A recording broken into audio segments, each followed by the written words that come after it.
The following is a special sports presentation of UltimateSportsTalk.com. Tomlin's going to throw the fade to Pankey in the left corner of the end zone. He's got it. Touchdown! He got 1 foot down in the left corner of the end zone. Williamson takes it across the 25 to the 20, 15, 10, 5, touchdown! Handoff to Williamson up the middle, dives into the end zone. Is he there? Touchdown! Tomlin drops back. He's going to look straight up the middle. He's going to throw the fade up the right side. He's got Roberts again. Complete at the 15, 10, 5, touchdown!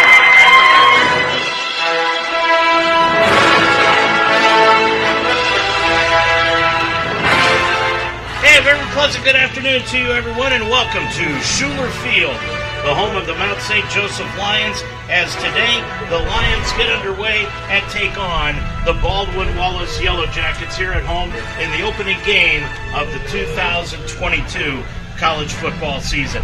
I'm Dave Mitchell. Good to have you along this afternoon as we bring you Mount St. Joseph football for the 6th year. This is my 6th year of doing Mount St. Joseph football here today.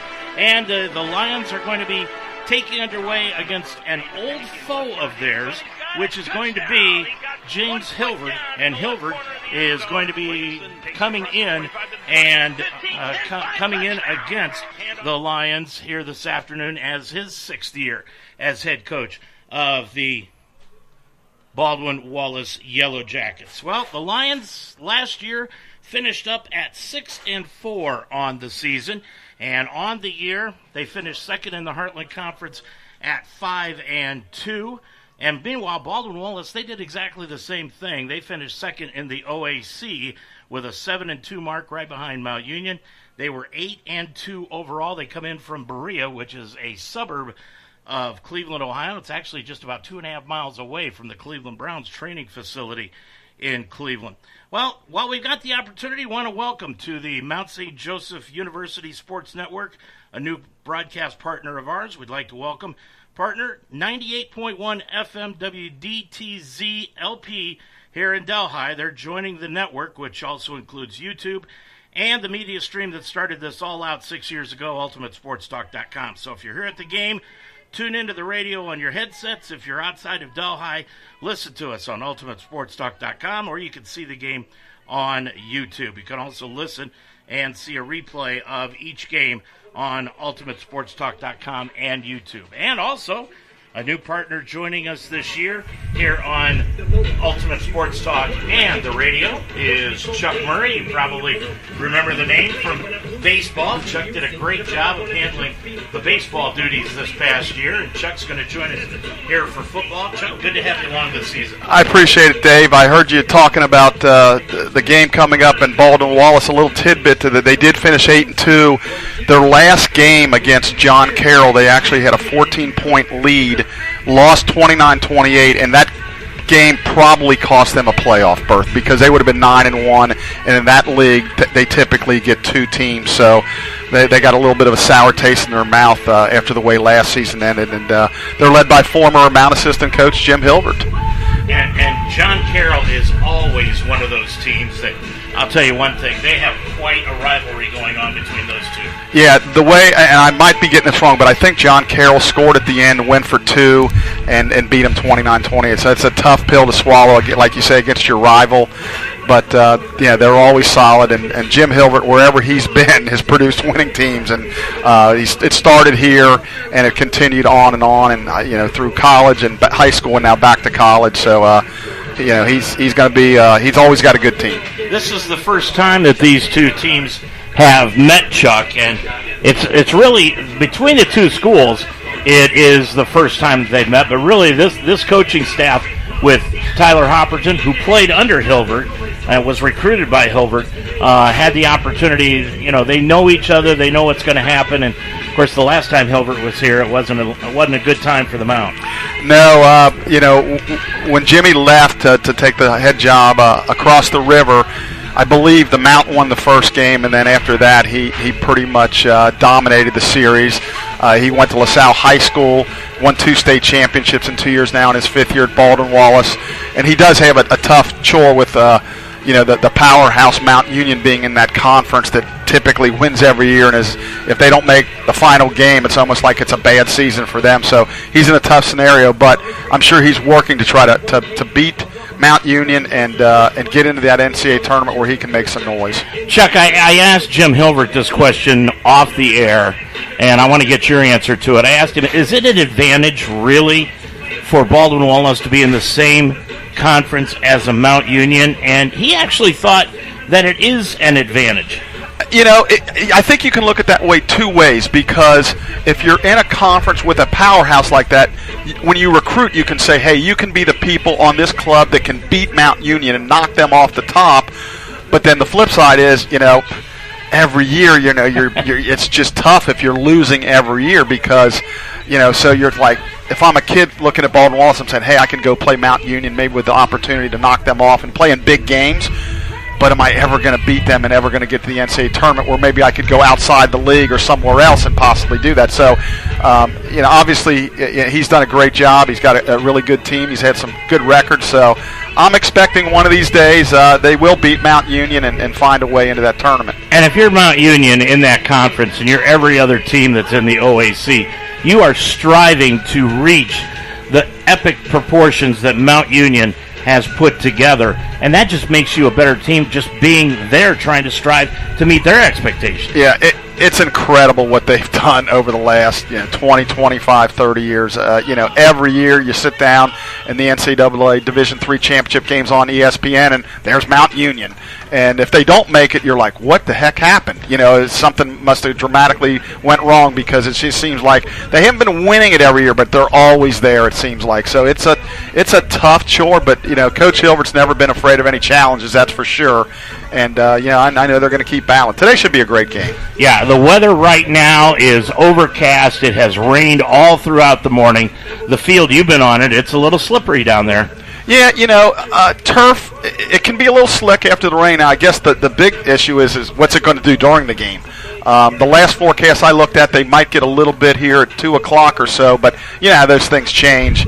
And, our biggest, fear is not necessarily the rain as much as that there's thunder and lightning, where you have to actually stop the game, and then you're into 30 minutes, and then it does it again in another 30 minutes, and guys are in the locker room, and it just becomes a big mess. So hopefully we don't run into that. We can play through even some rain. That's just part of it. Dave Mitchell, Chuck Murray here at Schuler Field. We're having a special 1-hour pregame show prior to the kickoff at 1:30 here in Delhi. Chuck, of course, everybody wants to know, Josh Taylor in the backfield as quarterback, coming back after an injury-plagued season a year ago, but also coming back is that guy. He used to be number 4, now he's number 0, and that's Cornell Beecham coming back from that ACL injury.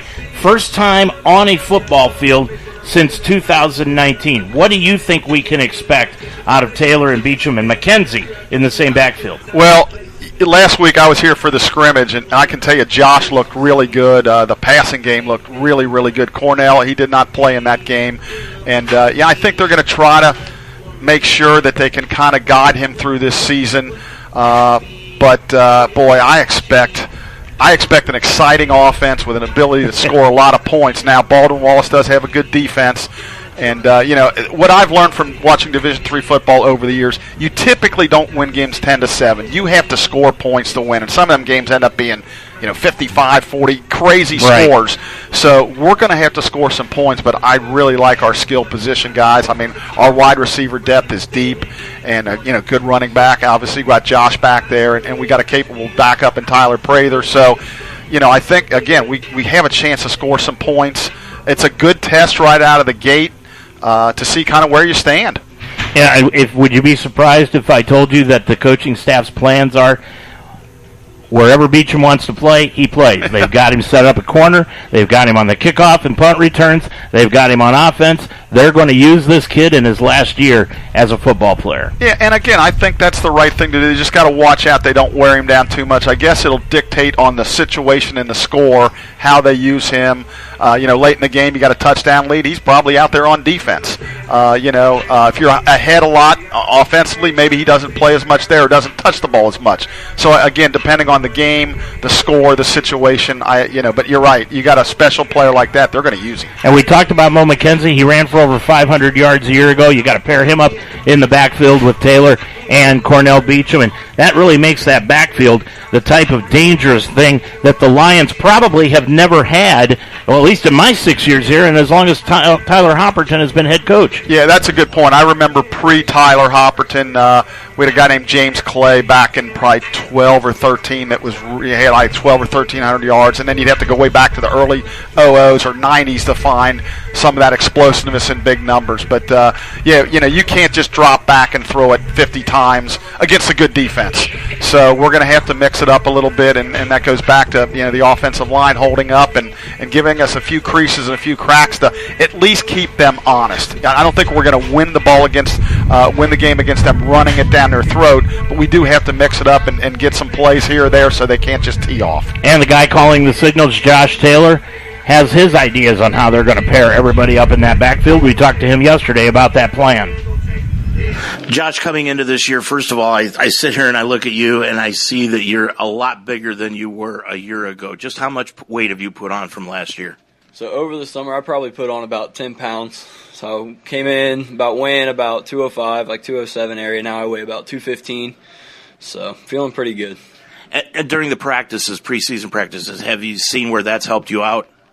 Yeah, I mean, the defense gives us a great look every single day. Our receivers are getting great looks with our DBs. I mean, our offensive line's getting great looks with our D-line. So there's a whole lot of competition out there, and, I mean, competition breeds success. So we're feeling pretty good. How's the knee? It's feeling great. I mean, running on it, making moves on it, lifting on it all summer. It's feeling strong. It's ready to roll. Okay, this probably isn't the first time you've heard this question, but now you've got Cornell Beecham in the backfield with you. It's going to be the first time you guys have been together. How have they tried to implement the both of you into the running game so far? I mean, it's just you gotta stop one of us, and then with our offensive line looking as good as they are, our receivers are blocking everything on the outside. So I mean, they have to respect the run either with him or with me, and then when they respect the run too much, then I mean our receivers are just looking so good. They're all threats out there. How's the arm strength this year? Is it with the added weight? Have you put on some good arm strength too? Yeah, I was throwing about 65 yards the other day in practice. That's all? Yeah. I mean, I'd be lucky if I threw 25, so that I'm just asking that. The receivers this year, they're coming back, but you've also brought in a new one in Porter, and I understand he played really well against center in the scrimmage last week. Yeah, he's a great addition to the great receivers that we already had. He gives us a real good deep threat on the outside. He can go up. He can jump out of a gym, and so he can just go up and get the ball whenever we need him to. Josh, when you look at where you're at now as a quarterback and where you were at 2 years ago as a quarterback, what are your improvements and how much better are you now and why? Well, I'm not looking to run this much. My understanding of defenses, Coach Coral done a great job. Coach Coral and Coach Chuck have done a great job, like working with me, understanding defenses, what everybody's roles are, and really the why behind the plays that we run.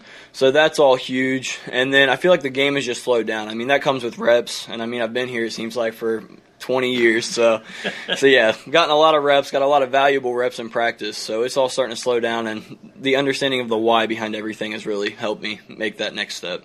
I know the last couple of years you've had that leadership role thrust upon you. Do you feel like right now you're the leader of this offense?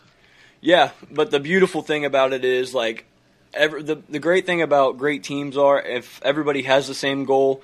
Everybody's looking at the same goal and everybody's striving towards it. So it's pretty easy to get a bunch of guys that's wanting to be great to be great. Final question. The last game of the year, a year ago against Rose, has that left a bad taste in you guys' mouth that has helped you coming into this season? Yes, we think about it every day. We knew our goals every year is to win the conference, win the ring, and to get there and just completely lay an egg the way we did. I mean, yeah, we've thought about it every single day, and I mean, it's just help our approach and help laser in our focus on the task at hand. Kind of championship or bust? Yes. Good luck this year. Good luck today. Thank you. I appreciate it. Chuck, I know you were there a year ago for that Rose-Holman game, and I think that left a bad taste in everyone. Oh, God. The game was over in the first 5 minutes. Yeah. I mean, it was just, we had a great win against Hanover the week before, and it just didn't carry over. And to Rose's credit, they just played really well. And it was 21-0 before you could blink an eye, and the game was over. So, a long season to go. Don't play Rose till week 10. It starts today. But, yeah, I'm hoping they have that chip on their shoulder, all season with the hope of this team's capable of winning a conference championship. No question about it. You brought it up a little bit earlier about the skilled positions that the Lions have. They've got two guys coming back at receiver, and Joey Newton and Jake Ayler, that have combined for 52 passes over the last couple of years, and also 8 touchdowns. So, like you said, they've got some dangerous guys on the outfield. And on top of that, talk a little bit about this newcomer from Ohio Dominican, Omar Porter Jr., who has come into this lineup and really put on a show last Saturday. Yeah, well, first of all, when you talk about Newton and Ayler, they run really good routes. They have good hands and good speed. So that's a really good combination. But the big thing is it's they have the hands and they have the ability to get open. This new guy Porter he really impressed me during the scrimmage last week. He got open, he got deep, and Josh was looking for him and hit him. So I think they've got some weapons that are really, really good. That really, again, I expect us to win games by throwing the football. Everybody talks about you got to run to win, and and to a certain extent, yeah, if you could just run it down people's throats.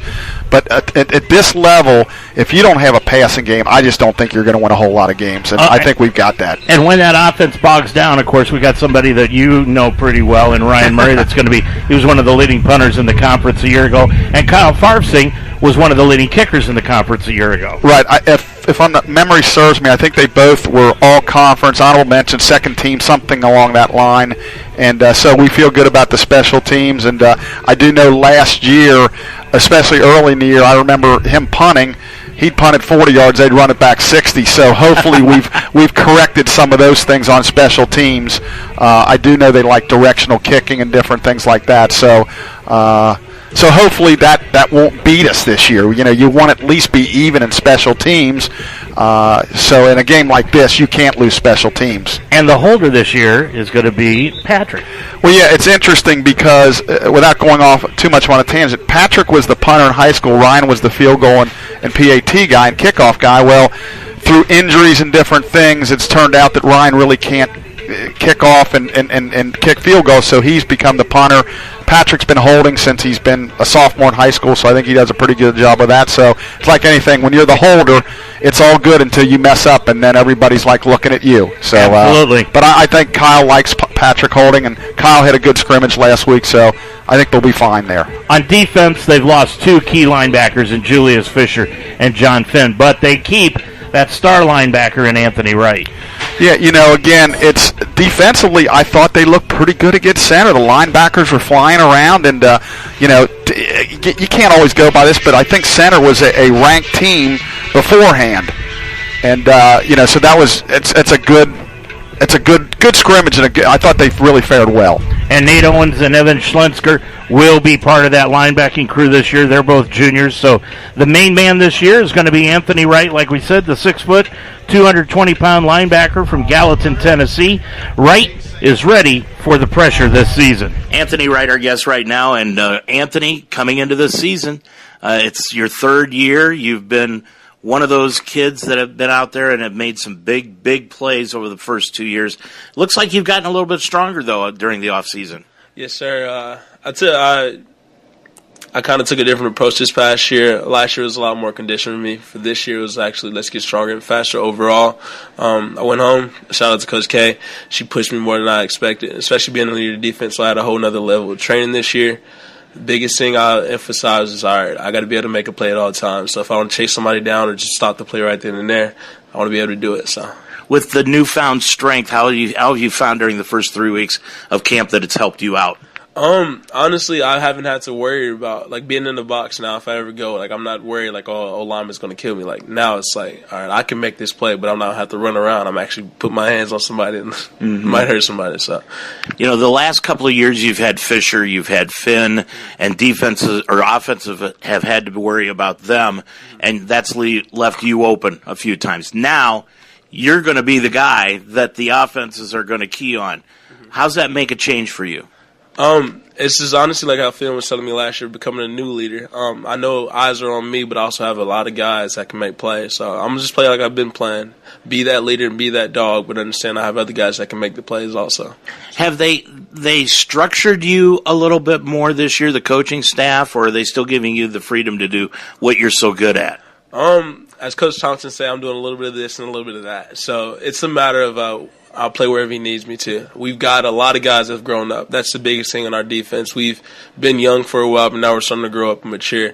So I'm going to play the role that I've been given, no matter if it's inside, outside. But I got a lot of guys that can make up for what I've been doing the past few years. So, the last couple of years that you've been here, the secondary has been up, it's been down. This year it seems to be coming in, and it's pretty much settled, especially with Price and Donnerworth back there. Yeah, so we built a lot of trust in those two guys. We talk a lot this year with me being able to play both the star and the will. But we've gained a lot of trust in them. When they play with their confidence, they're a lot faster and stronger. And I think the biggest thing is them just guiding the younger guys. We got a couple guys that can play that are young safeties, but with them being there, I'm not worried about anything, truly. I know they know their strengths, and we know their strengths, and we're going to use them to their strengths. So. Overall, this defense, fast defense, physical defense, what is it? Mixture of both. We got a couple strong guys. We also got a couple fast guys, and that's the biggest thing Thompson's stressed with us. We got the word strain on our board, and we might not be the biggest, but you're gonna see us a lot of plays where we're straining and getting to the ball. So, I get the feeling on Saturday you're going to be the first guy out of the locker room onto the field. Saturday I might be the last, calming some nerves. It's a big game. My friend passed a couple months ago, and it's like something I've been dealing with, but it's honestly pushed me, and I've gone a lot harder. So I might not be the first, but you will know when I come out. Oh, we'll know. Anthony, good to see you. We'll see you on the field this year. Anthony's already on the field right now, Chuck, and he's out there ready to go and ready to get this thing underway. Yeah, I think we all should be excited about this, and boy, I can't wait. I just hope like heck the weather holds off, and we don't have any issues with the lightning and the thunder and all that kind of stuff. I know a few years ago I went to a few high school games. I got a half in. They had to come back the next morning. Oh, yeah. And I don't know that they'd want to do this here. I mean, another night in a hotel. I'm thinking that we're going to be here till midnight if we have to get this in. Hopefully that's not the case. I told the athletic director, Melanie Wagner, the plan B is if we get to 11 o'clock and we've got to turn off the stadium lights, just bring the cars around the field and turn on headlights, and we'll kind of like Field of Dreams. That's right. Field of Dreams, my favorite movie. Get that thing going. But, the Lions defense, not only with Wright, but they're bringing back Declan Brophy, and they're also bringing back Deshaun Starks, who's going to be in the lineup, Devin Donnerworth. They combined for 5 interceptions last year. And along that line, you've got Brophy and Hammond that's coming back. And you've also got a couple of other guys that have come in. Hammond had 33 tackles a year ago. Brophy, 50 tackles and 5 sacks. Again, if we can create some turnovers, because let's face it, in most cases, if the defense can turn you over, it doesn't matter what the total yards are or any of that stuff. The most important statistic to me is usually turnovers. So if the defense can force some turnovers, and especially when you're playing a good team like this and create some short fields, that would make a difference, and hopefully a Lion win today. Well, the Lions aren't the only team on the field today. Also on the field is Baldwin Wallace, and when we come back, we'll preview them right after this. Changing lives is what great teachers do. Mount St. Joseph University's Reading Science program that uses highly effective research-based methods improved my students' lives and helped me climb higher in my career. Begin your ascent at msj.edu/read. Dayton Children's cares about the health of your children. Hi, I'm Kirk Herbstreit. Growing up in Centerville, my parents taught me the importance of being healthy, and now I'm teaching my kids. Childhood obesity is on the rise, but there are small steps that we can take to fight it. Turn off video games and go outside, ride bikes, go to the park, or learn a new dance. Parents, once we get moving, our kids will follow. Get moving! Dayton Children's, experts you trust, caring for the children you love. This is a really busy weekend this weekend for the Mount here. We've got the volleyball tournament, the Charlie Wrubolewski Memorial Tournament, and that going on this weekend also, Chuck. So a lot of things happening around the Mount. But Baldwin Wallace here trying to win their first game of the year and their first outing of the season. They've been picked to finish second in the OAC as announced in the preseason poll. They finished tied for second in the league behind defending champion Mount Union last year, who was a unanimous first-place choice. The Yellow Jackets are returning 54 letter winners, Chuck. 12 starters, 3 All-OAC players, and 3 academic All-AOC selections from last year's squad that finished second with an overall record of 8-2 and 7-2. But they are bringing in a new quarterback in a guy named Joey Marusek. Marusek played last year for the University of Akron. He's a transfer in. The only game he played last year for the Zips was against Ohio State. He went 3 for 5 in the passing department for 11 yards. He steps in, and Hilbert said he actually just took that position and made it his from day one of practice. Yeah, it's that's pretty good when you can get a D1 transfer that's a quarterback. That's such a great area for recruiting, and that northeast kind of Ohio area. So even though Mount Union's up in that area, Jimmy's getting his fare of good football players, and like you say, all those returners. It's probably on paper. I know we play Hope in a couple of weeks. It'll probably be the toughest team we play or the best team we play all year. So, it goes back to, you're challenging yourself right away. And I know Coach Hoplin, I know Coach Hilbert had been asking him to schedule for a few years, and he finally said, okay, we'll do it.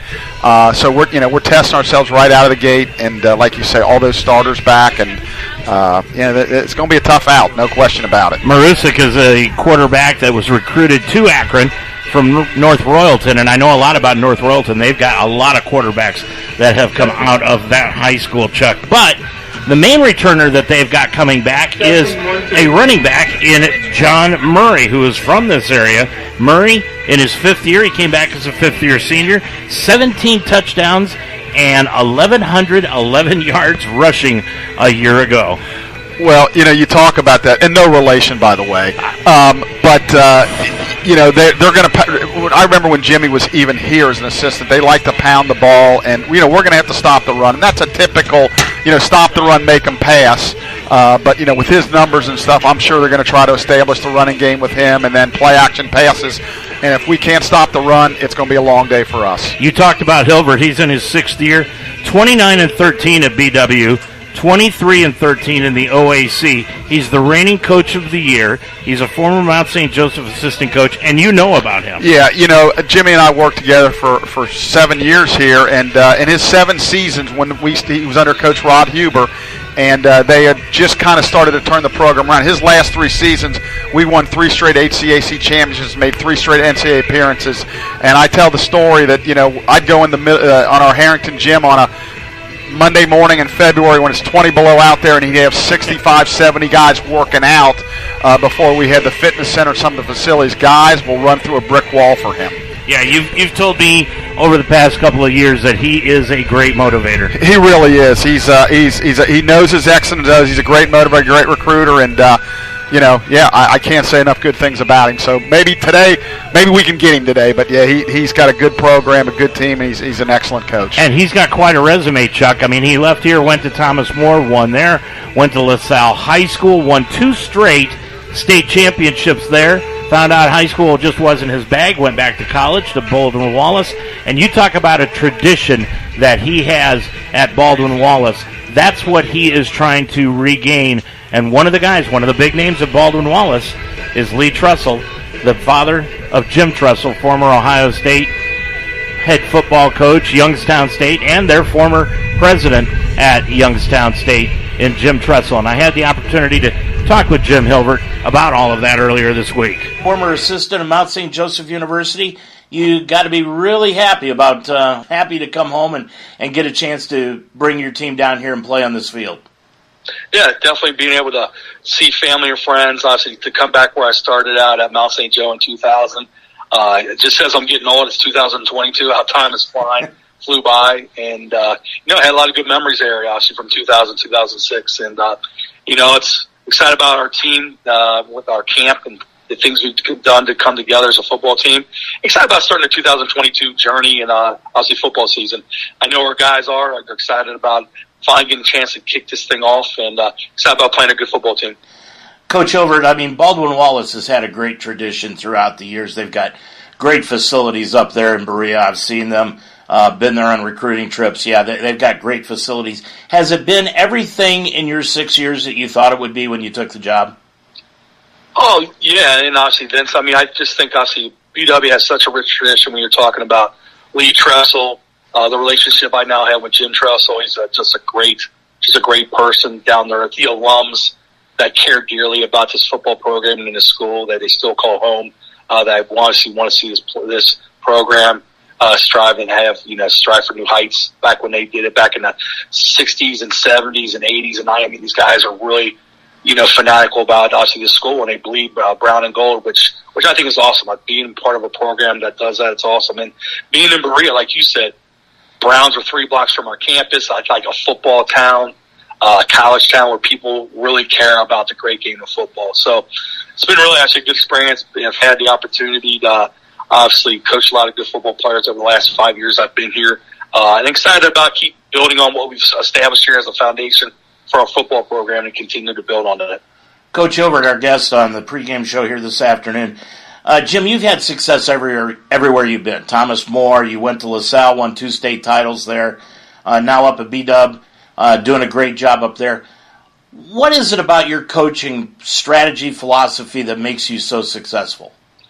First of all, I'm very competitive. I would say people that get to know me, I'm a very competitive person.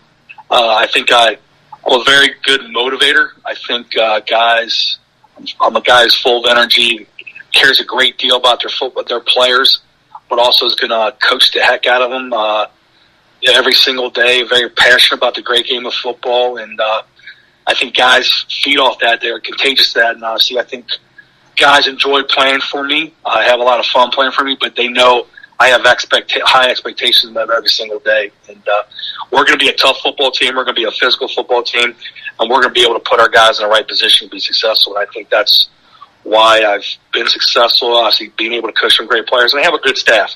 I think having a great staff around you, definitely makes your job easier.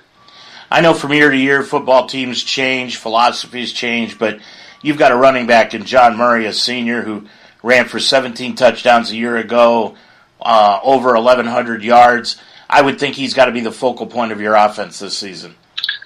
Yeah, John, obviously, it's crazy. John graduated in December and decided to come back and get his master's, which is great for him. We weren't sure if he was coming back. Decided to come back, and he's obviously a leader in this football team, obviously a really good football player. And I'm excited about having him back. I know he's excited about the 2022 season, but he's been here. Like I said, he's really left his mark and left his legacy at BW.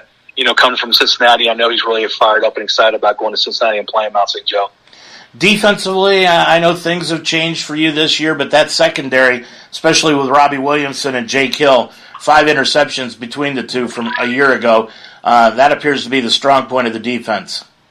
Yeah, we have, like I said, some experienced guy with Jacob Hill, Robert Williamson, Anthony Kendall, some guys up front with Jordan Smith and Frank Sukup and Ryan Pegues. I'm excited. I think we have some guys now that need to step up and be the guys. I think guys like that, like Dylan O'Donohue, Devontae Jackson, that's also their opportunity to do some great things for us. And I think they will. I think they're excited. Our defense will be, we pride ourselves on flying around and playing physical football, and they're excited about being able to have the opportunity to be in those guys this year. Final question, Coach. I know you know a lot about Mount St. Joseph and the players that they've got, but this is going to be the first time that this team has actually been able to go to the field with Josh Taylor at quarterback and Cornell Beecham at the running back position. How do you prepare your team with 2 explosive athletes like that, not knowing how actually they're going to work together? Also, for me, honestly, I have a lot of respect, obviously, for both those young men. Obviously, watch them on film. I know Cornell Beecham, a guy that can be a national championship wrestler and also play the great game of football. I recruited Cornell out of high school at Winton Woods, so I know what kind of football player he is. So, for us, we have to make sure we do our jobs. We trust each other. We have to be great tacklers against both of those guys. Keeping Josh in the pocket, can't let him scramble and obviously run around and make plays with his feet. When he does get loose, we got to make sure we tackle him. And Cornell Beecham, too. We got to make sure we stay in our gaps. We got to be great tacklers with him. Obviously, I know he's a guy that brings a lot of great things to the table, being elusive, running the ball hard. But we got to have 11 guys to the football. Chuck, I know one of the things that I've been told about Jim Hilbert is he's a tackling coach. Yeah, and what stood out to me in that interview, too, when he said one word, competitor, and that's what Jim Hilbert is. He hates to lose, and, the old saying, he'll run over his own mother to win. I don't know if he'd do that, but, the cliche is he really, really does compete in anything he does, and, that's what I admire about him. Tyler Hopperton has been here exactly as long as I have as head coach. Hopperton in his 6th year. He is 32-14 in his career, 27-9 in the Heartland Conference, and he is going to try to bring the Lions program their 5th Heartland Conference championship as he took them to that 5th one in 2018. He's going for number 6 this year as head coach of the Lions. When we come back, we'll take a look at other things that are happening around campus and also where the Lions are expected to finish in the Heartland Conference. We'll do all that when we come back right after these timeouts. I wanted to grow my leadership skills, but with work and a busy life, how could I fit it all in? Then I learned Mount St. Joseph University offers a flexible master's program in organizational leadership. For about one Saturday a month, I studied and refined my leadership skills alongside working professionals and top-notch professors.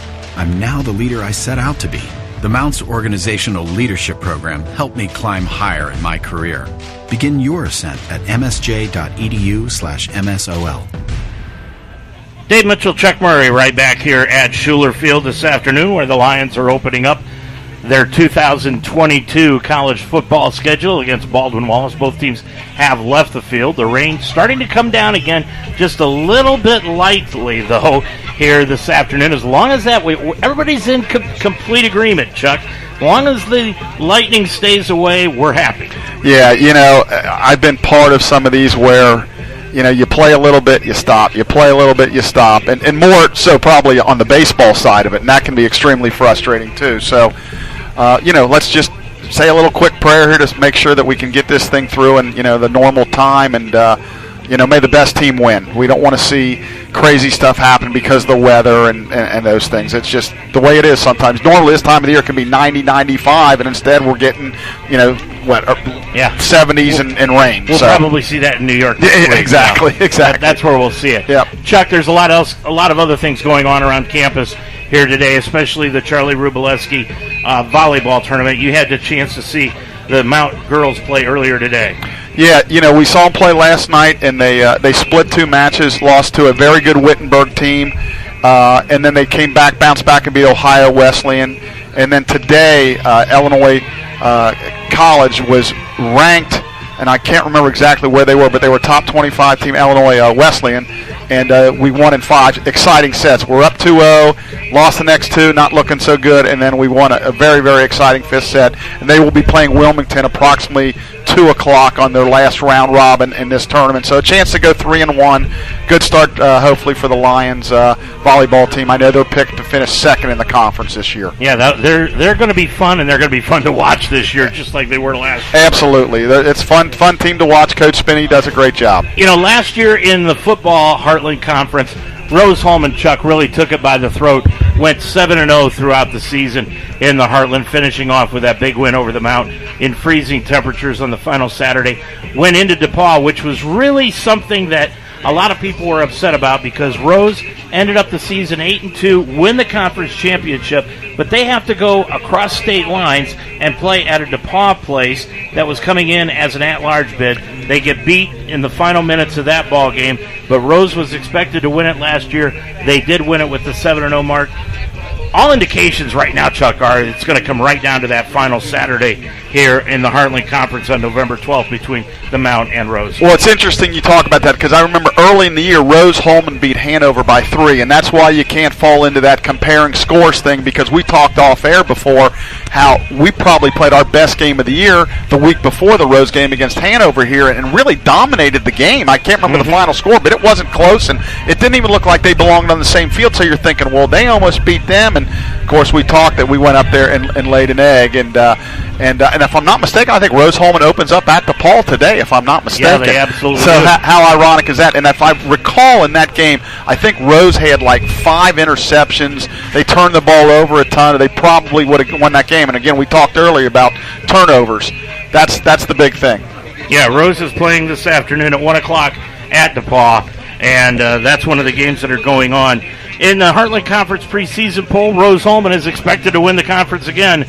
They came in with 47 points, and Mount St. Joseph had 45. Then Hanover expected to finish third, and Franklin will be fourth in the conference this year. That is according to the preseason poll this year. But Chuck, you've been around those preseason polls a lot. You can't put a lot of water in them. No, again, a lot depends on how the coaches vote. I know when I used to coach baseball, even if I felt we were the best team, I would not vote us first. I would vote us third or fourth. I don't ever want to be the one that's picked first. I want to be first at the end of the year that it counts, not in the preseason. Strangely enough, you bring that up, and I was told that coaches aren't allowed to vote for their own team now. Yeah, I'm trying to think. Back in the day, you could do that, at least baseball-wise. You could always vote your team wherever you felt, and some teams would do that. And typically what would happen is, if there might have been a clear-cut favorite, everybody would vote for that team. Of course, the coach of that team would vote for somebody else in typical fashion. Well, here's a look at the schedule this year for the Mount. After today, we go to New York next week and take on Alfred University. And then September the 17th, the Lions will be back here at home taking on Hope College, and that's the final non-conference game of the regular season. Then comes October 1st with Manchester, October the 8th with Defiance, and that is a game that I think this team has circled on the schedule after last year's upset. Yeah, with all due respect to Defiance, that's just not a game we're supposed to lose. That day was a very windy day, and they won the game. We had some injuries, but, nobody cares. October 15th will be the next game, and that will be at Anderson University. The Lions will have 2 road games in a row. After Anderson, they'll play at Hanover, and that's always a great place to go. They've got the elevator that leads up to the press box. It's so much fun. And then you've got Bluffton coming home on October 29th. November 5th is the final away game of the season in the regular season against Franklin, and then back here at home on the 12th of November against Rose-Hulman. So the schedule really looks good for the Lions. Yeah, Alfred's not real strong, but as we found out last year, Defiance wasn't strong and beat us. But boy, this game and Hope, I believe Hope's picked to win their conference too. So you're talking about 2 out of 3 monsters to start the year to get yourself prepared for your conference season. So there's different ways of looking at that. Hey, you don't want to go in, getting beat up with a couple L's, but on the other hand, you're finding out where you're at, and hopefully coaches can learn a lot from these first 3 games that take us into the conference season, knowing exactly what they have and what we need to do to win those games. We're about 18 minutes away from the kickoff of this afternoon's ball game between Baldwin Wallace and Mount St. Joseph. We've talked a lot about how are the Lions going to fit Cornell Beecham, Josh Taylor, and Mariano McKenzie in the backfield all at the same time, and the guy who's going to make that decision, Caleb Carrill, was our guest yesterday. Caleb, heading into this season, first of all, I guess the big question is, how in the world are you going to incorporate Cornell Beecham and Josh Taylor in the backfield at the same time? Every way we can. Try to find different ways to move them around, and I think that's been the challenge through camp, is figuring out all the different ways we can use Cornell, and then me practicing on how to actually incorporate it. And we might have some extra flavor for you guys of flopping them around, and they might exchange roles. But they're both so talented that it's fun to have guys like that, especially Cornell, who it's been a while since we've got to use them. But we put him as many places as we can, and just he's such a swift learner that it's easy to move him around, and I can do it within series. So it'll be fun. It'll be a challenge, but it's a good challenge to have. And the other challenge you've got, let's not forget McKenzie. I mean, he's going to be back there also. Yeah, we got a couple backs. I think Mo's been the physical guy this camp, and then I really think Ari Turner and the transfer Devin Holt are both interesting as well. So I think there's 4 backs back there that can all do something, and that helps allow us to move Cornell where we want to and need to within the game. No disrespect to the running backs of the previous years, but is this the best bunch that you've had coming in your 6 years? Yeah, I think as a whole, it's got so many different skill sets, and I think that we can move guys around. I think you can go pretty deep where you still have electricity on the field. They're physical. They have the ability to catch the ball. So I think it's very unique in that regard. And, it's something where we have 2 back sets and different things like that. Caleb, what kind of changes have you made to your offense this year with everybody coming back? I really took it was nice to have an off season this year. I think going into last year there wasn't really an off season, and that was challenging in multiple ways, not just trying to learn ball. But I took a long, hard look at what we do, how we do it, and I think there's small, subtle differences that we've made, but a lot of it is paring down what we do to a few base concepts and trying to multiply it by the looks and personnel and things like that, and have taken time to study other programs, like Tennessee, who had a great start to the year, Kent State, being able to study what they do and, really simplify it for our guys, but try to make it complex for a defense. Is that because you've got an experienced quarterback coming back that you're able to do stuff like this? Yeah, I think it's experience, definitely a quarterback, but really everywhere. I mean, you see guys like Joey Newton and Jake Hairler have played for, it feels like forever for me, and Cornell's been out physically, but he's an older guy. Mariano's an older guy, and you can bounce it around and you can change things. You can say, hey, we're going to run this same concept, we're going to change our split, and it happens so fast that it doesn't take a full install to do it. So yeah, it's nice to have guys like that because they know my tendencies as well, and then they can also give feedback, whether it's within a practice in the middle of a game, and say, hey, I'd like to run this route from this split. Can we do that? And it's usually their suggestions are pretty good. Caleb, how's the offensive line come together for the first 3 weeks? I think the last couple of weeks we've taken a big step, and I was really happy with how we looked against center. I think you can see if even without the threat of Josh running in that scrimmage, if you give him time, he's right now operating the best that he ever has, processing wise. So we're coming around. The last 2 days, we've been happy with how they have come along. They'll be challenged Saturday for sure, but there's older guys in that room too. Danny Mabe, Sam Martin, Devin Sawyers, Colin Kandra have all played for us, and so I think that there's experience there. They're not afraid. They're workers. They're not afraid to get in there and do what they got to do. So I think they're doing a nice job. One of the things Taylor said earlier today was that he doesn't think he's going to have to run as much. That's not part of the offense this year. Is that because of what you've put in? Are you trying to get him away from running so much? Yeah, I think the way we talked to him is we said, hey, we want you to be playoff LeBron, not Russell Westbrook. We want you to distribute. We want you to set up your playmakers, and then when it's time to go, third quarter, fourth quarter, hey, the game's on the line. Hey, now it's time to turn it on and what we call be a superhero with your running ability. But it's also he, in the best possible way, he's reckless when he runs, and I think that's a compliment all the way. But he also knows it's a long season. There's a lot of big goals that we have, so being able to understand. You don't have to sacrifice your body for a 3-yard run when you can pitch it out to someone athletic on the perimeter. Save the big hits for when they're needed and kind of do that. So yeah, we're trying to evolve him to where we still want him to be a threat, but we want it to be much more calculated. Good luck this year. Thank you so much. Chuck, 2 of our biggest listeners, and they have been since I came here to the Mount 6 years ago, have been Coach Hopperton's mom and Caleb Carrill's grandmother. And those 2 have been they listen to every single ball game, and I want to give them a shout-out right now, especially Caleb's grandmother, who he told me he had to set up the website for her so that she was going to be able to listen to today's game. That's wonderful. Those are the kind of stories you like to hear, and it makes this all worthwhile to say, you got loyal listeners and loyal followers, and that's great. That's really neat to hear, and hopefully Tyler will be here for a long, long, long time, and Caleb too, and I hope you folks enjoy the broadcast. Well, today in the Heartland Conference, there's a lot of games going on, but they got things started out on Thursday, Chuck, and that was Trine beating Anderson 38-0. The news out of Anderson, though, was kind of shocking. Anderson's basketball coach of 10 years, Owen Handy, resigned just abruptly as head coach of the Ravens, and he has given over the reins to Carter Collins, who has taken over on an interim basis this year. Really a shock coming out of Anderson, that happening with Owen Handy stepping down. Today in the Heartland Conference in football, though, as you called it, Rose-Hulman is at DePaul. That game got underway about a half an hour ago.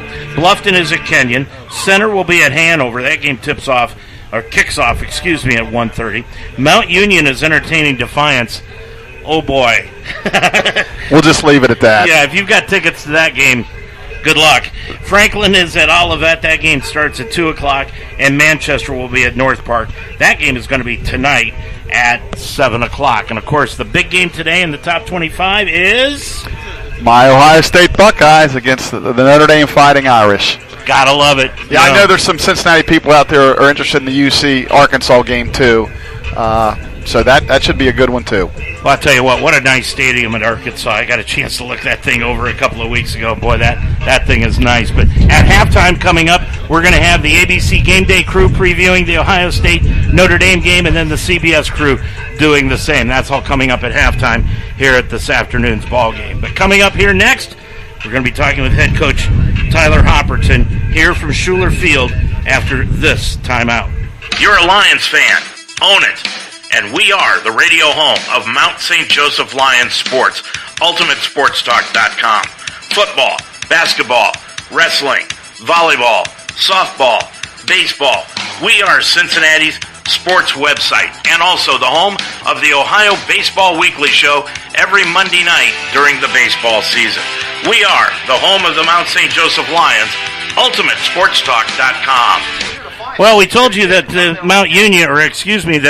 that Baldwin Wallace comes into this game. Last year they were 4-1 at home, and they were 4-1 on the road in their games last year, which they finished up 8-2 overall. Their next game is coming up next week at Wilmington. Last year they averaged 33 points a game, gave up 15.6, a big average of just under 17-point differential per game. For the Lions, their next game is going to be next week against Alfred University. That game is in New York, and it's going to be a noon kickoff. Chuck and I have already got our reservations. We're set to be in New York next week, so we'll bring you that game next week. Should be a good one, but this is year 6 of the Tyler Hopperton regime here at Mount St. Joseph in Delhi. And has the coach changed his philosophy since day one? We had the chance to talk to him earlier. Hot before today's game with Baldwin Wallace. First of all, you kind of mentioned it off tape. This is probably the toughest opener that you have had since you become head coach here, isn't it? Yeah, and even as a player. I mean, in the 15 years that I've been here, this is definitely our toughest week 1 opponent. They are a very, very good team with a lot of tradition up there with Lee Tressel. Yeah, ton of tradition. Ton of expectations too, a lot of recent success too, and Coach Hilbert's done a great job of kind of revamping their program and getting them back, and they've been in and out of the rankings and voted second in the OAC this year, so a lot of tradition, but also some recent success as well. Does it ever get tiring, opening day? Love it. It takes forever, but then in some ways it feels like the last season just ended, but love it, finally football season. I know, and this seems to be like the first, I hate to say it this way, but normal season after we went through everything COVID-wise for the last couple of years. Yeah, it's been a blur. I don't know that you could ever call it normal again, but it's as normal can be, I think. Okay, now, the last game we played was against Rose-Hulman. It was a downer for this team. But in talking to some of the players, they've kept that score in the back of their minds through the off-season training camp, off-season workouts, training camp, and everything. Is that something that you like, or how do you handle something like that?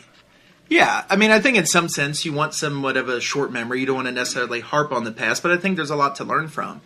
But I think in off-season workouts, and it's a Tuesday in February and 6 in the morning, it's kind of nice to remember last time we were out there, we got our butts whooped a little bit. It's a nice little motivation.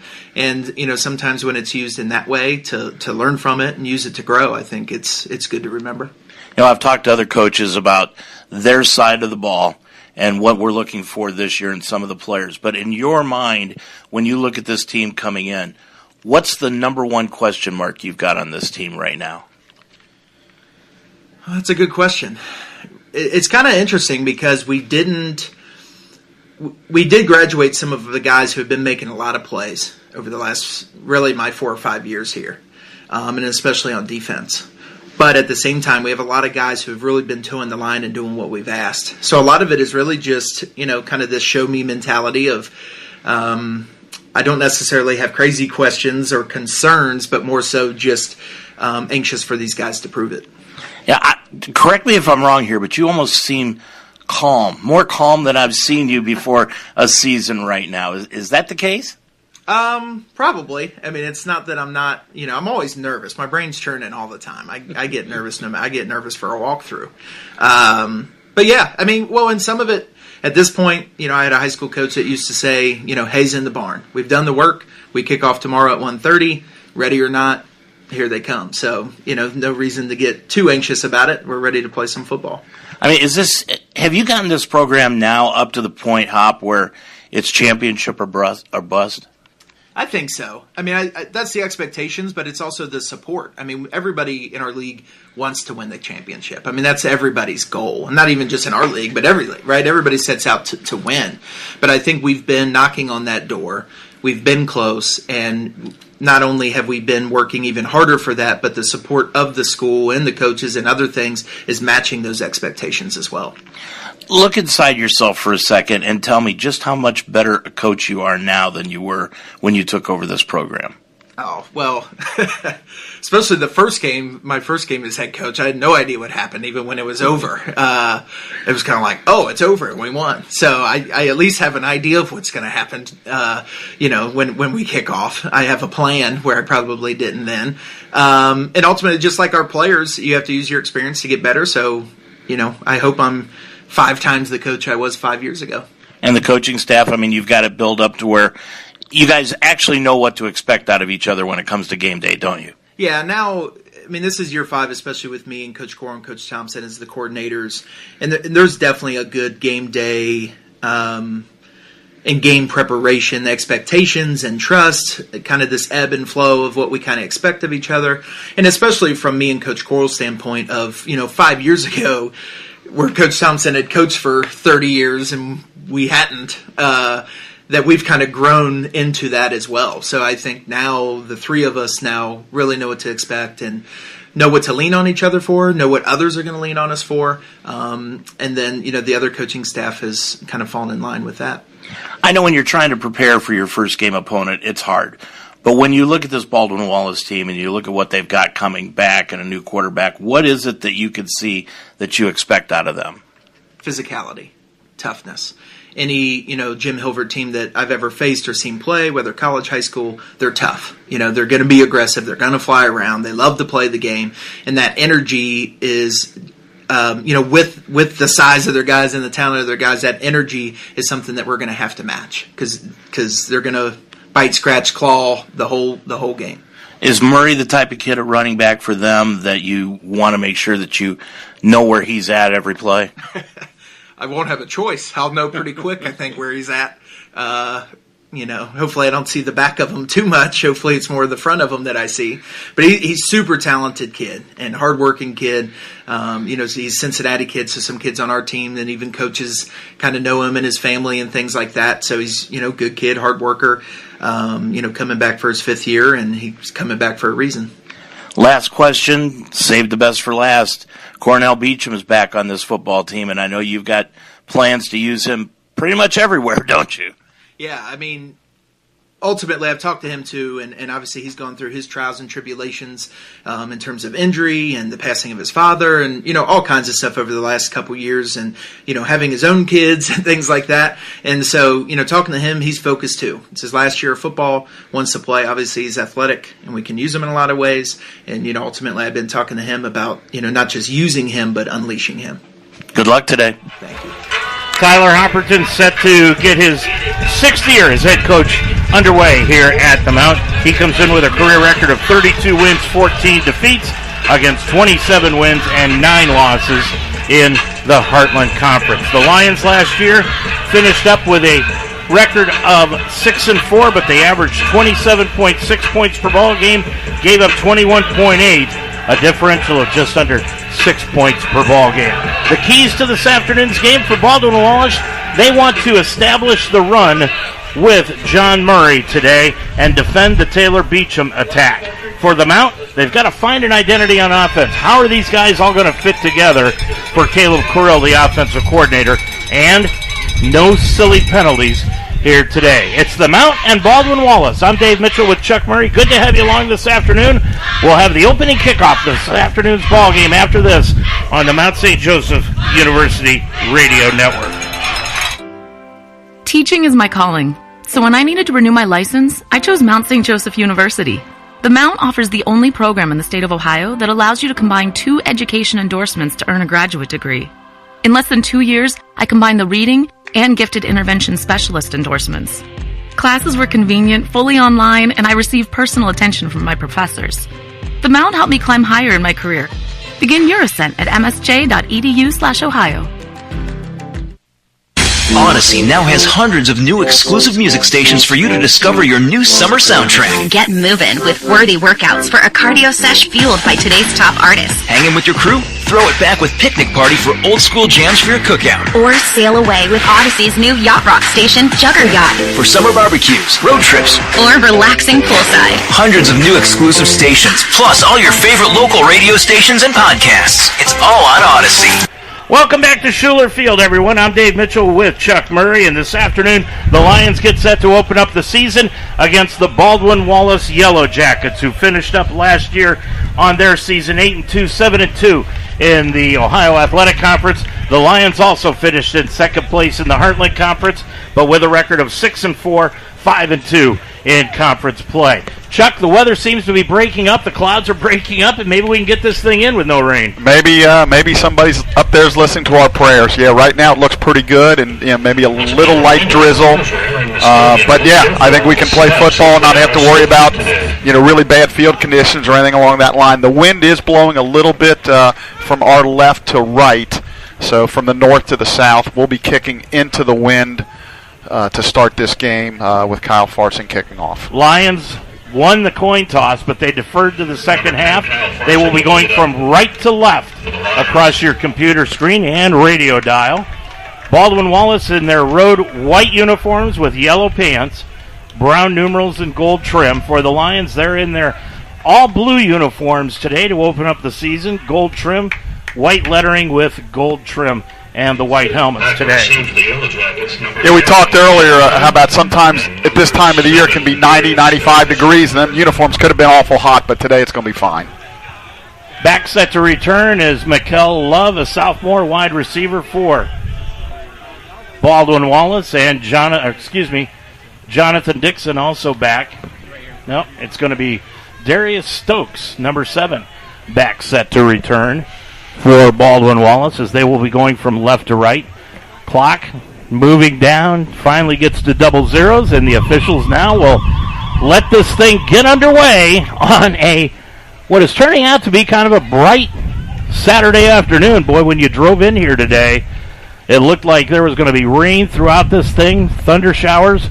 What was plan B, C, and D going to be to get this thing in? But right now, plan A is in effect. Farsing is going to kick it off. Back set to return, Love and Stokes. Farsing, a low line drive kick. It's going to be taken in by Stokes at his 10 off the bounce. Cuts it to the middle of the field to the 15. Cuts it to the right side. He's going to be stacked up and brought down at the 16-yard line on a nice pursuit and tackle by Jonas Smith. Yeah, it was a really nice job. The kickoff wasn't what exactly they wanted, but it worked out well for him. It kind of squibbed and took a while to get to him, and a really nice play by Jonas Smith there. Joey Marusek will get his first start after coming over here as a transfer from Akron University. He is a junior, 6'2", 215 pounds. John Murray will be in the backfield. Murray, 17 touchdowns a year ago. He's going to be the single setback, now moving in motion to the near side for is Jonas Schrock, and that pass is going to be thrown out to the right-hand side, and that is complete on the play to Jake Hill for a gain of about 4 yards, and that'll bring up second down and about 6 yards to go. 4-yard completion on the play. And that brings up second down, 6 yards to go. Lions defense will set that for you here in a second. Marusek completing his first pass, just an easy one. Murray in the backfield, handoff to Murray up the middle, cuts it off the left side, breaks into the clear to the 30, 35, 40. He's got a lot of room to the 40 in Mount territory, to the 35, puts his shoulder down and cuts it up across the 30 for a first down for Baldwin Wallace on the play. Takes it all the way down to the 26-yard line. And they're going to get right up and put it down at the 28. Marusek, 1st and 10 from the Lions' 28. Hand off to Murray again, right up the middle. Murray across the 25, and he'll take it down to the 22-yard line. Yeah, he's a load. He's got good speed, good size, and he is going to be a load for us today. So John Murray, the senior, 6'1", 215 pounds from Withrow High School. Withrow right here in town.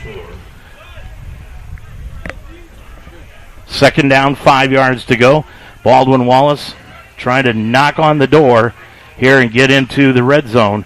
The handoff goes right up the middle to the 15, down to the 10. On the run is Victor Ford out of Cleveland Shaker Heights High School, 5'9", and he's got the first down after a gain of 13. Yeah, their offensive line's winning the line of scrimmage now. That's definitely an understatement. 1st and 10. Now ball just sitting outside the 10-yard line, first trip into the red zone. Handoff up the middle, goes to Ford again to the 5, all the way into the end zone, scores. And Baldwin Wallace, bingo, 6-0. Yeah, that's actually was way too easy. They controlled the line of scrimmage, 4 plays and 6 points in 1 minute and 57 seconds. Well, 6 points with the PAT pending.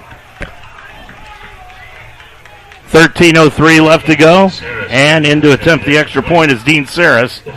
Saris last year, 42 of 43 in extra points. The holder is Reese Waymer, the backup quarterback. And it's a high snap. Waymer gets it down. Kick is drilled right through the uprights. 13:03 left to go in this first quarter of action. Your score now, Baldwin Wallace 7 and the Mount nothing.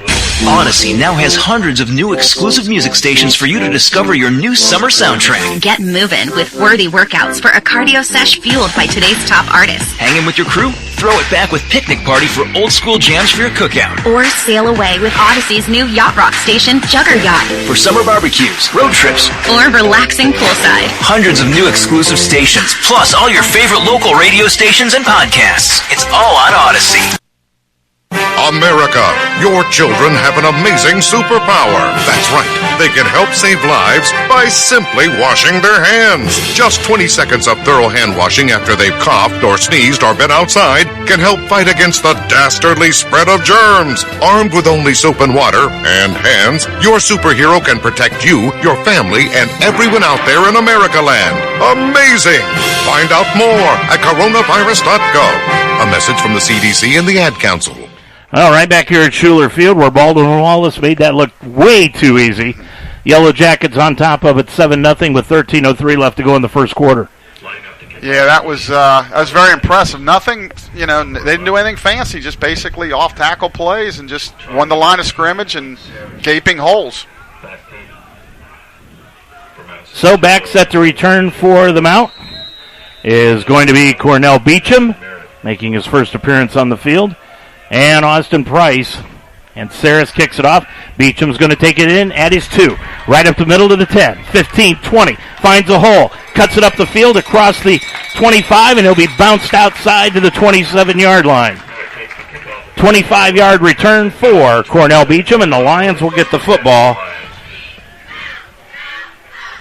Yeah, we need a little bit of, at least make a couple first downs here. We don't want to give the ball right back to them right away. We need a few first downs, flip the field a little bit, let our defense get settled in. Lions at their own 27-yard line. Quarterback, Josh Taylor. Taylor had 4 touchdown passes last year, drops back, looks up the left side. He's got a receiver that's complete, and it goes to Joey Newton at the 35, make it the 36-yard line. 8-yard gain on the play, and it'll be 2nd and 2. Real nice comeback route there. Again, we talked in the pregame. Joey Newton's got great hands and runs great routes. Newton comes out wide to the left. Ayler goes out wide to the right. So does Beecham. Beecham in the backfield. Handoff. No, fake handoff. Taylor's going to keep it on the run option, and he takes it up to the 39-yard line for a first down. Gain of 4 on the play. Yeah, I think the key for the Lions is definitely going to be protection on offense. They're going to have to be able to protect Josh. If they do, I think we can make some things happen. 12-10 left to go in this first quarter of play from Schuler Field. Taylor with Beecham off to the right. Now Beecham moves in motion to the far side. Dropping back is Taylor. Throws over the middle. Complete on the play to Porter. Omar Porter, the junior transfer from Ohio Dominican, has it across the 42 to the 43-yard line where he's wrestled down on the play by Robbie Williamson. Good protection by the Lions that time. They blitzed up the middle. They picked it up real nice. Lions trying to answer the opening drive for a score by the Yellow Jackets. They've got two receivers out wide to the left-hand side, receivers out wide to the right. Now McKenzie in the backfield for the first time, and that's going to be a fake handoff. Taylor's going to keep it around the right end. He's got it across the 45 up to the 48-yard line. Gain of about another 5 yards on the play. Brings up third and a yard. Yeah, these third down conversions are going to be critical, obviously. Third down and a yard to go for the Lions. I think for us to hang in this game, we're going to have to shorten the game, which means keeping that clock moving, keeping control of the ball, and keeping them less possessions. Stack receivers on both sides for the Lions. Beecham, fake handoff. Taylor's going to keep it around the left side. He's got it across midfield into Baldwin Wallace territory. Dropped at the 48-yard line. Gain of 4 and another first down for the Lions. Midfield to the 48-yard line of the Yellow Jackets for a Lions first down. Real nice job there by Josh, just knowing where the first down marker was and picked it up and kept the Lions going and keep the chains moving. Ball at the 48-yard line. Again, receivers out wide on both sides. Porter is out wide to the right-hand side. Ayler and Newton to the near side. Beecham in the backfield to the left of Taylor. Ball in the near hash mark. Taylor throws out to the right. Complete to Porter. Complete at the 41-yard line. That's going to be a gain of about 7, and it'll bring up third down and 3 for the Lions. Make it second down and 3. Yeah, they're giving him a lot of cushion over there, so they either got word of mouth or they've seen him play somewhere else. They're afraid of his speed, so they were playing 10 yards off. Beecham stays in the ball game. Newton out wide to the left-hand side along with Cam York. Now the Lions send trips out to the left-hand side. Porter is out wide to the left. Taylor looking things over. Play clock down to 3. Drops back, looks over the middle. He's going to throw a little flip pass out to Beecham. Beecham's got it at the 30, 25, tripped up and brought down at the 22-yard line. But that is that aspect that Beecham brings to the field. Yeah, that was an exciting play. He just lost his feet just there a little bit, or he goes into the end zone. But I really like this Lion drive right now. Again, probably going to have to throw the ball to move the chains. And they got it. We got a really good passing attack. Yeah, we do. And if you can get Beecham started in that rushing attack, it's going to be hard to stop. Get him in space. That's the key. Clock down to 9:14 left to go in the first quarter. 7-0 Baldwin Wallace. Lions with their first possession, dropping back Taylor on first attempt from the 23. Throws it into the end zone. Incomplete, trying to go to Omar Porter Jr., and it was well defended on the play by Anthony Kendall. Yeah, that was good coverage right there. He threw it really where only we could catch it, but it was really good coverage. So live for another down. Into the ball game now for the Lions for the first time. Mariano McKenzie ran for over 500 yards a year ago. Porter's out of the ball game. Also, Newton. Beecham is going to move to a slot receiver. Now on the left-hand side, ball on the far hash mark. Also into the contest is Caden Pollard. Pollard out wide to the right-hand side. Ayler slot right, so the 4 receivers for the Lions. Taylor looks to his left, throws it complete to Newton, down inside the 10, to the 7. Great catch by Joey Newton again. Great hands, great route. He's the real deal. So a first down and goal for the Lions at the Baldwin Wallace 7-yard line. Now it becomes a little bit more difficult to throw it in from here, so that's usually when it bogs down. You got to see if you can run it in. So Beecham out on the wide left-hand side. Taylor looks for him, throws it into the end zone, incomplete. Yeah, he had him, just a little bit of a late break, and good coverage on the play. 8:35 left to go in this first quarter of action. Lions trying to answer Baldwin Wallace on their initial possession of the game. 7-yard line for the Lions. Going out wide to the left, Newton, Beecham, slot left. Mariano McKenzie to the left-hand side now in the backfield with Taylor. Stacked receivers out wide on the right-hand side is Pollard. Now jump pass from Taylor goes to Beecham, and he's going to be dropped right at the 2-yard line. I would assume this is 4-down territory right here, so they got 2 plays to get it in. You would think so. Yeah. I just feel like Baldwin Wallace is going to score. I don't think we can settle for 3s. I think we got to, go for the 7s. They officially spot the ball at the 3. It'll be 3rd down and goal from the 3. Cooper Jones into the ball game for the Lions at tight end. A sophomore out of Salina, Ohio. With it, Beecham now back in the backfield. Fake handoff. Taylor throws into the end zone. Batted down at the line of scrimmage, incomplete, and it's 4th down for the Lions. Well, here's Coach Hopper's first big decision. It looks like the offense is going to stay on. Nope, he's going to go for the field goal. So they'll bring in the field goal unit. Yeah, I stand corrected. I figured they would go 2 plays to try to score a touchdown. I did too. I just feel if again, depending on the opponent, this team's going to score. I just don't know if we're going to get enough. 3s don't add up when they're scoring 7s, but it's early, so hopefully we can get on the board here. So Farfsing is going to attempt the 20-yard field goal. Ball spotted at the 10, and the kick is up, and the kick is good. So 7:49 left to go in this first quarter of play. Your score, it's now the Yellow Jackets 7, the Lions 3 here at Schuler Field. Where are you headed? Where would you like to go? New heights, right?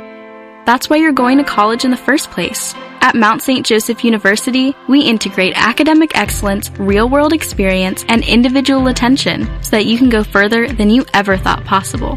In fact, over 96% of our graduates over the past 3 years were employed or pursuing graduate studies within 6 months of graduation. Are you ready to climb higher?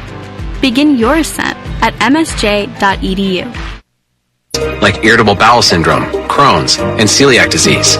So getting to the right diagnosis meant being more open with my doctor about the severity of my symptoms and how often they were happening. But there's good news. EPI is manageable, so don't wait any longer. Use the symptom checker at identifyepi.com and schedule a visit or call with your doctor to ask, could I have EPI? Sponsored by AbbVie. Dave Mitchell, Chuck Murray back here at Schuler Field. Lions on their initial drive, take it down for a 20-yard field goal by Kyle Farfsing. Draw to within 4 at 7-3. 7:49 to go in the first quarter of action. Back set to return, Darius Stokes for the Yellow Jackets, and Farfsing kicks it off. Sidewinder kick. It'll be taken in by Stokes at his 3. Cuts it off the left-hand side to the 10, 15, 20. Puts his head down. He'll be hit outside the 25 to the 27-yard line, or he'll bring it back after a 22-yard return. And it brings up 1st and 10 for the Yellow Jackets. Lions come back and answer that somewhat, Chuck, but both you and I were kind of surprised that they didn't go for the 6. Yeah, like I said, in these kind of games when it's going to be a high-scoring game, and we'll see if we can stop them here, but they're getting 7s, you're getting 3s, that don't add up. But at least we got 3, and we did hold the ball. Marusik in the backfield. The transfer hands it off to Murray, right off left tackle, takes it up across the 30, out to the 33-yard line. That's going to be a gain of 5 for him. Yeah, if they continue to get chunks of yardage, they might not have to throw a pass all day. We're going to have to commit another guy to the box or something at some point. But he's a load. There's no question. He's a load. Absolutely. He's really good. For a gain of 6 yards, 2nd and 4. So it'll be 2nd down, 4 yards to go. Marusik, be a long 4 yards to go. In motion to the left-hand side, Jake Hill. Now he comes back in motion and sets up in the slot on the right side. Ball in the far hash mark. Now moving in motion is Jake Novak. Handoff going to Murray. Murray stutter steps up the right side across the 35. He'll be stopped after a gain of 2 on a nice play defensively by the Lions' Declan Brophy. Yeah, he swarmed to the ball. Now we got him in a 3rd and short. At least we got him in 3rd down. And it's the first time they've been in 3rd down. 3rd and 2. They're going to go for it really quick as they shuttle in some substitutions. Moving in motion to the far side is Darius Stokes. Stokes now out wide right, sets up. Kind of a bunched formation, 2 tight end set. Moving in motion now is one of the tight ends, Jonas Schrock. Handoff to Murphy. Murphy's got the 1st down at the 38-yard line. Yeah, just got it barely enough. 3-yard gain, and it's a first down for Baldwin Wallace. Like you say, they like to go hurry up. The good thing is they're not getting the big chunks they did on the first series, so hopefully we made a couple of adjustments.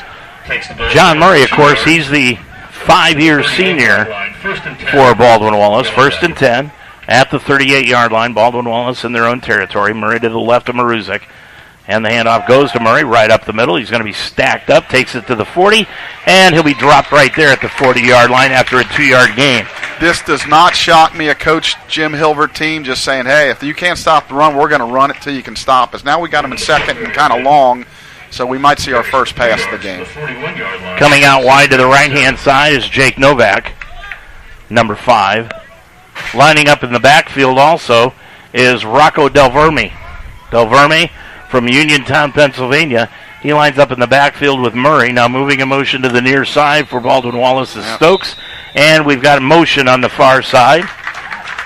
Looks like we were going to see our first pass of the game there. Penalty flag before the play. False start. Offense, number 54. 5-yard penalty, second down. Little new aspect we've got to the broadcast this year. We can hear the official calls now. And now we got him in second and long. So it takes it back, makes it 2nd and 12, back near the 36-yard line. They need to get up to the 48 for a first down. Trips out to the far side for Baldwin Wallace, tight end right for the Jackets. Murray, single setback, dropping back is Maruzek. He's going to throw it deep on the left-hand side, dropping back, and it is complete over the right shoulder. What an outstanding catch by Darius Stokes. Yeah. Stokes just making an outstanding catch. He had to reverse his field and twist his body. Yeah, they threw it up there long and high and just let him run underneath it. Nice play. Plays good for a first down to the 20-yard line for the Yellow Jackets. So it's a first down, 4:37 left to go in the quarter. Baldwin Wallace looking to add to their 7-3 lead. Hand off to Murray, right side. A lot of room across the 15, down to the 10, and he'll be stopped at the 9. Yeah, that's just too big of holes. 11-yard gain, and it'll be a first down and goal for the Yellow Jackets. Their offensive line is doing a tremendous job. Their offensive line came in with a big weight advantage. Pass out to the right-hand side, and in for the touchdown on the play is Baldwin Wallace as the receiver Jake Hill caught it and struggled in from 5 yards out for the touchdown. It's now 13-3. Yeah, quick release by quarterback there, and nice route, and then he did the rest on his own to get the last 5 yards in there. 4:05 left to go in this first quarter, and Dean Saris, who's already 1 for 1 in the extra point department, trying to put BW up by 11. Right now the Lions down 13-3. Waymer the holder, kick is up, line drive kick and through. 4:05 to go in this first quarter of play from Schuler Field in Cincinnati. Your score, it's Baldwin Wallace 14 and the Mount 3. Do you want to grow as a leader? Mount St. Joseph University offers a flexible master's degree in organizational leadership. Classes meet about one Saturday a month. Climb higher and become the leader you were meant to be. Begin your ascent at msj.edu/MSOL. Back here at Schuler Field, Lions down on the scoreboard by 11, now 14-3, and really, Chuck, the defense has not shown any indication of being able to stop Baldwin Wallace. Yeah, they're pushing us around pretty good there, so I think Coach Thompson and defensive staff is going to have to either commit another man to the box. Of course, that puts your corners more on an island, but I think, it looks like they can run and pass, but I think we have to try to stop the run the best we can and hope they can misfire or we can cover single coverage here because they're just doing pretty much what they want right now. And we'd love to bring you some stats about what's happening here, but unfortunately the live stats are not working up here in the press box as of yet. So we'll try to look into that and see if we can figure that out. Saris is going to kick it off, back set to return. Beecham and Price. And it's going to be a high, short end-over-end kick that's going to be taken in by Beecham at the 10, to the 15, right up the middle, to the 20. Jukes to the left, to the 25. And they swarm tackle him. He keeps struggling across the 22 to the 23-yard line. Beecham just does not stop. And Finally spot him down at the 22-yard line. A gain of 12 on that return. You can tell he's a national champion wrestler, can't you? Those feet and legs keep moving. 3:54 left to go in the first quarter. Lions have it now, down by 11 at their own 27-yard line. Beecham is going to stay in the backfield with Taylor. Porter goes out wide to the right. So is Price. And the handoff goes to Beecham. Cut to the left, now back to the right. He's going to be stacked up, brought down at the 27-yard line. Maybe the 28th, they'll spot him. But it's going to be just about a yard gain, and that'll be 2nd down 9. Yeah, we talked in the pregame about, turnovers. Well, no turnovers so far, but winning the line of scrimmage, and clearly they're winning the line of scrimmage on both sides of the ball. Cam York into the ball game now. Leaving the contest for the Lions was tight end Cooper Jones. So the Lions go with 3 receivers out wide on both sides. Ball in the near hash mark. Taylor drops back, looks over the middle, complete on the play to Beecham at the 30. That's just a short gain of a couple of yards. And Beecham immediately was brought down on the play and at the 31-yard line. So it'll be 3rd down and 7. Yeah, big 3rd down here, boy. You hate to go 3 and out and give them right back. York's going to stay in the ball game. So is Ayler. Newton is out wide right. Porter goes all the way out wide right. Now Newton's going to line up in a slot on the right side. Ball in the near hash mark. Taylor looking over the 3-4 defense. Beecham moves out in motion out of the backfield. Taylor, empty backfield, throws over the middle, complete on the play, and it's a 1st down to Joey Newton. Struggles, he's got it across the 40, out to the 42-yard line. A gain of 11 and a 1st down for the Lions. Great effort by Joey Newton. Caught it right about the 1st down marker, and to make sure he got it, he struggled for another 2 or 3 yards. Joey's off to a really good start. I think that's his 3rd catch. Ball moving, clock moving, 2:20 left to go. Handoff to Beecham, tries to go wide right, and he's knocked down immediately by Anthony Kendall right at the line of scrimmage. Yeah, we missed our block, and just no room there. We got to get him some space. He can make things happen, but no space, no yards. Quickly across that offensive line for the Lions, Colin Kandra at left tackle, Alden Studeville at left guard, Danny Mabe the center. At right guard is Delvin Sawyers, and the right tackle, Sam Martin. We got to be able to run the football a little bit. They have got a big weight advantage. Baldwin Wallace goes with that 3-4 defense. 2nd down, 10 yards to go. Taylor, low snap. He's going to roll out to the right, lost his footing, fell down, and he'll be dropped right at the 36-yard line. That's going to be a loss of about 6 yards on the play, and now it's 3rd and 15. Yeah, he's upset with himself. He slipped. I don't know if it was the wet turf or he caught himself with maybe a lineman's foot, but yeah, that makes it 3rd and awful long here. Gary Powell back into the ballgame at tight end. He'll line up on the right side off the line of scrimmage. Receivers out wide on both sides, though. Porter comes out single receiver to the left. Beecham in the backfield, fake handoff, dropping back Taylor. He's going to cut it to the right, looking upfield, trying to get away from a tackler. He's going to be sacked, lost the football, and it's going to go out of bounds off the far side. Luckily for the Lions, it'll go out of bounds at the 24-yard line. That's going to be a loss of about 13 yards on the play, but the Lions are going to be forced to punt from deep in their own territory. Yeah, Josh was trying to make something happen, hold it as long as he can. He spun out of there and then got hit and lost the ball. Fortunately, it did roll out of bounds. But like you say, big yardage loss, and we are punting into the wind here. So let's hope Ryan can get a good kickoff here to not give them a short field. Lions are already down on the scoreboard by 11. Under a minute to go, 45 seconds. Ryan Murray back set to punt this thing away, and Stokes is the receiver back in the backfield. And it is going to be grabbed, by Jake Hill. Hill's going to take it in at the 40 to the 45 across midfield, and he's going to be stacked up at the 48-yard line, and that's where Baldwin Wallace will start it with 24.2 seconds left to go in this first quarter. Already with the lead, 14-3. Well, you hate to say a critical point of the game right now, but this is, we gotta make a stand here. Oh. Murray so far, well, I'm not going to trust these stats. He's running pretty good. He's running very, very well. Yeah. into the ballgame, though, is D.J. Griffiths. Griffiths in at that single setback position on 1st and 10 from the Mount 48. He gets the handoff. There we go. And he's going to be stacked up and brought down right away on the play by the Lions. Interior lineman Josh Nelson. Nelson with the tackle. Yeah, he shed his blocker on that, made the tackle for no gain, actually a little bit of a loss. We're going to end the quarter here. That's going to end the quarter as we clock it down, and that's the end of the first period of play here from Schuler Field on the opening game of the year. And right now, not good news for the Lions after the initial 15 minutes. It's the Jackets 14, the Mount 3 here from Schuler Field in Cincinnati. Hi, this is Morgan Freeman. Has anyone ever said you're the picture of health?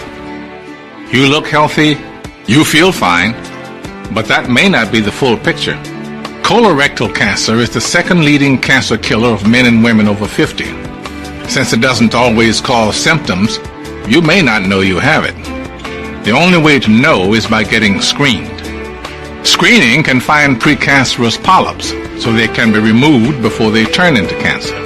This is one cancer you can prevent. Plus, screening can find colorectal cancer at an early stage when the chance for a full recovery is very high. Talk with your doctor and get tested for colorectal cancer. Medicare and many insurance plans help pay for screening. Get screened. Make sure you are the picture of health. A message from the U.S. Department of Health and Human Services and the Centers for Disease Control and Prevention. Baldwin Wallace has switched ends on the field. They'll be going from right to left as they've got it in Mount territory. 2nd down 11. Handoff goes right up the middle on the play to Griffiths, and Griffiths breaks it into the hole across the 40, and they're going to mark him down just outside the 40 at the 41. So a gain of about 7 on the play. It'll be 3rd down and a long 4. Yeah, we had him 2nd and long, and they could run twice here. I mean, if they get a couple yards, they'll probably go for it. We have just begun the second quarter of play. Don't forget, coming up at halftime, we'll have a preview of the Ohio State-Notre Dame game tonight. Big game there. Griffiths is going to stay in the backfield. They're giving Murray an extended break here on this drive. Maruzic looking things over on 3rd and 4. They're going to flip it out to the left side to Griffiths, and he's going to be hit and dropped immediately on the play. And a great play by Nick Stevenson coming in from his linebacker spot. Yeah, that was a great read, great open field tackle, and I would assume they're going to punt here, and they are. So the Lions defense comes up big. We needed a stop bad. They got it, and nice job getting off the field. So it'll be 4th down, 8 yards to go, but punting time now for Baldwin Wallace. And in to punt the football away is going to be Dylan Koogman. Koogman looks back, and he's got Austin Price dropping back, set to return at about his own 7-yard line. And Koogman with a rugby-style kick, good high kick. Price is going to let it bounce. It takes a bounce, and then it's going to be picked up by Donaworth. Donaworth takes it across the 23, out to the 25, maybe the 26-yard line. That thing just bounced. It took a bounce, and Donaworth was wide open. He grabbed it and ran it forward for about another 5-6 yards. Yeah, I think Austin was thinking maybe it'll hit and bounce in the end zone. Instead, it bounced the other way, and a very heads-up play there. So we gained a bunt. We're at the 27, so net punt only of about 20 yards or so. Yeah. 13:20 to go. Lions down on the scoreboard, 14-3. Taylor now in the backfield with Mariano McKenzie. McKenzie's going to start this drive. Lions with Porter and Newton out wide to the right-hand side. Beecham is off the field now. Taylor's going to throw the ball, and it is to Porter, incomplete. Threw it behind him. Yeah, a little behind him, and there's one that ball as it pops up in the air. That's a pick 6. That was scary. That was very scary. I could see that popping up in the air and then walking into the end zone. Lions with their longest road trip of the year next Saturday. They'll be in Alfred, New York. Chuck and I will be there with the pregame show. That game's going to kick off at noon, so we'll be on the air at 11:30 next Saturday. I like that noon kickoff on the road. Get us home a little bit earlier. I do too. Taylor in the backfield. To the left of him is McKenzie. Porter now drops off the line out wide right, dropping back. Taylor looks to the right. He's got it to complete to Beecham. Beecham has got it at the 30, but immediately he is swarmed by several Yellow Jackets. And that's what Jim Hilbert said before this game, Chuck. They needed to get 11 hats on the ball right away. Yeah, they're swarming to the ball. They're just sitting in a nice little zone there, not letting us throw the ball down the field, and that's what makes it tough. You got to complete 3 short passes for a first down, and now we're third and about 7. Third down, call it a long 7 yards to go.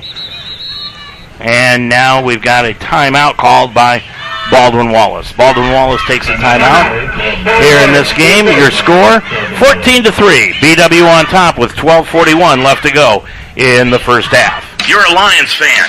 Own it. And we are the radio home of Mount St. Joseph Lions Sports. UltimateSportsTalk.com. Football, basketball, wrestling, volleyball, softball, baseball. We are Cincinnati's sports website and also the home of the Ohio Baseball Weekly Show every Monday night during the baseball season. We are the home of the Mount St. Joseph Lions. UltimateSportsTalk.com. Dave Mitchell, Chuck Murray, right back here at Schuler Field on a bright, I'm not going to say sunny, but a bright Saturday afternoon. The rain has subsided. Good crowd here this afternoon, Chuck, for this opener. Yeah, excellent crowd. We always do well here at home, and then obviously Baldwin Wallace with the Jim Hilbert connection. I'm sure there's a bunch of his supporters here too. Yeah, I know he tried to buy some tickets. They turned him away at the gate. 12:41 left to go in this first half of action. Taylor, third down, 8 yards to go. That was the Yellow Jackets' first time out of the half. Taylor in the backfield. Moving a motion to the near side is Newton. Dropping back Taylor. He's going to run it to the left-hand side. Stutter steps to the 35. He got close to the first down at about the 36. And they might give it to him. Yeah, they're saying yes. Yep, they gave him the first down. Wow. Just outside the 37. Big first down there. Again, we've got to control the ball, and we've got to score. And, you know, when they jump out that quick, it puts a lot of pressure on your offense to score and match. Caden Pollard into the ball game from New Richmond. Moving out wide to the left is Jake Ayler. Cam York and Newton are out wide to the right-hand side. Pollard out wide to the left. Fake handoff. Taylor's going to keep it off the right side to the 40-yard line. He'll be dropped just shy of the 40 after a gain of a couple. That play looked like it was going to go for a lot more than it did. I was going to say, excellent fake, and it looked like about an 8 or 10 yarder, but that was an excellent play. Across this front line, BW averages 231 yards, 231 pounds, I should say, across their front line, while the Lions up front are averaging 254 pounds.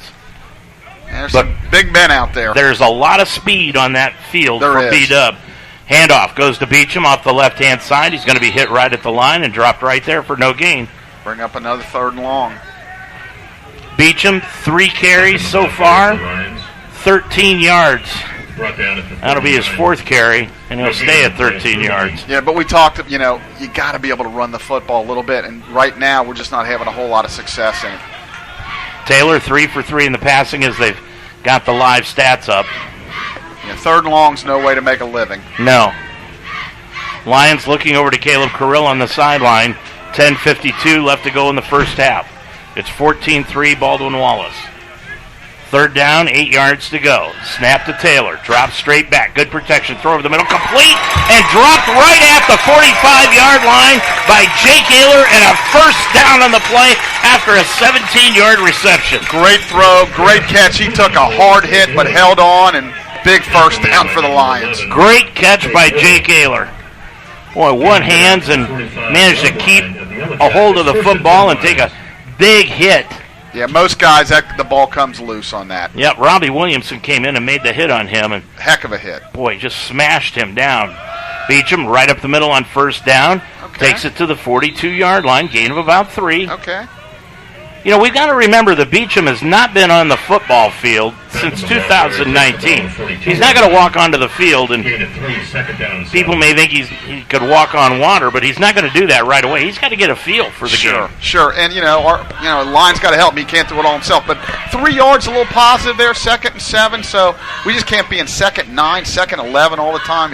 You got to make some positive yards on first down. 2nd down, long 7 from the 42-yard line of B-Dub. Dropping back, Taylor looks to his left, throws it up the left-hand side. He's got a man, that's Porter, and it went right through his hands, incomplete.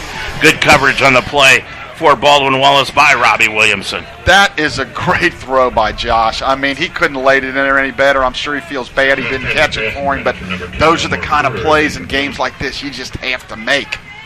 I mean, he dropped it right in the bread box. Yep, put it right there, right in the solar plexus. Could you have made that catch? Maybe in my younger days. Omar, he'll make a lot of plays for us this year. Oh, absolutely. That's a shame. You got to make that catch. So it brings up third down now, 7 yards to go for the Lions. Dropping back is Ayler. Heavy rush on the blitz. Rolls out to the left. Now he's got some time. Throws up the field, and it's going to be caught at the 30, and a completed pass to Jake Ayler for 13 yards and a first down for the Lions, and you can credit Taylor's legs for that. That's all Josh Taylor right there, and again, nice comeback route to catch the ball. He came back to the quarterback. That's what they say. When the quarterback's in trouble, come back towards him. Excellent job by both Taylor and the receiver. Ayler. Beecham, yes. One of the three that goes out wide to the left-hand side. Mariano McKenzie stays in the ball game. Newton out wide right. Ball on the far hash mark. Movement in motion is Beecham to the near side. Drops back Ayler on 1st and 10 from the 30. Throws out to the left. Complete to Beecham on a diving catch with his hands outstretched to the 22-yard line. 8 yards on the reception, and it's 2nd and 2. Yeah, Josh had to throw it outside the corner, and Cornell reached and caught it. That's the only place he could throw it, and he made a great catch. Was defended well, but just better throw and catch. 8:35 to go in this first half. Lions down by 11, 14-3. Trying to get their sea legs underneath them. Now they go with that stacked formation with two receivers out wide on each side. Dropping back is Taylor. Heavy rush. Throw it out of Looks bounds, out, Josh. and he's just going to throw it out of bounds like he did. And now a flag is thrown. And they've also got Josh Taylor got hit out of bounds, but the head referee did not call anything. But we've got a couple of flags on the play, and let's see what that's going to be. I'm thinking some kind of defensive holding down the field. But, yeah, that could have been a late hit. Josh did the right thing, threw it away. And now the officials will confer. Holding. Defense number 1. 10-yard penalty. Automatic first down. Well, that'll help the Lions. Yeah, that's probably why nobody was open. So here we go. We're in the red zone here, and got to put it in. Half the distance, takes it to the 12. 1st and 10 for the Lions from the 12-yard line of Baldwin Wallace. 8:18 left to go. Beecham is going to stay in the backfield. Porter, tight end left. You've got Ayler and also Caden Pollard on the right-hand side. Lions looking things over. Now they'll shift Beecham to the left, now back to the right. Ball in the near hash mark. Play clock down to 5. Here comes Baldwin Wallace. Throw out to the right side to Beecham. Open at the 5. Cuts it to the middle. Now back to the sideline to the 3. To the 2. To the 1. Is he in? He's going to be stopped just shy of the pylon at the half-yard line. Yeah. Tremendous effort by Cornell there. Boy, the Lions sideline is really upset at the head referee right now for not calling any penalties on the late hits, or what they appear to be late hits, against Josh Taylor. See, this is where I like the quarterback under center and And quarterback here he goes up but he's in anyway. Into the end zone. Taylor took the snap, takes it in for the touchdown. All right. So we're back in it. Really nice drive. A couple of third down conversions. Chuck, that was a big, big drive. No question. The defense came up big, because if it's 21-3, boy, it makes it tough. Now we're 14, hopefully 14-10 after the PAT. Right back in it. 7:53 left to go. Farfsing for the extra point. 14-9. Kick is up, and the kick is good. 7:53 left to go in this first half of action. It's now the Yellow Jackets 14, the Lions 10 on the Mount St. Joseph Radio Network. Changing lives is what great teachers do. And as I saw more students struggling to read, I looked to Mount St. Joseph University for help. The Mount is a national leader in reading science with highly effective research-based methods. Their faculty equipped me to teach students with a range of learning differences, and I was able to make an immediate impact in the classroom. The Mount's fully online reading science program helped me climb higher in my career, but more importantly, is improving the lives of my students. Begin your ascent at msj.edu/read. Think of the NCAA as a marching band. We wouldn't stop with halftime. We'd be full-time. Celebrating student athletes in everything they do. Okay, so don't think of us as a marching band. Think of us as a spirit squad. Well, just know we're always there for student athletes. Kyle Farsing will kick it off. Lions down 14-10, 7:53 to go in this first half. And it will be taken up the field for Baldwin Wallace by Mitchel Love. Love on the left side, across the 20, out to the 25, and it'll be smashed down at the 27-yard line. Nice coverage there by the Lions. Kept them in. He's fielded at the 10, so they're inside the 30 to start. 28-yard line. We're in the first and 10. All right, let's get that defense going again. Nice job last series getting off the field and us going down to score a touchdown. Absolutely. That front four for the Lions and Noah Hamlin, Jack Tucker, Chandler Rutherford, and Declan Brophy. They need to pick up the pace on that line of scrimmage for the Lions. Maruzik in the backfield. And the fake handoff throws out to the right-hand side, complete in the backfield. And run up. It's going to be a loss of 2 yards on the play, and a great play by the Lions defensive secondary. Deshaun Starks coming over and making the tackle. A really nice job by Deshaun there. Got off his block and made the tackle for a loss of 2. Victor Ford caught that pass, but lost 2 on the pass. On the play by Deshaun Starks. Second down, 12 yards to go. Now, first time we've seen Baldwin Wallace, but 2 men in the backfield. Now moving in motion to the far side is Stokes. Maruzek's going to throw it out. He's got Stokes open at the 27-yard line. He's going to be brought down again at the 27, right there after making the catch, a gain of 3, and it's 3rd and 9. A little surprised they got away from the running game. You know, we go down and score. Maybe there's a little bit, wouldn't say panic, but like, hey, you know, we got to answer their score. But so we got him 3rd and long. Let's get off the field here. Stokes to the left, Love to the right. In the backfield is Murray. 3rd down, call it 10 yards to go, right at the 28-yard line in Baldwin Wallace territory. Moving in motion is Conway, dropping back. He's going to be hit. Ball fumbled. Lions have recovered at the 17-yard line of Baldwin Wallace. Maruzik got hit. Looked like Declan Brophy got him. He did. Maruzik coughed up the football, and the Lions came up with a recovery. Yeah, he beat the left tackle, hit the quarterback on the blind side, and he never saw it coming. Great job by the Lion defense. The last 2 series have been really good. 6:41 left to go in this first half, and the Lions are down by 4, but with the football at the 18-yard line of the Jackets. Beecham in the backfield for the Lions to the left. Ball right in the center of the field. Receivers out wide on both sides. Taylor drops back. Good protection. Now cuts it up the middle to the 20, 15. Spins inside to the 12-yard line where he's brought down after a gain of 7. The line did a nice job. Gave him a lot of time. He just couldn't find anybody open, so he took the 5-6 yards. Lived for another play. And again, we talked earlier, turnovers. That's a big turnover for us to get. You got to win that turnover battle. Big. They're going to give him just 5 yards on the play. They'll drop him down at the 13, 2nd and 5. Beecham again to the left of Taylor. Ball right in the smack dab in the center of the field. 6 minutes to go and running in this first half. Taylor rolls out to the left, away from the blitz. Squares his shoulders, throws into the end zone to Porter. Ball knocked free and incomplete. Little dangerous. He gave his guy an opportunity to make a play, but he floated it up there. Little dangerous, but Josh likes to live on the edge a little bit. He's a little bit of a gunslinger. Well, you talk about the respect that Baldwin Wallace is giving this new transfer, Porter, from Ohio Dominican. They've got their best corner on him, and they've had him on Porter all day long. Yeah, that says a lot about that. You know, he's probably a guy that Jimmy tried to recruit, actually. He probably knows him fairly well. He knew him. Yeah. He talked a lot about him off tape.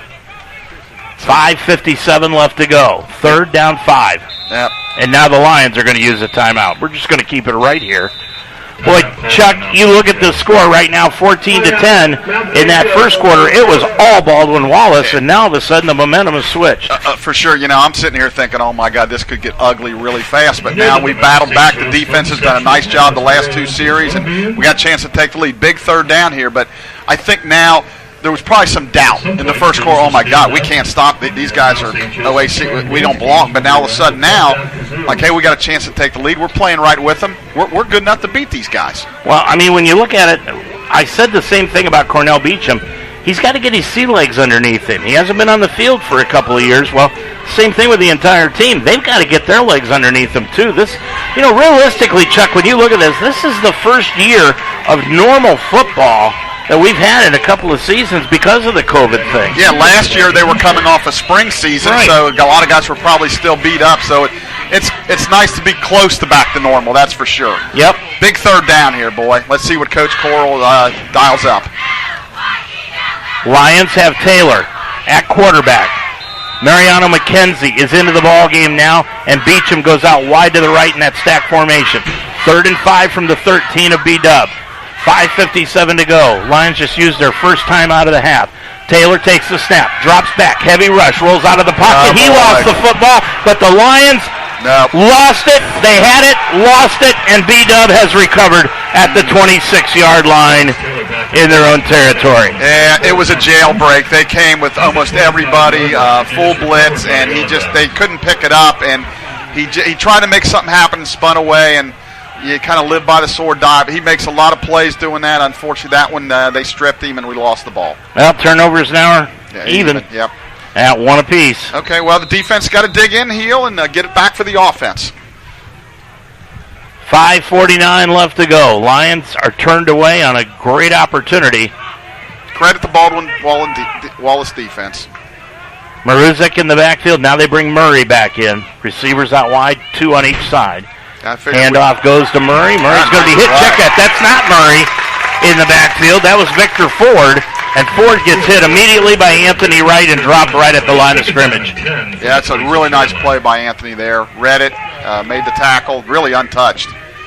I thought we'd get a heavy dose of running here after the last series, but now they're 2nd and long. So Lions are starting to control that defensive line is starting to control the line of scrimmage. The gaping holes are not there, so hopefully we can keep it that way. Still in the backfield, Victor Ford Jr. Maruzek takes the snap out of the shotgun, hands it off. That's Murray, 35 to the 40. He's just struggling forward across the 45, and he's out to the 48-yard line. That's going to be a 21-yard flag all the way back in the backfield. I guess it's a holding. Yep, I think you're right. Maruzic is walking backwards. Holding. 68 on the offense. 10-yard penalty. Good play to down. Well, we're going to have fun with our new toy. We can get the officials' calls immediately right now. 5:03. That wipes out a 21-yard gain by Murray, and that hold is going to knock it back from the 26-yard line all the way back inside the 20 to the 16-yard line. It's basically a 36-yard penalty. You didn't get the 26 in your back 10, so that's big. 2nd down, 20. Lions playing their linebackers a couple of steps deeper. Maruzek's going to put a man in motion to the far side. Drops back. Heavy rush. He's going to be hit, and it's going to be incomplete. Tried to throw the ball out to Love, and it went right through his hands. He was open. Yeah, he threw it a little bit hard, and he wasn't quite ready for that velocity. So we got him 3rd and long here. I expect some type of prevent, keep him in front of you, make the tackle, and make him punt. Donnerworth and Price at the safety positions, Chucker, dropping all the way back 15, 16 yards off the line. Yeah, you'd love to get a sack and force them to punt out of their own end zone, but you want to make sure you stop them. No first down here, nothing crazy here on 3rd and 20. Stevenson, the wild man, is at left linebacker. He's ready to go, and Nate Owens also. High snap, but bringing it down is Maruzek. He's going to be hit at the line, and they brought him down at the 16-yard line. Gain of maybe 4 on the tackle, and Maruzek got upset, flipped the ball to the official. missed him and then went back and got it for him. So it'll bring up fourth down. Okay, we got a chance to get the ball in good field position here, so with two Cornell's going to go back.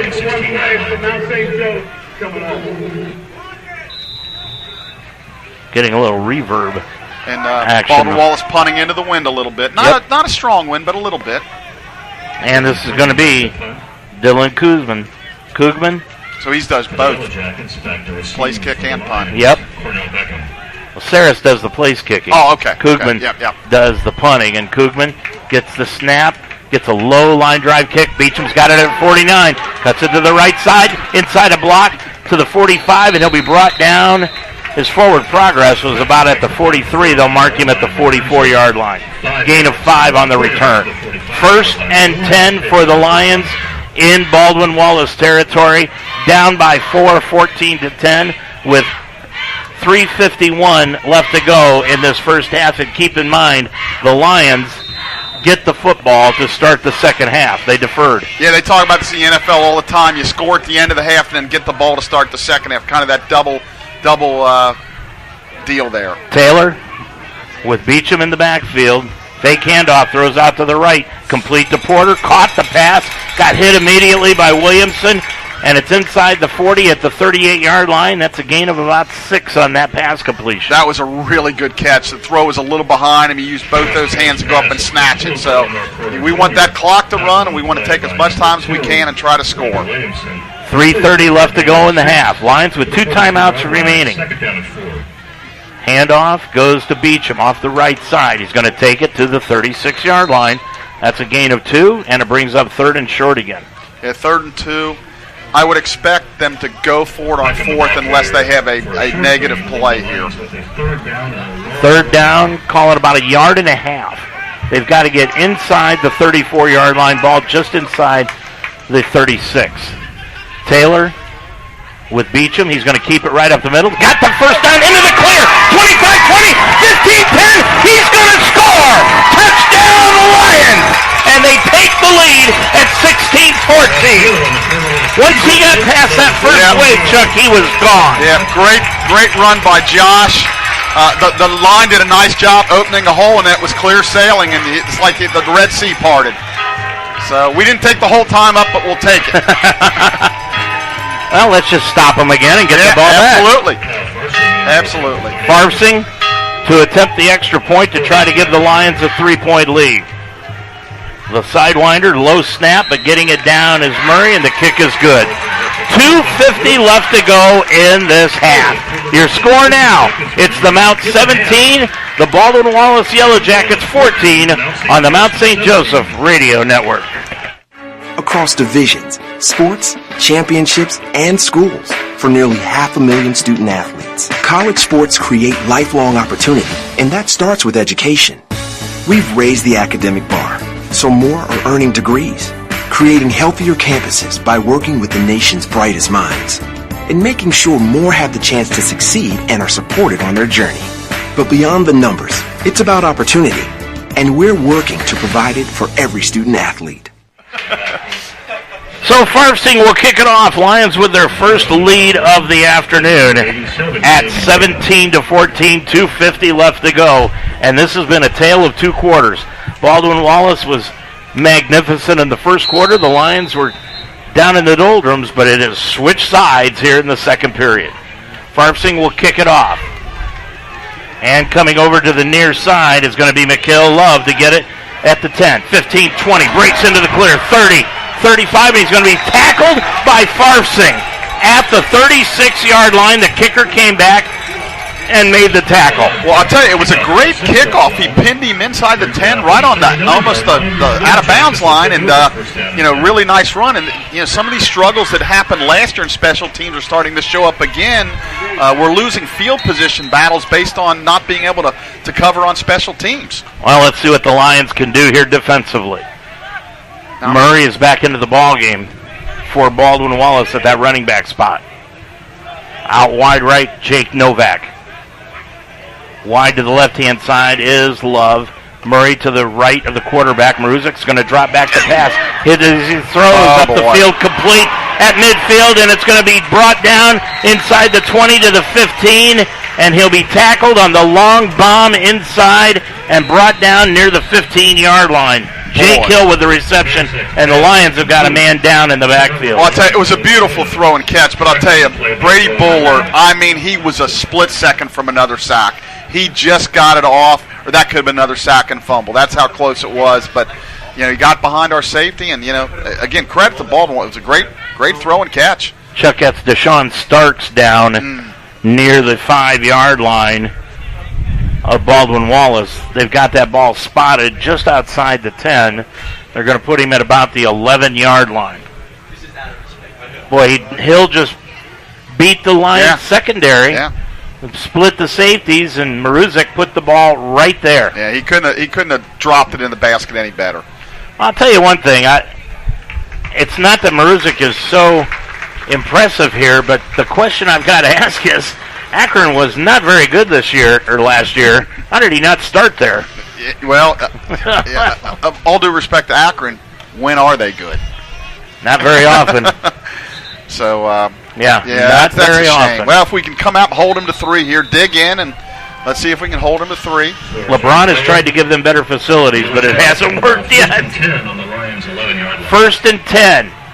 Ball at the Lions' 11. Let's see what the defense can do here. Maruzic in the backfield with Murray right behind him. I would expect a heavy dose of Murray here. Out of the pistol. And the handoff goes to Murray right up the middle. Stopped at the 10. A yard gain. Yeah, I think Baldwin Wallace wants to score and leave the Lions with hardly any time. So it's kind of a clock management game here. 2 minutes to go exactly in this first half. Ball spotted just inside the 10-yard line. At halftime, we'll have a preview of the Ohio State-Notre Dame game tonight with the ABC Game Day crew and the CBS crew. That's coming up here at halftime. Coming out wide to the left-hand side is Darius Stokes for the Yellow Jackets. Now into the contest at running back is Victor Ford. Fake handoff, throw over the middle, and it's intercepted by the Lions in the end zone. Go down. Austin Price with the interception in the end zone. He jumped the route and took it right out of the hands on the play of Jake Hill. Yeah, he led him a little bit too far. Austin was there, makes the pick. Austin, one of our two sport guys, That's also right. plays outfield, and he made the catch there. And big turnover. So now we lead, or they lead us in turnovers 2-1. And you know what? Austin can keep that haircut. Let him go ahead and keep that haircut. Now, if I'm the Lions, I'm not going to get too crazy here. We get the ball to start the second half. One thing we don't want to do is give it back to them again and go quick 3 and out. So. No, I would think right now they've got Beecham in the backfield. If they come up with a big play, they might do something. That's what I'm thinking. I think hand that's off good. to Beecham, There it is. right up the middle to the 30, to the 35, there it is. Go! to the 40, to the 45, keeps it going across the 45 to the 47-yard line. 27 yards for the big guy. Now we go. 1:17. Remember, the Lions have 2 timeouts left. Now coming out, Lions trying to get set on offense as that ball is marked down. Taylor, handoff, Beecham around the right-hand side to midfield. Flying on the play. It's going to be holding against the Lions as Beecham is upended at the 40. I don't know, Chuck, but I got a feeling that Beecham suddenly has found his legs. Yeah, he looks really good now, and doggone holding call. 68 on the offense. 10-yard penalty. Replay it down. So, that's a shame. Call it back. Yep. 1:02 left to go in the first half, and now let's see if that changes the Lions' philosophy. Well, I like Coach Coral's first 2 calls. You know, you run the ball, see what happens. We busted one, so let's go. I still think they can afford to. Well, we're going to get a timeout here by Baldwin Wallace. Well, maybe they want to try to pin the Lions back. There's 1:02 to go in this first half, so that's going to be the second timeout used by Baldwin Wallace. Maybe they think they can get the ball back or force the Lions to punt here, Chuck. Yeah, I'm probably thinking that, but I think they're also trying to just like, okay, here's the situation. They're backed up. This is the kind of defense we want to play, keep everything in front, because really we probably need to get at least to the 25 to have a shot at a field goal. So I think keep everything in front of us, or for front of them is the thought process. I don't think at this point they're thinking about getting the ball back, but because we could theoretically run it twice more. They can only stop the clock once. So, I asked you guys earlier, Dr. Williams is to the left of us in the president's box. I saw him with a walker coming up here, and evidently he had some sort of leg surgery. I believe knee surgery, but great to see him here. Yeah. He's a great supporter of athletics here at the Mount. And, absolutely. He's really behind a lot of the things we're doing. And, the Centennial Fieldhouse, hopefully the new baseball field in Delhi, all these great things are going on here. I still remember him at the softball game 2 years ago, cheering on the girls. Yep. Boy, he was the cheerleader in that one. Lions, first down, call it about 22 yards to go. Fake handoff. Taylor's going to keep it right up the middle. It'll be hit behind the line and dropped. And Hilbert is going to take his third and final timeout. That is interesting. 56.3 seconds to go. Taylor got dropped back at the 33-yard line. So that's going to make it about 25 yards to go. Ball carrier lost 3 on the play. Second down and 20. Yeah, we can theoretically run it out if we want to do that. Now, if we throw the ball and incomplete, then that's going to give them an opportunity. But if we just run it twice, no matter what, the half's going to end. Yeah. They got no other way to stop the clock. So, I think I'd call something safe here, see what happens. Depends on how quick the officials are with putting the ball in play in between the two plays. I mean, they would have to be very quick, but I've seen a lot of stranger things happen. Yeah, if I'm us, I want to go into the lead at half with it, and knowing I get the ball coming out, I wouldn't want any unnecessary risks. But on the other hand, they may say, "Hey, we got a shot here, let's go." So I'd be conservative, but I'm not Coach. I'm not Caleb. Yeah. Ladies and gentlemen, during the break here, we'd like to now the Lions come out onto the field. Lions a happy birthday. After that timeout. Remember, they still have 2 timeouts, but that's it for Baldwin Wallace. Right. So we'll see what they do. I'm expecting a handoff here. I am too. I mean, you've got see what happens. Beecham in the backfield. It's second down, call it about 25 yards to go from the 33-yard line in their own territory. Handoff Beecham around there he goes. Side. He's got an opening to the 50, 45, 40. He'll be running out of bounds inside the 40 at the 35-yard line. Holy moly. Again, I think we're playing it perfectly. Now we can go. And, I really kind of question those timeouts that they were calling. It wasn't like we were pinned way back. 32-yard gain on the play for Cornell Beecham. 48.6 seconds to go in this first half. And the Lions still have 2 timeouts left in their back pocket. Ball at the 35. Beecham again, right behind Taylor at quarterback. Receivers out wide on both sides. Powell tight end right off the line. Handoff goes to Beecham off the right side behind Powell to the 31-yard line. Gain of 4. And the Lions let the clock continue to run. Yeah, I would. You still got 2 timeouts. Go quick. 40 seconds left to go. Porter comes out to the right. So does Cam York. Beecham lines up on the left-hand side of Taylor. Ball on the near hash mark. 30 seconds to go in the half. 2nd and 5. Handoff Beecham. Right side. Breaks a tackle. Now gets it down to the 27-yard line. Gain of about 4 on the play. Boys, timeout. 21 seconds to go. Well, they're going to let it continue to run. They've got 2 timeouts. Yeah, I don't know what we're doing here. 3rd down and 2. We really mismanaged this. Now we're just going to try a long field goal. I agree really with you. mismanaged 8 this. seconds. Now they're going to go ahead and take the timeout. Oh boy, that was really, really bad clock management there with 2 timeouts. And Coach Hopperton and Coach Coral are talking. Now we're talking about a 45-yard field goal. Now he does have the wind, but boy, that's the wind's kind of cross-bucking here, Chuck. I mean, I don't understand that. I don't understand that either. I mean, you've got 2 timeouts left, 20 seconds to go. Use one of the timeouts. For sure. Design a play, maybe to go to the end zone if you want to. Or boy. You've still got the other timeout in your hip pocket. Yeah. Well, it looks like they're going to try the long field goal. I think Kyle Farsing's coming up. That's really baffling. It is. Not sure the thinking behind that. Yeah, I don't either. That's something maybe you want to ask next week in your conversations. They'll probably just say there was a miscommunication between the coaches there. I was watching both of them, Hopperton and They kind of looked at each other, and it's like, I don't know what we're doing here. So are they going to try the field goal? Yeah, no, they're not. So I guess they're just going to go to the end zone. It's 3rd down and 2. Going to be 3rd down 2. This is confusing. Baffling. Really baffling. And Beecham is off the field. McKenzie's in at running back. Well, they're going to throw it long over here. Yeah, 3rd down and a yard to go. Make it about 2 yards to go. They're going to throw it to Taylor him. drops back. They're going to throw it to Porter up the field near the end zone, and it is behind him, incomplete. And that's the end of the first half of play. Boy, a really disappointing end to this first half, the way the Lions played in the second quarter. They went conservative rather than aggressive, Chuck. Yeah, I mean, I thought they played it perfect until the last 20-something seconds. Very, very interesting as to how they finished up the final 20 seconds of this half. But the Lions have the lead going into the locker room. Your score at the half, it's now Baldwin Wallace down by 3. The Mount 17, Baldwin Wallace 14. Coming up at halftime is a preview of the Ohio State Notre Dame game tonight. I'm Dave Mitchell with Chuck Murray. Halftime next here on the Mount St. Joseph Radio Network. Action. Using gay to mean dumb or stupid, not cool. Not in my house, not anywhere.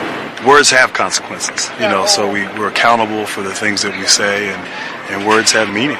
And so we have to be careful with the things that we say and be sensitive to others. And so hopefully we can get that across. For someone like Grant Hill to say, and I believe it's wrong, and I want you to stop doing it, I think is very powerful. It's not creative. It's offensive to gay people. And you're better than that. When it comes to homophobic in the sports world, it's come a long way, and I think that people are realizing that you have to respect one another.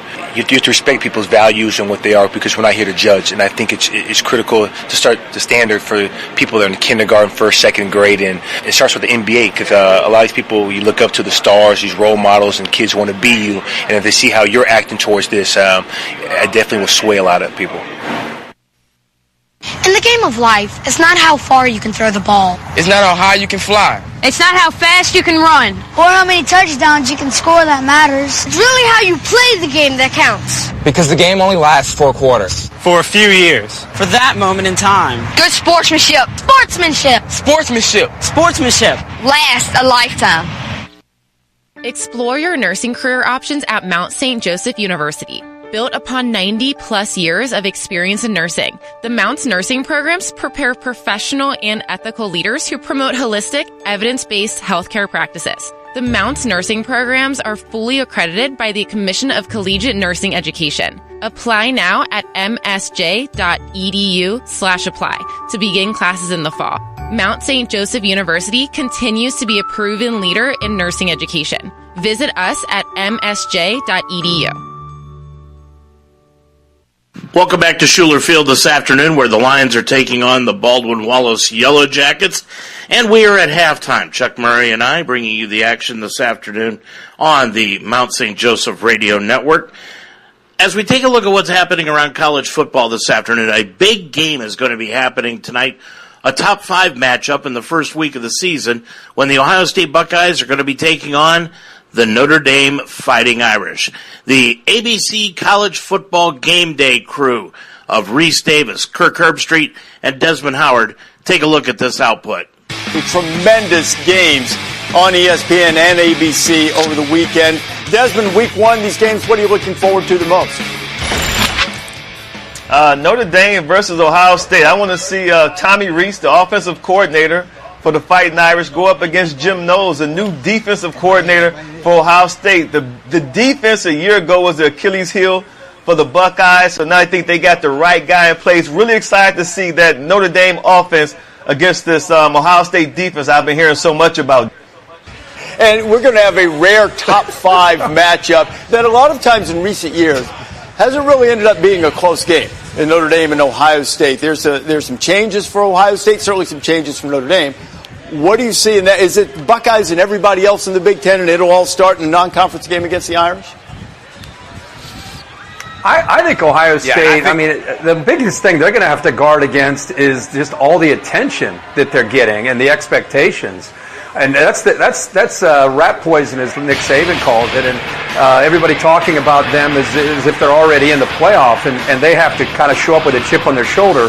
And I think internally they will. But this team, they have 3 Heisman Trophy guys. I mean, if you've really looked at the potential of what Trevion Henderson can do, I think he's the best back in the country, most complete back. Jackson Smith and Jigba, are you kidding? Is he back for an encore after what he did last year? C.J. Stroud. Well, for a different look at this evening's ball game between Notre Dame and Ohio State, let's go to the CBS crew and hear what Brandon Baylor and Tom Fornelli have to say about the Buckeyes taking on the Fighting Irish tonight at the Shoe. A lot of pressure for both schools out the gate here, and maybe more so for Ohio State. The Buckeyes, despite a win over Utah at the Rose Bowl back on January 1st, the Buckeyes had a subpar season based on their lofty standards and what has Ryan Day is set up there. But Marcus Freeman, his first game at the helm here and first full season as the head coach for the Irish here, taking over. You take a look at the numbers here. The Buckeyes, they won 22 straight season openers, longest active streak in college football. And, of course, Marcus Freeman, I mentioned, replacing Brian Kelly, who's now at LSU. The program looking to improve on that 11-2 record a season ago. Also staying in conversation along with the Buckeyes. The closer we get to what? That CFP, which is always hanging before we even get to week 1.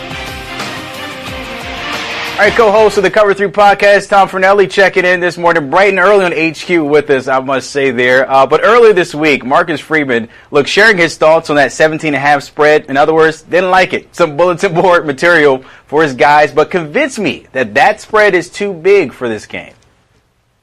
Oh, I'll say there are 2 different ways you could look at the spread. If you are Marcus Freeman, you're saying we're one of the top 5 teams in the country and we're 17.5-point underdogs to Ohio State. But the other side of that is Ohio State might just be so good that it's going to be 17.5-point favorites over another team that will be contending for a playoff spot. But of course, Marcus Freeman doesn't really want to have to spin that to his team. He's trying to motivate his team going into the season opener to play the Buckeyes. And all he has to do is point to last September. Oregon was a 15-point underdog going on the road to play Ohio State in Ohio Stadium. They came out of there with a 35-28 win that nobody saw coming. And if I'm Notre Dame, I'm saying, listen, Oregon was only ranked 12th last year. We're ranked number 5. People look at us. We're a team that's been to the college football playoff twice in the last few years. We were nearly there last season. If we go on the road and beat this Ohio State team that didn't even win its conference last season, we're going to be right back in the college football playoff picture. And I know for Marcus Freeman, this is a very tough test. It's his first game as the head coach. As you mentioned, he's replaced Brian Kelly, who's gone to LSU. He coached in the bowl game, but this is the first regular season game that's truly going to count on the record. And it's against one of the best teams in the country. But this Notre Dame squad, Brian Kelly left. There's still plenty of talent on this team. Tyler Buckner stepping in at quarterback. There's talent on offense. There's talent at tight end and Michael Mayer. The defense is solid. This is not a situation where Brian Kelly left the cabinet empty, and Marcus Freeman has had a big role in making sure that cabinet wasn't empty, as he's been the lead recruiter for this program the last couple of years, and he has stocked this team full of talent. They might not be as good as Ohio State. They might be 17.5-point favorites, but they can go in and win this game. You mentioned, of course, the talent there for the Irish on the offensive side, but when we talk about Ohio State, we know what they have on their offense. It's the question marks on defense with defensive coordinator Jim Knowles. On a scale from 1 to 10, the amount of pressure for him coming into this game. I'm going to put it at a 6.5, because when you're the defensive coordinator of a team that's probably going to score 40 points per game this season, it eases the pressure on you a little bit. But when you look at the way the sport has evolved over recent years, it's always down to the new offensive coordinator or the new quarterback that teams are looking at as the savior to fix things that have gone wrong. It's not often you look at a defensive coordinator as the guy that's tasked to come in and save the program, but that's essentially the situation Jim Knowles is dealing with in Columbus, because Ohio State's offense is going to be fine. What killed the Buckeyes in recent years and what has kept them out of the college football playoff last year, we mentioned that Oregon lost at home last season, is a defense that has not lived up to the standards set during Urban Meyer's tenure. That is the one area Ryan Day's Ohio State teams have lacked in comparison to the Urban Meyer regime that he replaced. And Jim Knowles is a coach that last season at Oklahoma State, he took over this program. 2017 season, the year before he got there, Oklahoma State ranked 74th nationally in pressure rate against quarterbacks. Knowles' very first season, they improved to 44th. Last year, they ranked 5th. Ohio State has gone the complete opposite direction. And when you look at Ohio State, you think of its past, you see draft picks like Chase Young, Joey Bosa, Nick Bosa, guys that were going in the top 5 of the NFL draft as edge rushers because their specialty was getting after the quarterback. Ohio State has still recruited that level of talent in recent seasons, but with its defensive coordinators under Ryan Day, it has not been able to turn that talent into production on the field. Jim Knowles was able to do that at Oklahoma State. That is going to be his primary focus at Ohio State, and he's got a much more talented roster to deal with than he dealt with at Oklahoma State. If he can get pressure with that Oklahoma State defense, kind of scared to see what he's going to be able to do with this Ohio State defense.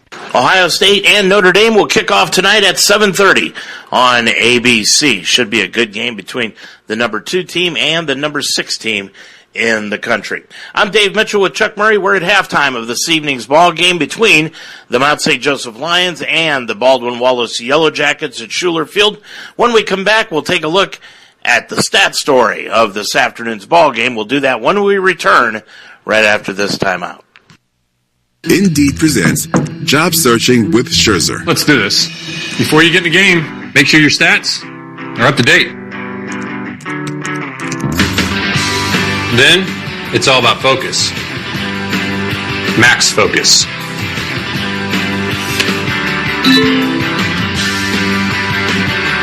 Yes!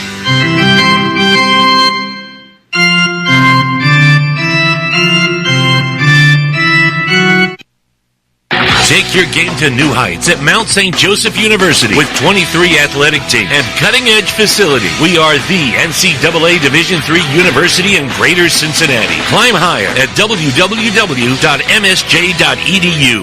Dave Mitchell back here at halftime of this ball game between Mount St. Joseph and the Baldwin Wallace Yellow Jackets. Your score at the half is 17-14. Mount St. Joseph on top of things here from Schuler Field in Cincinnati. Good to have you along here today for this opening game of the season. Next weekend, we will be in New York at Alfred University.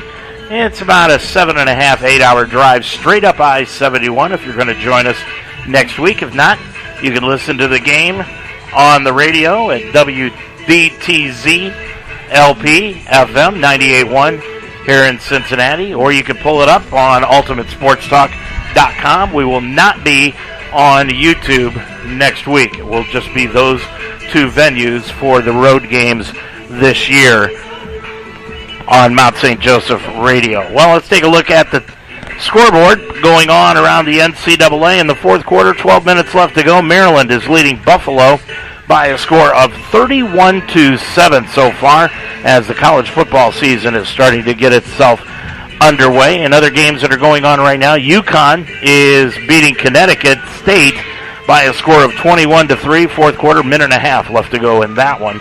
Colorado State is losing big to number 8 Michigan, 44-0. The Wolverines are winning that one with just under 10 minutes to go in the fourth quarter. Navy is losing to Delaware 14-7, and they're in the fourth quarter of that ball game. Eastern Carolina is falling to 13th ranked North Carolina State, scoring that one 21-14 at the end of the third quarter. And Boston College is beating Rutgers out of the Big Ten 21-15, 12:54 remaining to go in the fourth quarter of play. In other action going on around the country, San Diego State is losing to Iowa. Get this score, 5-3, the Hawkeyes over San Diego State. They are in the fourth quarter, 13 minutes to go in that one. That one's more like a baseball score. Appalachian State losing to North Carolina, 41-27 now, with 12 minutes to go in that one. It is University of Virginia 28, Richmond 17 in that one with about 3:25 to go.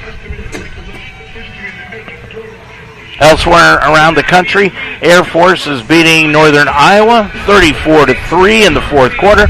Iowa State blanking Southeast Missouri State with 12 minutes to go in the second quarter, 14-0. Bowling Green and UCLA in the first quarter tied up at 7 apiece. And we'll check more of the scoreboard when we come back right after this. You want to advance your career through education, but you have a busy family and work schedule. Mount St. Joseph can help. The Mounts School of Business offers an MBA program on Saturday mornings where you can earn your master's degree in 2 years. Courses are led by faculty who are experts in their areas and taken one at a time, and the GMAT is not required for admission. Classes every Saturday can make a huge difference in your life and your career. Learn more about the Saturday MBA program. Visit msj.edu/MBA. Of course, one of the games that you heard coming up later on tonight, Ohio State hosting Notre Dame. That game will get underway at about 7 o'clock. Elsewhere around the country tonight, number 11 Oregon is going to be playing number 3 Georgia. Boy, that's going to be a big game tonight. That one gets underway actually this afternoon at 3:30 this afternoon. Of course, Cincinnati is going to be in Arkansas taking on the Razorbacks. The Bearcats, big game here for them. Luke Fickell trying to get them back to the championship round. They'll be playing Arkansas, and that game is coming up here in about an hour and a half from now. So that's what the scoreboard looks like around the college football area. Let's take a look at the stat story, first of all, for the Lions and how we have actually gotten here, where the Lions leading it by a score of 17-14. Baldwin Wallace got off to a big lead. It was 13-3 when Victor Ford Jr. ran up the middle for 11 yards for the touchdown. Saris added the extra point. Baldwin Wallace was on top of it in the first quarter by a score of 13-3. 5 plays, 83 yards in a minute 52 was the drive. The Lions then started coming back. They made it 15-14 when Josh Taylor ran up the middle for a yard to score the go-ahead touchdown. That drive went 13 plays, 74 yards in 7 minutes and 7 seconds, and the extra point was added, and the Lions led it where they are at right now, 17-14. A look at the stats in this afternoon's ballgame for the Lions. Josh Taylor, 13 of 19 for 133 yards. He's got a long completion of 20 yards. He's been sacked 3 times, though. Cornell Beecham, now, here's where I've got a little difference of opinion on the stats right now, so take this for what it's worth.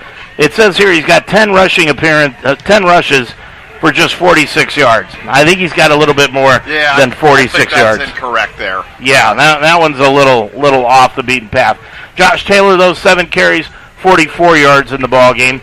Cornell Beecham has caught 6 passes for 62 yards. Jake Ayler has caught 2 passes for 28. Joey Newton, 3 catches for 28 yards. And Omar Porter, 1 catch for 6 yards in the ball game. The Lions have picked up 12 first downs to Baldwin Wallace's 7. The Lions have ran the ball 17 times for 80 yards, while Baldwin Wallace has ran it 16 times for 96 yards, which is an average of 6 yards per carry. Lions 4.5 yards per carry. Lions have caught 12 passes for 124 yards, while B-Dub has caught 6 passes for 108 yards in the ballgame. Joey Maruzek, 6 of 8 in the ballgame, 1 interception, 108 yards in the contest, and 1 touchdown. He's got a long completion of 50 yards here this afternoon. Steve Radcliffe right in front of us saying hello. Haven't seen you in a while. How are you? Oh, well, thank you. You're looking good. A lot. Yeah. He's colorful, and he's got a better face for radio than I do. Steve, former athletic director here at the Mount, Steve Radcliffe, a little bit here on the broadcast here this afternoon. Chuck, before we take our final break, heading into the second half, Lions are going to have the football. Still a little quizzical about what happened there at the end of the first half, and nonetheless, the Lions have the lead. Well, if this game ends up a one-possession score and we're on the short end, the coaches are going to really look at themselves and say, wow, did we mess that up? Now, if we end up winning, it'll be a blip on the screen like it never happened. But, boy, that sure looks – I was really – I don't know whether I want to say it, just confused on the mismanagement with 2 timeouts and the ball on the – inside the 20, and I don't understand. It was almost like they hired Les Miles to run the last 2-minute drill. Again, just baffled. I got nothing else to say. And it'll be interesting to see. I'm sure they'll have an explanation. It'll probably be a miscommunication thing, or it's the first game for everybody. But really, those guys are experienced coaches. That just honestly just can't happen. I really hate to, continue to belittle the point about Cornell Beecham, but the fact of the matter is it the Cornell Beecham that's going to be the way he was in the first quarter, or is it the Cornell Beecham in the second quarter? Well, I think it's going to be the second quarter, but again, I felt like the line did a way better job. In the first quarter, we were getting manhandled at the line, both lines. Now, the second quarter, I thought we made some adjustments on defense, and on offense, our linemen started winning some battles up there. And as you know, if you give Cornell a little bit of a crease, you can see what can happen. So I feel like we made some, and I think we're confident. I hope the end of the half, I'm sure a lot of guys are walking off and saying, what are we doing or not doing? But it's over with and done. It's time to go to the set. We get the ball first. Let's go make a statement, get up by 10, and really put them on their heels. Yep. Because if we get up, 2 scores, maybe they go away from their running game, and then all of a sudden they become one-dimensional. And, he is an transfer, and he's a good player. But if you can make a team one-dimensional, you got a better chance. One thing about it, the Mount knows that they can stay with Baldwin Wallace. I think that's really important. Because, again, when it looked 14-3 early, it looked like it might be 21. It's like, this is going to be blowout city. We'll be back with the second half on the Mount St. Joseph Radio Network. If you're watching this with your friends, you'll probably make a joke. Because you know what you feel on the inside isn't what you want people to know. If you have to pretend to be happy, find someone you trust and tell them.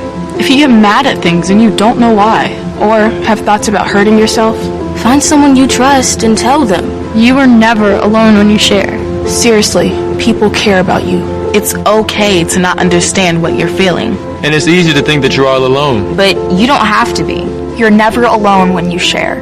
Don't be ashamed to tell someone you trust what you're feeling. You're not alone. You are not alone. Find someone you trust and tell them. Tell a parent. Tell a teacher. Tell a brother or sister. Or just tell a friend. You haven't done anything wrong. Talk to someone. Talk to someone. It's how things get better. See what Lions are on top of it here at the half, 17-14, and we are set to get this thing underway for the final 30 minutes of action here from Schuler Field. I'm Dave Mitchell with Chuck Murray. Good to have you along here this afternoon. Saris is going to kick it off. Back set to return is Austin Price and Cornell Beecham. To return this kickoff, Lions get it to open up the second half with a 3-point lead.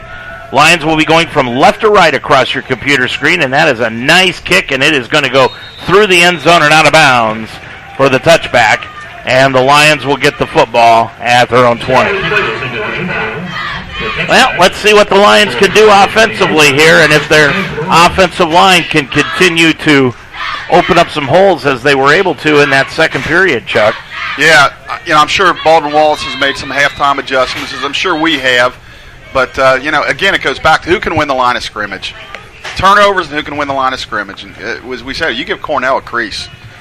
Beecham. It's fun to watch. Beecham is in the backfield. Baldwin Wallace showing blitz. Beecham gets it right up the middle, and he's tripped up and brought down right at the 30. They started out at the 25-yard line, about at the 27-yard line. Now they're going to knock him down at the 21, so just a yard gain. Yeah. Porter and Ehler out wide to the right. Now coming into the slot is Newton. Yeah, it's important for them to win first down. Second and long is not a good recipe. Beecham on second down, 9 yards to go, drops back, looking to throw. Steps up into the pocket. Now cuts it to the right. Throws up the right side. He's got a man open. That's complete to Joey Newton at the 44-yard line. First down, Lions on the play. Last year, Josh takes off and runs, but this year he waited, was patient. He saw Joey break open. In fact, last week in the scrimmage, once you crossed the line, they blew it dead, so he stayed in the pocket a lot more, and I think that helped him right there. 18-yard gain on the play for Newton. That is his fourth catch of the afternoon. First down 10, ball at the 45-yard line, still in the Mount territory. And fake handoff. Taylor's going to keep it right up the middle. He cuts it to midfield into Baldwin Wallace territory down at the 48-yard line. Really nice fake there. They all went for Cornell, and he kept it. That's going to be really a nice weapon for us this year. You know, we had Chayton a few years ago, but he wasn't really that running threat. Now with both of them being running threat, that's going to be really huge for us offensively this year. God love Chayton. He could do everything but run. Yep. He could wing it. Second down, 3 yards to go. One of the greats. Yep. At Mount St. Joseph at quarterback. Handoff up the middle, goes to Beecham. Beecham stacked up right at the line of scrimmage, nowhere to go, no gain. Might have lost a half a yard. Now they're going to put him right back at the line of scrimmage, 3rd down 3. First big third down of the second half. We need to convert here. 13-11 left to go in this third quarter. We have just begun the second half of action. Lions and Baldwin Wallace both looking for a win to open up this 22 season. 3rd down, 3 yards to go. Bunch formation for the Lions. Fake handoff. Taylor rolls out to the left. Squares his shoulders. Throws it deep. He's got a man open. That's Taylor. Oh! Incomplete. Coming back and causing interference was Dylan O'Donohue. And he may have got a hand on that ball. Yeah, I think he probably did, but it just hung up too long. Jake had broken open. Josh was throwing against, he's rolling out to his left, throwing across his body. Just couldn't quite get it accurate, but it had enough time for the DB to break it up. Well, and coming in to punt the ball away will be Ryan Murray. Let's hope Ryan can pin him in here. Maybe they'll jump off sides here. Ryan had a good punt his last time. 33 yards, gets that one away, barely. Bounces. Going to take a bounce, and now will bounce sideline, and now they've got it down it, and Price will at the 11-yard line. So a good punt there of 11 yards, make it 37 yards on the punt. Yeah, not pretty, but effective. And Baldwin Wallace will now have it for the first time here in the second half. Yeah, it was a big stop, third down stop by them. They got a heavy pressure on Josh there. He did a really good job of rolling out and getting it away and almost made a great play. So first time Baldwin Wallace will have the football here in the second half of action. And they have got Victor Ford in the backfield. Ford in that first half of action ran 3 times for 23 yards. And he will get a fake handoff, and Maruzek's going to run it around the left-hand side across the 20. And he'll be brought down at about the 24-yard line. First time we've seen that play. Did a nice job, fake. We weren't expecting him to keep it. And while he doesn't have a lot of speed, he did have a little opening there. Yeah, trying to throw a little wrinkle at the Lions defense, keep them at home. Second down after the 8-yard scamper by Maruzek. Yeah, trying to keep us honest. 12:09 left to go in this third quarter. Lions lead it by 3, 17-14. Now back into the ball game is John Murray from Withrow High School, 5th-year senior. Fake handoff, looking upfield. Maruzek throws it into the flat, complete on the play at the 33-yard line, and struggling forward across the 33 to the 35, out to the 36-yard line is Elijah Arnett from Woodridge High School in Akron. Very nice, but he just got down, sat down in the middle of the zone, and nice throw and catch, and first down. First and 10 for Baldwin Wallace at their own 37-yard line. Their center, Dominic Biaggi, looking things over, calling out the signals on the offensive line for the Jackets.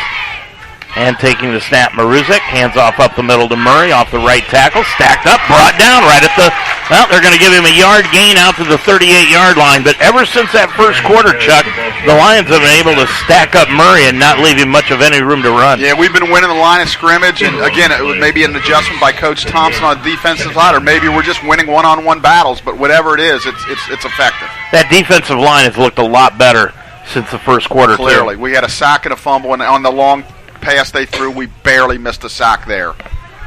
Second down, 9 yards to go. Maruzek has got Ford in the backfield with him, and the handoff goes to Ford up the middle. A lot of room. That's Murray, to midfield, cuts to the left of the 45, inside the 40, and brought down at the 39-yard line. Yeah, we didn't have any linebackers there. And 28 yards. Yeah, it's just a simple off-tackle play. That was happening in the first quarter, so time to get get tough here. Murray is not extremely fast, but he's got elusive speed. But yeah, he just doesn't look all that fast. Fake handoff, rolling out to the right. Maruzek under heavy rush is going to be hit and dropped by Anthony Wright for the sack, all the way back to the 45-yard line. That's a great play right there. A negative play now. They're second and long. 6-yard loss on the play. Anthony Wright with his first sack of the year. Murray kind of reminds me of the old-time running back Marcus Allen. Wasn't the fastest, but had good straight ahead. He could run through the tackles, and he's not super fast, but very effective. Murray in the backfield, second down, 16, handoff to Murray up the middle, stacked up again at the line, no gain. Well, for some reason, the line judge is going to say, yep, he did get a yard gain, but I'll tell you what, he did not get past that line of scrimmage. Oh, we got a weather delay, Dave.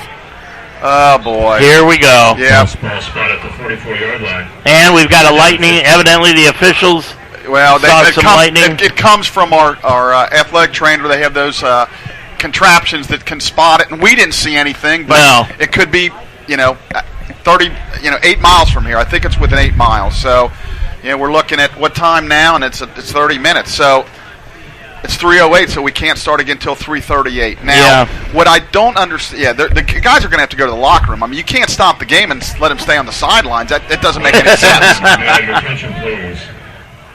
Yep. From a legal standpoint, you have to go, and people really shouldn't sit in the stands and metal bleachers. Yeah, what are they going to do? Are they going to change their mind? Yeah, Coach Hilvert's questioning. I think they are. They're going to change their mind. We're going to stay right out here. We're going to play. Okay. They're sending Baldwin Wallace back to the sideline. Okay. I love this. Yeah. Somebody won the battle. That's one of the few times I've seen officials confer, and I've liked the outcome. Yeah, let's just hope that we don't get it in like 30 seconds from now. Let's see. It is starting to rain a little bit. Yeah, rain's, that's not the issue. It's now what? I think they're going to change the football. Bring out another football, and they have, and we're ready to go again. Let's play some football. Third down, 9:40 to go in the third quarter. Lions lead it by 3. Let's keep playing. Third down and 15. Maruzek out of the pistol. Drops back, looks underneath, heavy rush, throws it up the left side. He's got a receiver, and it is over his head, incomplete. Knocked away on the play by, looked like Donaworth on the play for the Lions. Yeah, double coverage over there. Yep. Donaworth with the part of the double coverage, hit right off of his helmet. Yeah, I would expect them to punt it away here. Now the officials are talking again. There's a flag. Let's see what the call is. Holding.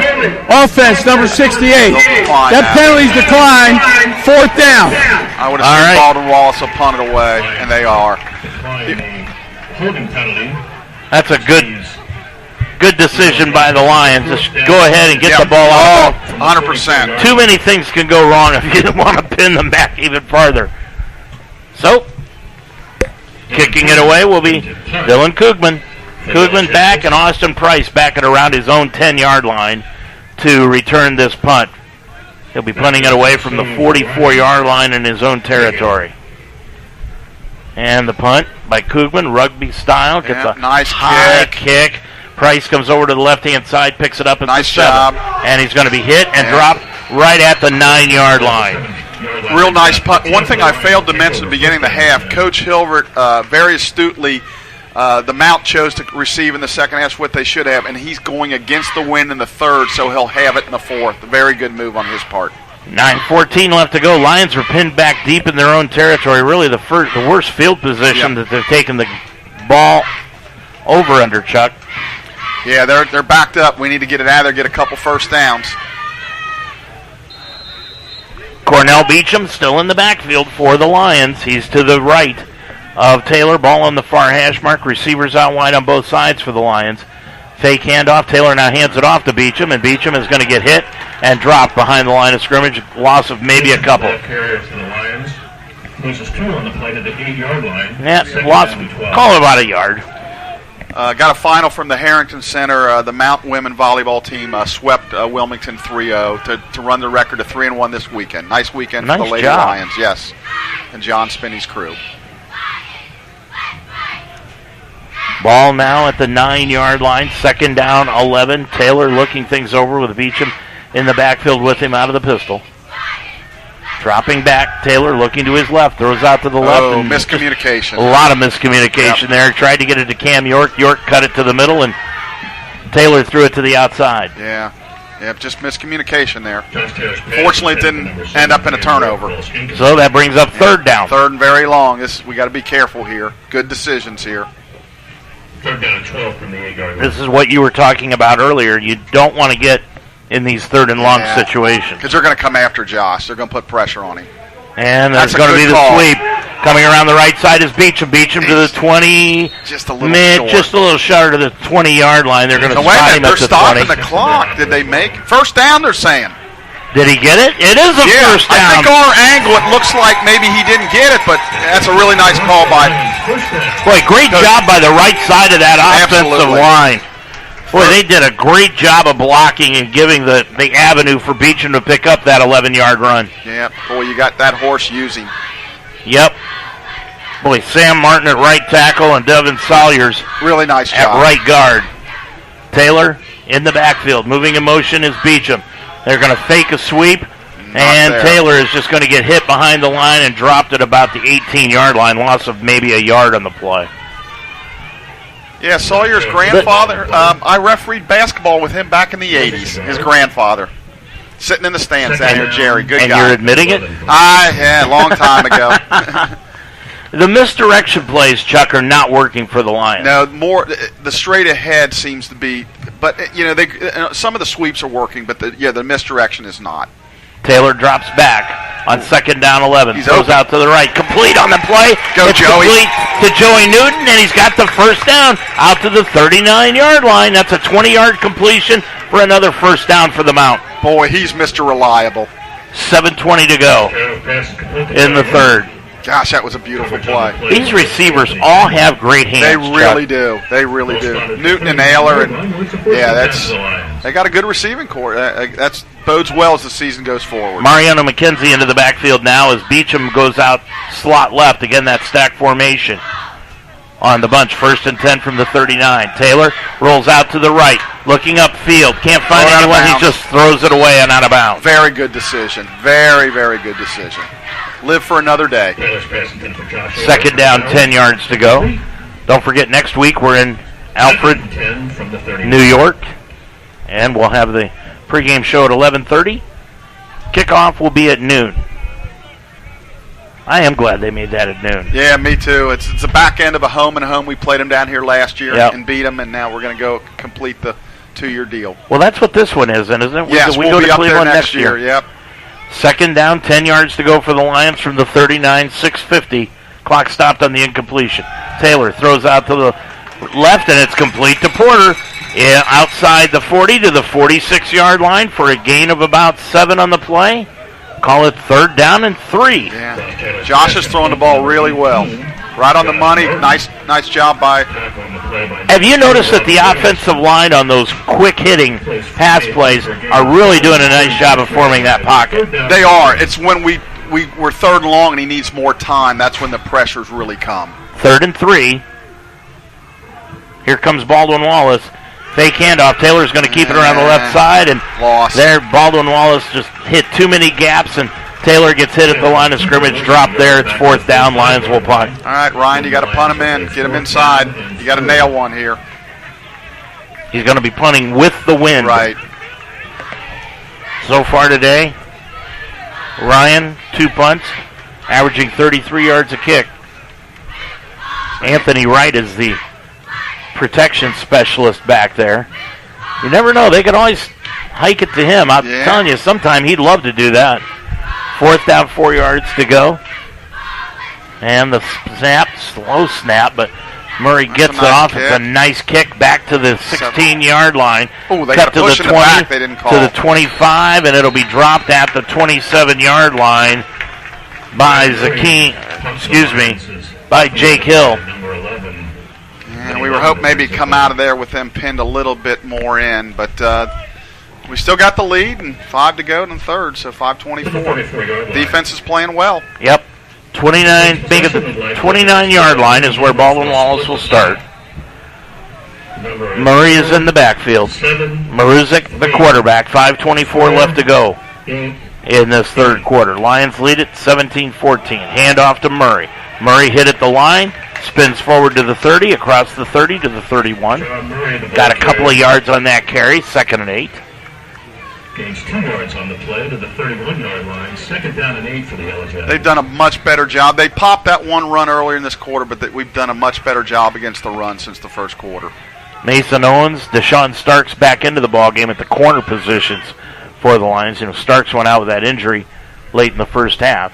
2nd down, 8 yards to go from the 31. Hand off Murray. Murray off right tackle. Spins away across the 35, out to the 40. Got the first down on a gain of 9. Yeah, it was a really nice spin move. They had him bottled up, and he's a good runner. He's a good runner. He's got 11 carries so far today, Chuck, for 113 yards. Yeah, he's a beast. He's a fifth-year senior from here in Cincinnati, Withrow. That is the 11th first down of the ball game for Baldwin Wallace compared to 16 for the Lions. 4:25 left to go in the third. Lions still lead it by 3, 17-14. Maruzic, hand off to Murray, evaded a tackle across the 40, takes it to the 42-yard line where he got hit and dropped by Declan Brophy. They give him about 3 yards. Yeah, he turned a 3-yard gain or a 3-yard loss into a 3-yard gain. That's what good backs or great backs at this level do. You're thinking 2nd and 13 now, 2nd and a manageable 7. And we're down to under 4 minutes with us having the wind, and then they're going to have it in the fourth quarter. Not a ton of wind, but just enough. Yeah. Just enough. 2nd down. Call it a long 7 yards to go. Murray in the backfield. Got the handoff. Left side. Stacked up by Stevenson. And driven back. No gain. Well, they're going to give him out. They're going to give him to the 45, but he didn't come anywhere near the 45. Yeah, we got him in 3rd and medium, so I'm assuming they're going to drop back and throw it here. So the Lions are bringing a couple changes in. And we saw Nick Stevenson 2 years ago, and we could tell he's a wild man. He's only 5'6", about 170 pounds, soaking wet, but he'll stick his nose in anybody. And then Declan Brophy jumped off sides, free play, throwing upfield up the left-hand side, and it's going to be over the head of Jake Hill, incomplete. Yes. And he did come down with it, but it was out of bounds, yeah. But that penalty is going to give Baldwin Wallace a first down. That's a killer. That hard count, and it's what we talked about at the beginning of the game. One of the keys is the official makes the call here. Offside, defense, number 44. 5-yard penalty results in a first down. That's one of those silly penalties that the Lions just can't have. Yeah, he was trying to get a jump off, trying to get to the quarterback, and just, those are killers. 3:09 now. Brophy will come out. Back into the ball game. Noah Hammond. Murray in the backfield with Maruzic. Now moves from directly behind Maruzic to the right of him. Ball in the center of the field. Dropping back is Maruzic. Looks upfield. Steps up into the pocket. Throws it deep, and that's going to be over everybody's head and incomplete. Good coverage. Real good coverage. Tried to go up the field to Darius Stokes, but just good coverage by Mason back there. Yeah, that was excellent coverage. Really, it was single coverage, but he was all over him, and there was no chance. Stevenson's back into the ball game for the Lions. Checking out of the contest is Evan Schleneker. Boy, he's another one of those guys that has quietly played a great game here today. 2nd down, 10 yards to go, right at midfield. Maruzic, handoff Murray, right up the middle, picked up 5 to the 45-yard line, where he's brought down again by Stevenson. Yeah, they're right in that. If they get some positive yards here and don't make the first, they'll probably go. This is really becoming important. 2:40 to go in the third, and then they're going to have the wind. Stevenson from nearby Sycamore High School. They say he's 5'7", 177 pounds. If he's 177 pounds, I'm 210 and 6'1". I'm not going to touch that. Third down, 5 yards to go for Baldwin Wallace from their own. Comes a blitz. 45. Cutting it off the right side. Murray, he's going to get the first down inside the 40 and brought down near the 36-yard line. The blitz came and he evaded it, cut it to the right, picked up 9 for the first down yardage. Again, not many running backs can make that, but boy, he did a nice job, and that's why he's so doggone good. So we really got to buckle our heels here and dig in and hold him. Boy, that's a shame. We had him. Murray, 122 yards rushing today. Yep. 8.7 yards per carry. He has been a load. He sure is. And he hasn't even been the main offensive weapon for them for most of this game. But on this drive, he has been. Murray, handoff, right up the middle, cuts it inside the 35 to the 34. Gain of a yard, 2nd and 9. Minute 35 and running left to go in this third quarter. Yeah. Yeah, they're really controlling the ball now. Hopefully not wearing us down here. To the 34-yard line. Can you imagine how frustrated would have been if we would have stopped for 30 minutes with the... yes. We'd have been going nuts. So whoever made the decision, that was good. 17-14. Lions with the 3-point lead, but Baldwin Wallace trying to get down in the red zone. Hand off Murray, right up the middle. Takes it to the 30-yard line. Stopped at the 29-yard line.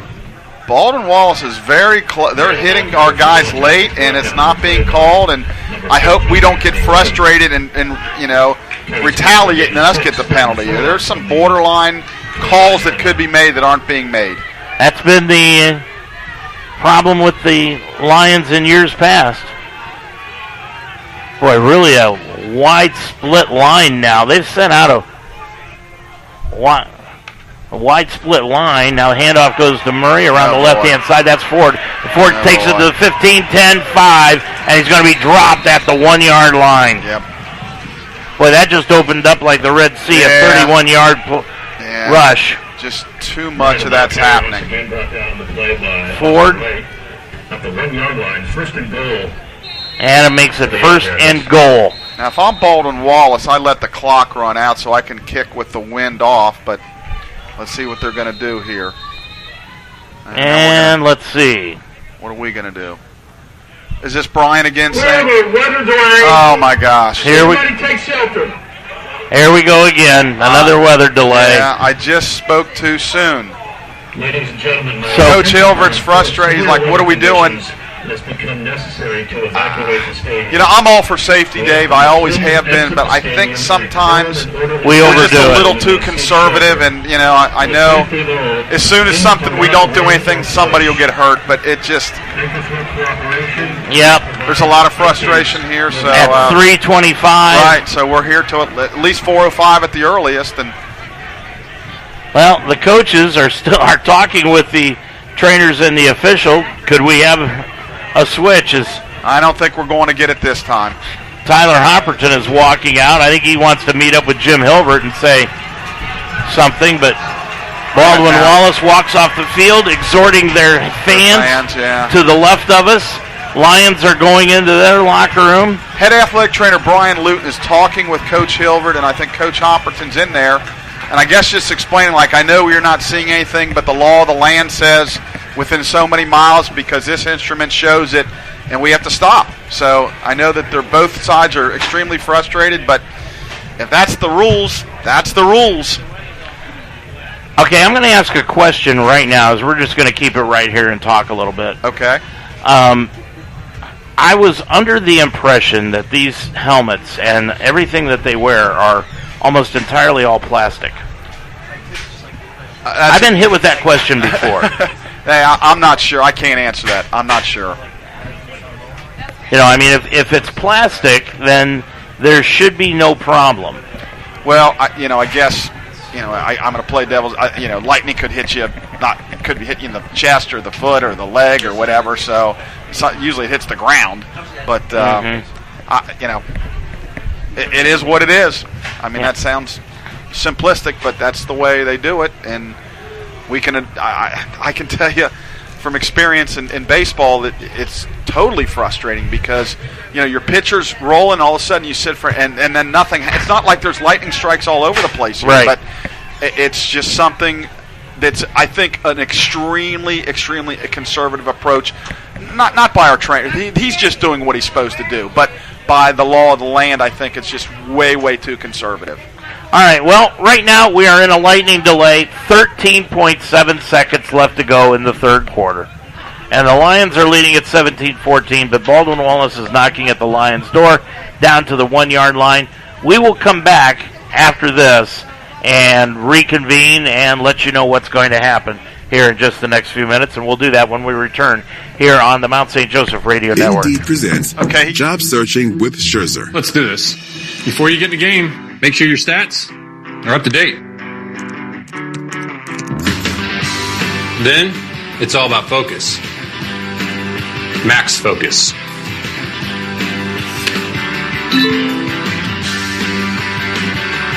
Yes!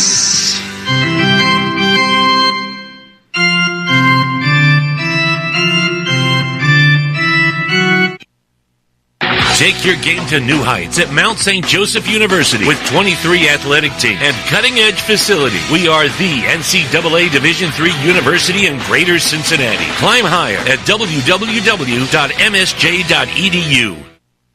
You want to advance your career through education, but you have a busy family and work schedule. Mount St. Joseph can help. The Mounts School of Business offers an MBA program on Saturday mornings where you can earn your master's degree in 2 years. Courses are led by faculty who are experts in their areas and taken one at a time, and the GMAT is not required for admission. Classes every Saturday can make a huge difference in your life and your career. Learn more about the Saturday MBA program. Visit msj.edu/MBA.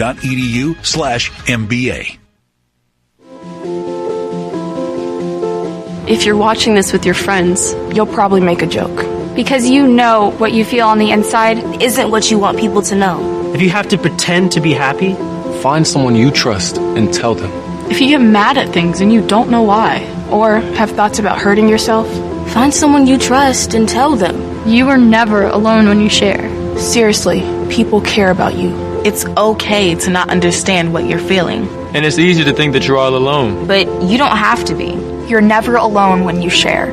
Don't be ashamed to tell someone you trust what you're feeling. You're not alone. You are not alone. Find someone you trust and tell them. Tell a parent. Tell a teacher. Tell a brother or sister. Or just tell a friend. You haven't done anything wrong. Talk to someone. Talk to someone. It's how things get better.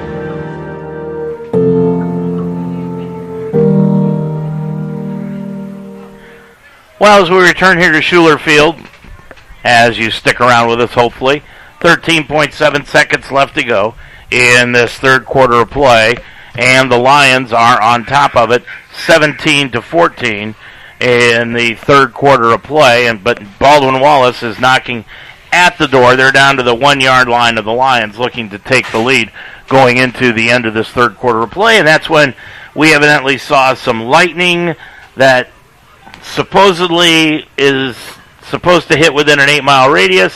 The nearest we could see, something hit over near Lawrenceburg. So that's kind of the situation that we're in right now. We're in a lightning delay for at least the next 25 minutes.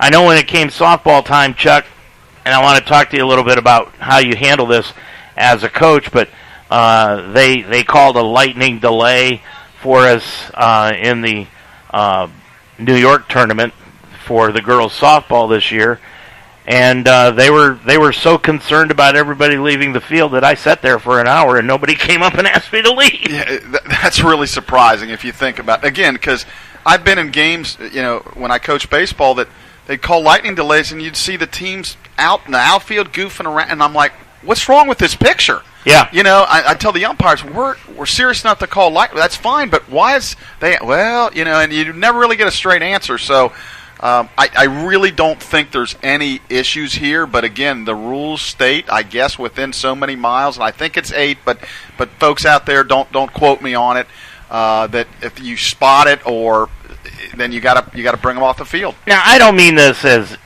saying that you're old, Chuck.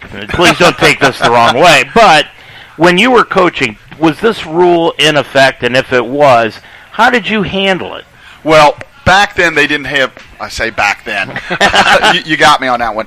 We didn't have these instruments, so basically you had to see it. Mm-hmm. So, and I'll be honest with you, sometimes you may see it and the umpires didn't, and you wouldn't say anything, especially if things were rolling. Again, I'm all for safety, and if I saw lightning and it was close, I'd say, hey, we got to get off. But sometimes it would be bright sunshine, and it was way over there, and I would say, like, to myself, I'm not going to say anything. Mm-hmm. So, again, I think it comes into a little common sense and judgment. And, again, if we didn't have these instruments, we'd still be playing. There's no doubt in my mind. Was there ever a time when you were coaching that you thought, okay, I just saw lightning and we need a little bit of a break here? Well, not offhand, but probably like, but again, it goes, but, different sport here. This is almost like another halftime for the football guys. So They're going to go in and they're going to look at, what are we doing here? Why are they gapping us now? In the first quarter, they were running like crazy. We stopped them. Now they're back to running like crazy. What can we do?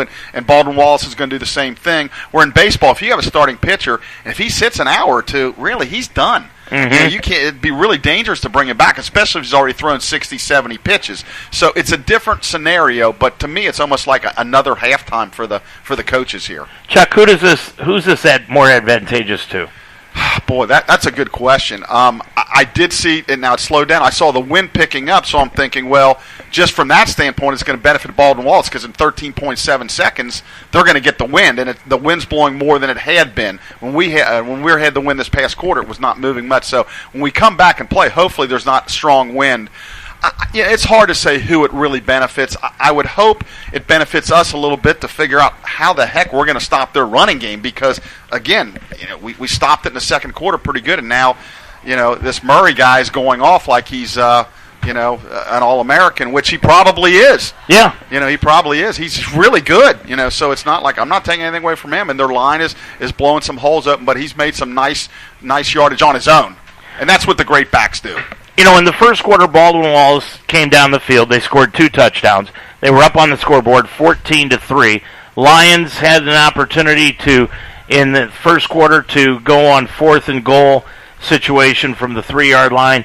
Decided not to do that. They went for the 20-yard field goal by Farfsing. They got it. That made it 14-3 at the end of the first half. But then the Lions came back and scored 2 touchdowns of their own, Chuck, in the second quarter and made it a 17-14 game, which is where we're at right now. But realistically, when you look at this, it's been a couple of coaching decisions that you kind of got to ask why when they didn't go for it on 4th and 3 for the touchdown in the first quarter, and then at the end of the second half, the way they played the time clock. Yeah, we don't want to keep harping on that, but since we do have a delay in it, I think it's fair to question, what were we thinking in that situation? And again, I'm going to go back to, I assume it was miscommunication. I'm sure at some point next week, Coach Hopperton will be able to answer that for us.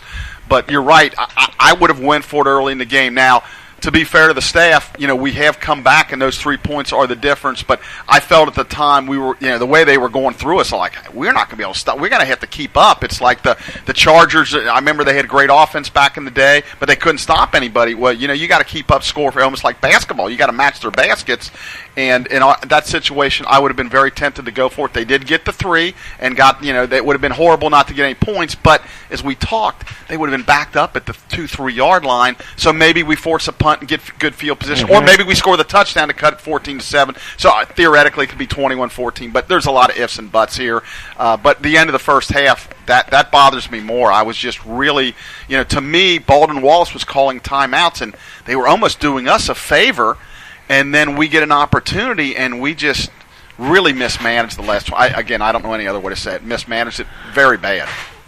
John Murray Jr., the running back for Baldwin Wallace, no, as you said earlier, no relation, but from Cincinnati Withrow High School. So far in this ball game, 17 carries, 138 yards. But in that second and early in this third quarter, they've been rotating him in and out. On the running back situation with Victor Ford. He's one that they've been running him in and out with, and a couple of other people at the running back position. Mitchel Love is another one. Is he doing that? Is Hilbert doing that in order to keep Murray even more fresh entering the fourth quarter? I think that could be part of it, but the other guy's a good back. So he wants him to get his touches too, probably 10 to 15 touches also. And I don't think he wants Murray in the first game to carry it 30, 40 times. So I think it's a combination of both of those things. And, I want to get back to the other point we were talking about, the mismanagement. Well, I also want to, Coach Coral has done a great job calling this game today. He's done a really good job, and this team is, to me, a ranked team. and we've held them to 17 points almost through 3 quarters. So, there's a lot of positives here. We're looking kind of at the negatives, which it woulda, coulda, shoulda, but, we're right in this game. Even if they score a touchdown, we're right in this game going into the 4th quarter. So, let's maintain some good vibes and some, we got a chance to beat this team, and it's a really, really good team, arguably the second best team in the OAC, which may be the best conference in Division III football. Yeah, it's very close. I mean, when you look at the OAC, not just because you've got a Mount Union in there, but you've got a Baldwin Wallace, you've got a John Carroll. Ohio Northern historically has been pretty good. I know they made the playoffs a few times in that large team behind them, so there's at least 4 or 5 that are like really, really good. So, again, I'm not a moral victory guy, but we're playing really hard, playing against a really great team. So, we got a quarter to go, and, even if they score, we're still right in it. The one thing that they have proven is, as you said, they could stick with Baldwin Wallace, and that bodes well for the rest of the season, especially with Hope coming in here in a couple of weeks. Yeah, and, Hope's picked to win their conference, and I heard they're really, really good too. So,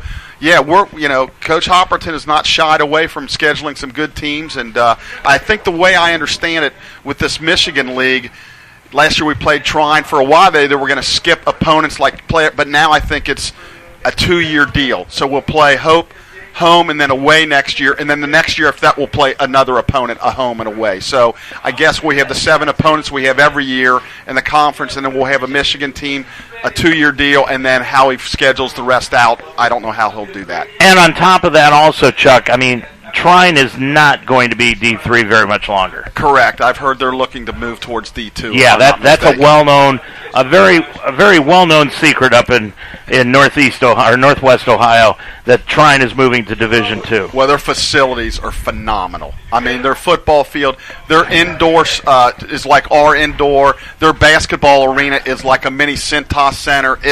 They have gorgeous facilities. Chuck, let me tell you, a couple of weeks ago, and I've told you about this. I had the chance to go look at the University of Arkansas digs at their stadium, Frank Broyles Stadium, and we got a chance to take a look at some of the loges that were there, including Jerry Jones' loge.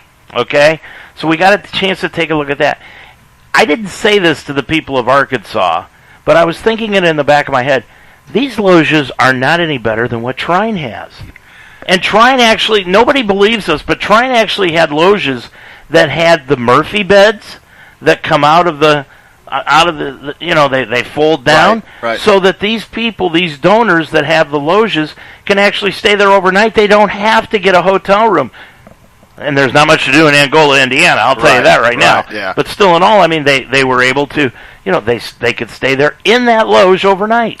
What's interesting, when we were driving, me, my wife, and Patrick last year was redshirting during football, so we're driving in, and before we get in town, Patrick's like, this is going to be a dump. Look at this town. Look at this. We get in, we see a golf course. We see we're seeing all these things, and we're like, you got to be kidding me.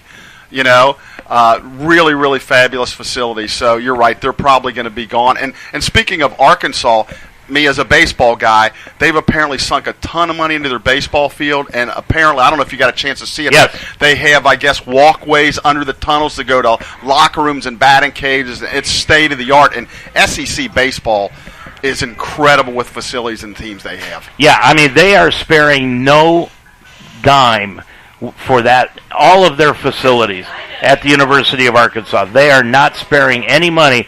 They are bringing everything up to top notch. I mean, when I was there, they were redoing loges. Matter of fact, the thing I wanted to see was the press box. Mm-hmm. I wanted to see how they did the games, what they did. Because I've seen Ohio State before, I've seen several others, but I wanted to see. I've never seen an SEC one, and they wouldn't let us in because they were reflooring the press box. Reflooring the press box. Now, what does that tell you? So a lot of things were going on in Arkansas.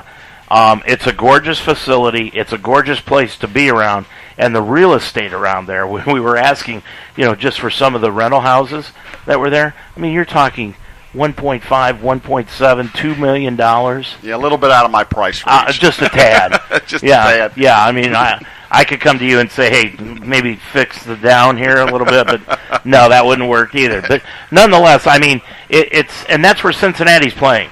Right, yeah, that's a 3:30 kickoff, if I'm not mistaken. Yeah. And that's a national TV game, I think. It's a national TV game. It's a great situation.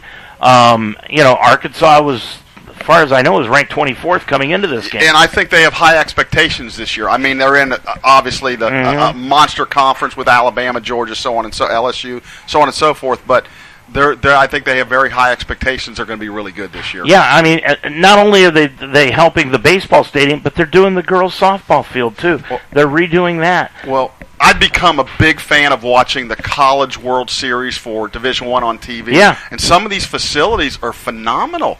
And you just turf fields and these grandstands and locker rooms and Florida, the girl for Oklahoma she had set the all-time record for home runs, and I enjoy the heck out of watching that. And it's just unbelievable facilities. Yeah, and and the thing about it is though, Chuck, you talk about facilities, and I got to give the Mount a shout out on this because we went to several different facilities following the girls softball program throughout the last couple of years, and the platform that we have to play on down on River Road is second to none. I mean, there is nothing wrong with it. It compares to every field that we have played on. The only difference is the one that we played on 2 years ago. I believe it wasn't DePaul, but I can't remember where it was we played. But they had the heated dugouts. Okay. That's the only difference. I can tell you a lot of that credit goes to Beth Godderwis and then her husband. They almost single-handedly built that thing with the dugouts and the press box and everything. And it's a wonderful field with lights and turf in the outfield. And we become I'd like to say a powerhouse in softball. Right now, we're in the middle of a lightning delay here. There's no rain. There's no light. Yeah, there's nothing going on. Both teams are in the locker room. Chuck Murray and I are just gabbing a little bit about some of the state-of-the-art facilities. But what can you tell us, Chuck, about the new baseball facility that is on tap to be built here in the next couple of years for the Mount? Well, the hope is that it will be ready by February of 2024. They have got, I believe, an architect. So now they're putting together some plans, and then obviously they're going to talking to some donors and different things to help out with the amount of money. But the way it's going to be set up, I think it's going to be tremendous. Right on Delhi Pike. With Delhi Park, you've got all the restaurants on Delhi and places to go and things to do. It could be a setup for not only our team but for the community to have summer tournaments there. It's something that we've needed. Well, I started here in '93, and we've played a lot of different fields, and we've had a lot of success despite not having a field. Now they've had a little down years, but it looks like it's coming back up. But with that facility, the indoor facility, and then getting that. Boy, I can see us taking off. I mean, a kid's going to see this and go, I want to come here. I want to play here. It's going to be less than 5 minutes away, which is going to be nice. We won't have to cross the river or get on highways, things like that. So we're all excited about it.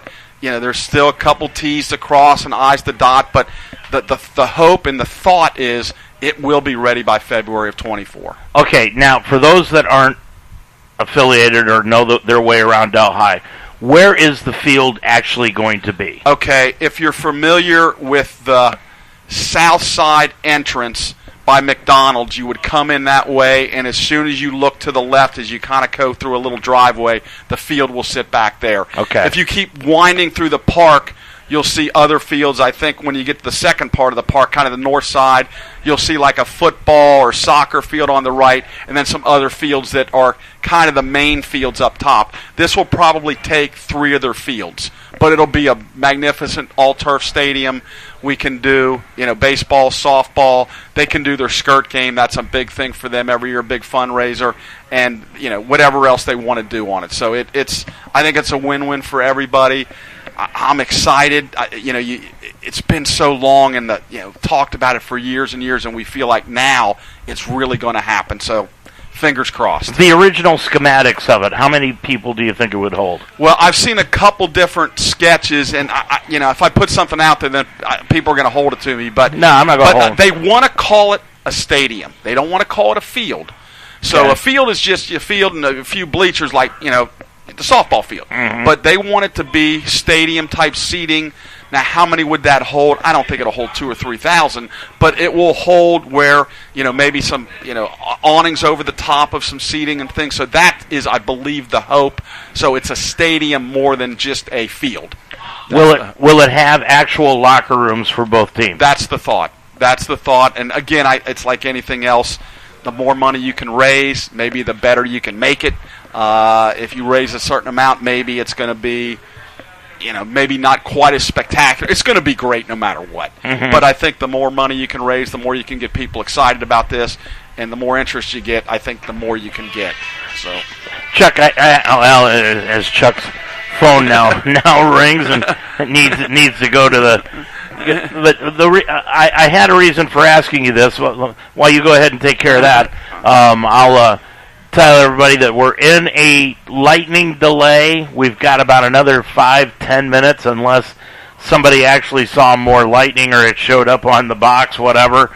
So we've got about another 10 minutes to go to get this game back underway. And Baldwin Wallace is at the 1-yard line, down by 3 points, 17-14 to the Mount with 13.7 seconds left to go in the third quarter. Chuck, I asked this question for a reason. Who in your mind has the best facility baseball-wise in the conference right now? Probably Earlham. Earlham has an all-turf field with lights, locker rooms, at least a home locker room. Their press box is fantastic.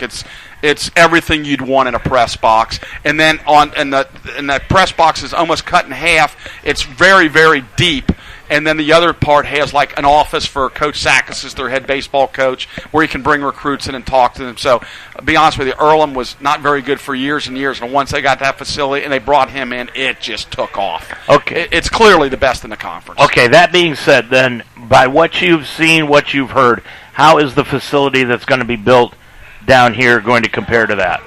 Well, all I know is there's been some site visits at Earlham, at Wright State. Center College just put in a new field. Now, I haven't seen that, but I've seen Wright State and I've seen Earlham, obviously. And I think what they're doing is trying to draw all the best out of that and make a configuration or a drawing that would suit that without the money getting crazy. Again, you got to have money to build these things. But right. But that would be the hope, and I think that's the thought process of the administration here. If you're going to do it, let's do it right. Can you tell us, and I'm asking questions here, you and I haven't even discussed it, so I'm asking questions that if you can't answer, just say you can't answer. But can you tell us who is involved in the planning and the developing and the fundraising to get this done? Where our institutional advancement is in charge of the fundraising and different things, and I'm sure Dr. Williams is spearheading that, but you have people that are under him that are going to be doing that. But a lot of people are going to go out, and it's ongoing. And, I don't know. They did name an architect, but I don't know who it is. So they got that figured out. So the plan should be, the hope is to have a plan so they can go out and show these people, this is what we want to do. Do you want to be part of it? So that's about as far as I can go with it. We're cautiously optimistic it's going to happen. I mean, the people here want this to happen. So unless something dramatically happens, that it doesn't happen. So that the percentages are that we're going forward. How much are you looking at this as helping the recruiting for the baseball team? Well, I think it's going to be a tremendous asset to be able to show a kid like, hey, you've got this indoor facility, and now you've got this down here to play, and with turf and lights and locker room, and as I said, you've got the strip there with the food, and I think it's the potential is just crazy. I mean, I know I don't want to get back into coaching, but if I was, I'd love to be able to have this facility to recruit to, and I know Coach Newman is excited about that too. Were you tired of coaching? Yeah, it was time for me. I had my run, counting summer baseball and high school. I was 35 years, so I was good. Did you not want to coach your boys? Well, my wife was upset that I got down because she wanted me to coach him, but I think it's better off that I didn't because it's just too many, it's his son, that's why he's playing, or whatever the case may be. So I think it's good for them to have played for somebody else. I don't miss a game, and I'm not going to lie, kind of give them a little coaching on the side if they need it, when on their way home, on the car or on the phone or whatever. But no, I really don't miss it. Like I said, I had my fill. I was good. The thing about it is, I know where you're coming from, because I wanted to make a career of this. Mm-hmm. And I tried to make a career of it, and then my ex-wife and I, of course, we had the 2 boys, mm-hmm. and it dawned on me one day, it just hits you like a brick.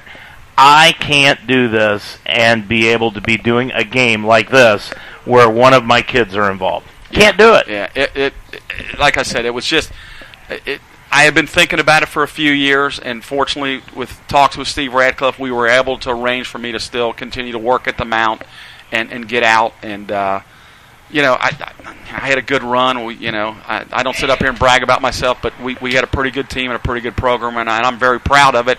But it was just time. There are so many high school coaches. Of course, it's high school, mm-hmm. but there are so many high school coaches that coach their own children. I can think of off the top of my head probably 10 or 12 coaches around the state of Ohio that have coached their own kids, including my own son. My high school coach coached his kids. Yeah, my old high school coach. Yeah, it's. Again, some like it. I don't think it's the right thing. Now, some situations, I know some people that coach their kids in college, and it's worked out, but I just feel like they need a different voice, and they don't need that distraction of not only, them, the pressure they're under, but then everybody else talking. Parents, kids, like, oh, he's only playing because of his dad, and or if they don't play, you go home to mama, and she's upset because son's not playing. So it's just... for me, it was. I'm glad I got to see him play all through high school, and it perfect for me. Jim Boeheim, his 2 younger sons, played for him at Syracuse over the past couple of years. Is it different, do you think, from sport to sport, coaching your kids? From like baseball to maybe football to basketball. Is there any difference? Yeah, that's a good question. Again, it goes back to if they're talented and they're really good, then. I guess it can work. And, my boys are fairly talented, but, baseball's just different. And his kids, lucky enough, they were good enough to play. Mm-hmm. But if you're not, and then I can tell you a situation, I'm not going to tell you the scores, but there was a Division I school, he had his son play for him. He wasn't capable of playing. So it drug the team down, the team chemistry, and the kid played 4 years. And they didn't do very well as a team. He ended up losing his job. But you can't. It just, if you're going to do that, the kid better be really good. Well, like Mike Krzyzewski, his last year, his grandson's on the team, but the grandson knew coming in, he ain't playing. Right. Maybe he gets in the last 30 seconds, and if everybody understands that, that's good. But that's Mike Krzyzewski. Right. I just feel like for me, it was the right situation. I did coach them in summer baseball for 4 years, but that's a different animal. It's a lot more laid back and relaxed. And again, fortunately, they were good enough, and there was really no issues. But I did not want to coach them at the college level. I'm not going to ask you for your opinion on anything, but again, we saw Steve Radcliffe, the former athletic director, here earlier today. Good to see him. It's a lot of fun. Chayton Tomlin just showed up here at the stadium. Look at the hair on that kid. For crying out loud, he's got the hair on him as he's waving up here. We got Tomlin. He's going to come up and talk to us. I'm going to give him all sorts of problems on his hair. Look at that. It's perfectly styled. Where does he go? He can't be going anywhere But anyway, Melanie Wagner walked into a situation when COVID was just hitting. Mm-hmm. It was not easy for her. Not at all. At all. And she has, to me, and I'm not asking you for your opinion, but to me, she handled this thing almost flawlessly. She's been awesome. She's an awesome boss to work for. Not only is she a boss, I consider her a friend, but I think she's did a wonderful job in a very difficult situation, as you said. She's wanted to ramp it up a notch, this athletic department, and I can't say enough good things about her. She's really been good to me. I consider her a friend, but she's really. Yep. I think in 5 to 10 years, you're going to see even the fruits of this. All right. As we get an opportunity here, we've got a chance to talk to Chayton Tomlin, who is one of the all-time greats here not only as quarterback, but look at your hair. Man, it's perfectly styled. Perfectly styled. Where'd you get that? My parents. I don't know. I think both of them have a good set of hair. So okay, Chayton. I mean, do you miss it? Yeah, I do. It's coming back and just seeing a lot of guys that I played with makes me miss it. But it's great to see Josh carry on my legacy, and him being a Western Brown guy. It's heartwarming to know that someone from my area is coming to take over the reins and do well at it. So I'm proud of him, and I do miss it though. Didn't he break most of your records at Western Brown? Yes, sir, he did. Yeah. So what are you doing now? I sell pharmaceuticals. Travel a little bit. Okay. And, basically that's about it. Where are you traveling to? Just all over the country, or? No, it just varies. Conventions, stuff like that. Yeah. How do you like it? I love it. It treats me well. It's lucrative, and pays the bills. And lets me see places that I've never been to before. And I'm young, and I think that's important about life is just having fun and being able to do. I see every once in a while on Facebook you're in different places all the time. And I won't say those places because I hate to indict the innocent. But when we're looking at you, I mean, I know you miss it. It was a lot of fun, wasn't it? Yes, sir. What was the highlight of your career? That's a great question. The highlight of my career was definitely whenever we won conference. I mean, we split it, but going to Franklin and beating them, and that hadn't been done in over a decade. And Hop stressed to us, like, boys, we got a really good crew. The camaraderie of the room and just the brotherhood that we had. It was nice to go up to Franklin. It was at Franklin in their home spot and just put it on them. So that was honestly the highlight of one of the highlights of my career.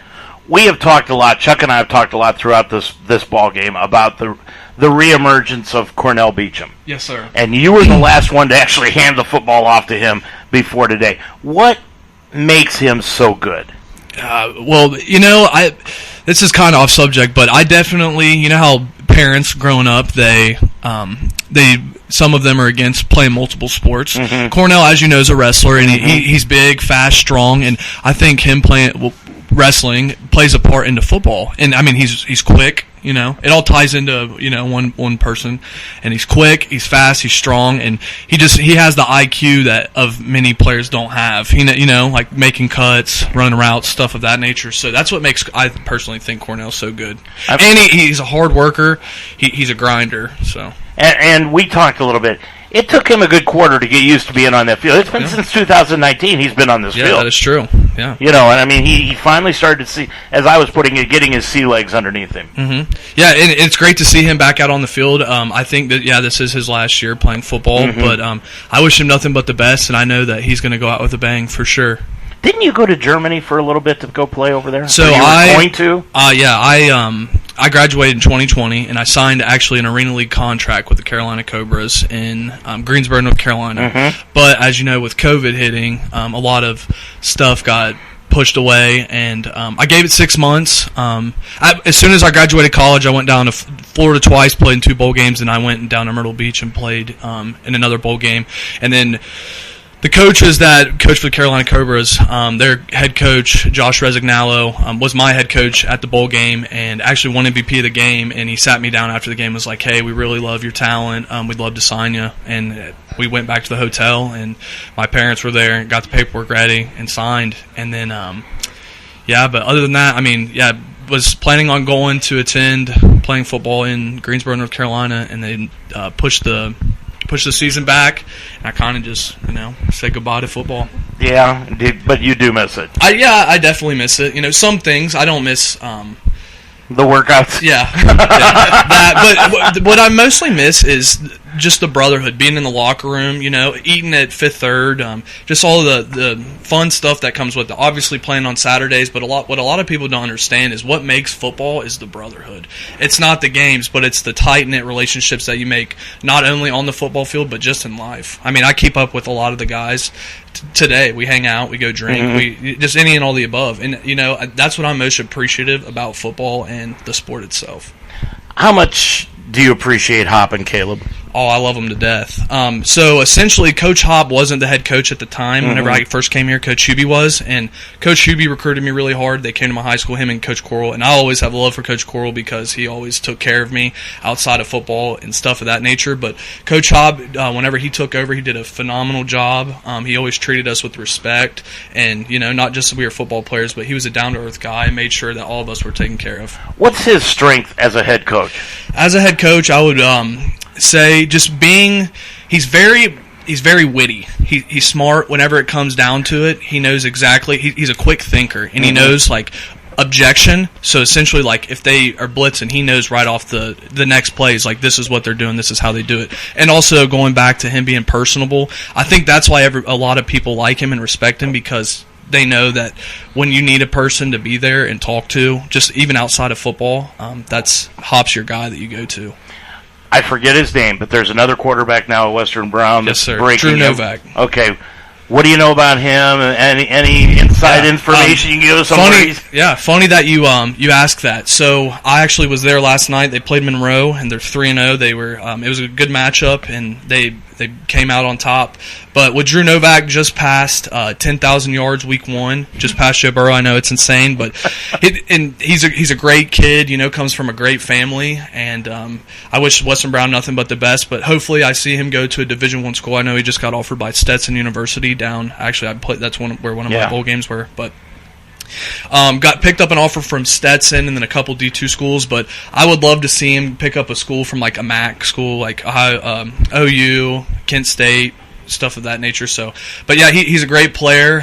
Tall, he's 6'6", 215, and he's getting it done. That's for sure. What is in the water over there it's QB pipeline, man. And I tell people, even before me, they had a kid, Devin Wood. He was phenomenal. Went and played at Akron. I remember led him. the city. Yeah, he was legit. And then before him, they had a guy named Nick Woodyard, and before him, they had a guy named Matty Corcoran and Travis Taylor. So Western Brown, I mean, we call it QB University. Yeah. So, but it's just a running joke that we have. Yeah, but you're still the best one, right? I wouldn't say that. All of them are exceptional for sure. Have you gotten humble since you walked off this field, or what? I have not. I've always been humble. But everything's going good. How's your family? How's the parents? They're doing well. Actually, my sister, she came and started playing volleyball here at the Mount, which it makes me proud because I'm an alumni of here, and it's nice to see my little sister come. But my parents are doing well. My brothers, sisters, nieces, nephews, aunts, grandmas, all that stuff of that nature. Everybody's healthy, so that's all I can ask for, and I'm blessed to have a great family. Final question for you. Yes, sir. Who's the best friend from the football team? My best friend from a football team. That is a great question. I would honestly say probably Grayson Roberts. Still to this day. Yeah. You guys were my guy. You guys were inseparable. Yeah. I mean, seriously, you guys were. Yeah. So, hey, the volleyball team won today? Yep. Now, when do you play again? Not till next week. Not till next week? I think you go to Mount Union, maybe, is it next weekend? Yeah, for a tournament, so... Mount Union in Alliance, Ohio. They dropped a university in the middle of a poverty-stricken town. Yeah. That's what they've done. But Shane, it's really good to see you. It's a pleasure. Thank you for having me on here. I miss you. Yeah, it's great. Yeah. Mister. Oh my God. You're the only one in the world that calls him Mister. Coach is okay too. He even Mrs. Murray. That's what he addresses her at home, Mrs. Murray. And anyway, good to see you. Yes, sir. Thanks a lot, Chayton. Good to see you. Thanks a lot. Good job today. Yep. Yep.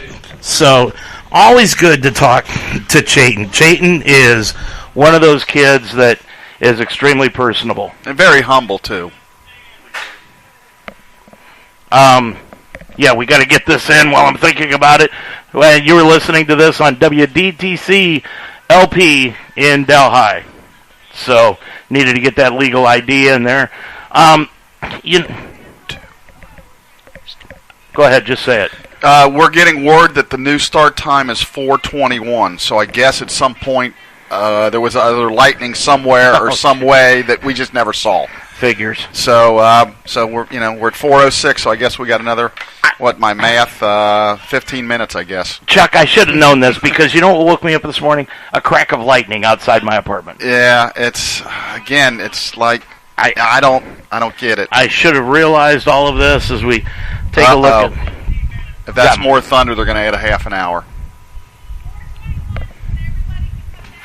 We're being told 4:21. That's what they're saying, but I heard. So we'll just we'll see what happens. Was that I thought that was wind.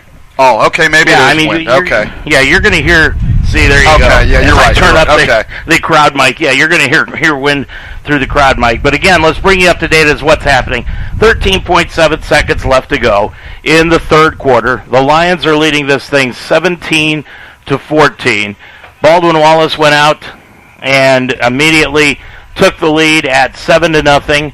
The Lions came back on their first possession, kicked a 20-yard field goal to make it 7-3. Baldwin Wallace then added a touchdown to make it 14-3 at the end of the first quarter. We went into the second quarter, and the Lions started doing things that they were unable to do in the first quarter. Josh Taylor ran up the middle for a touchdown to make it 14-10 after the extra point. And then he ran up the middle, or I should say, ran up the middle for another 36 yards to score the second touchdown, and the Lions now lead it by that score of 17-14. Taylor has got 2 rushing touchdowns today, and as we go back and we take a look at this, Chuck, and we're going to do this right after. We're going to take a timeout, and then what we'll do is we'll come back and we'll address some other things that have been going on here at the Mount, including this game, and we'll do that when we come back right after this timeout. Yeah. For more than a century, Mount St. Joseph University has prepared nursing leaders who serve their patients with the heart of a lion. With flexible undergraduate and graduate programs, the Mount will help you climb higher. Begin your ascent at msj.edu/nursing. In the game of life, it's not how far you can throw the ball. It's not how high you can fly. It's not how fast you can run. Or how many touchdowns you can score that matters. It's really how you play the game that counts. Because the game only lasts 4 quarters. For a few years. For that moment in time. Good sportsmanship. Sportsmanship. Sportsmanship. Sportsmanship. Lasts a lifetime. Explore your nursing career options at Mount St. Joseph University. Built upon 90-plus years of experience in nursing, the Mount's nursing programs prepare professional and ethical leaders who promote holistic, evidence-based healthcare practices. The Mount's nursing programs are fully accredited by the Commission of Collegiate Nursing Education. Apply now at msj.edu/apply to begin classes in the fall. Mount St. Joseph University continues to be a proven leader in nursing education. Visit us at msj.edu. Indeed presents Job Searching with Scherzer. Let's do this. Before you get in the game, make sure your stats are up to date. Then, it's all about focus. Max focus.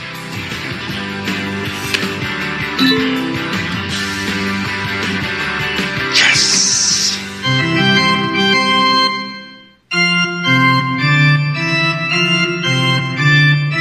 ACAC scores. And we are back here at Schuler Field, where Dave Mitchell and Chuck Murray are bringing you this afternoon's ball game.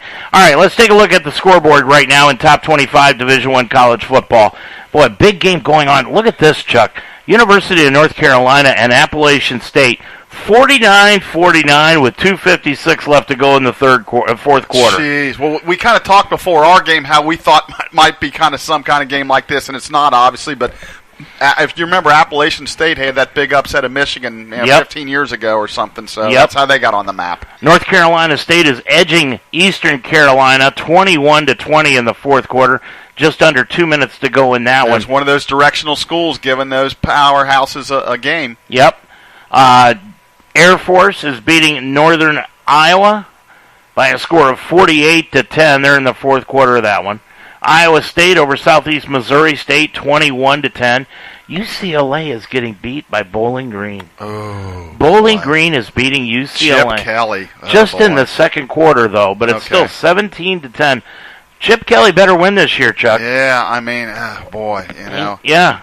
He's one of those that it could be goners for him. Yeah. Well, we must be in the same flight pattern again, because there goes one of the planes from the airport up the road, which I'll be there on Monday, but we won't talk about that.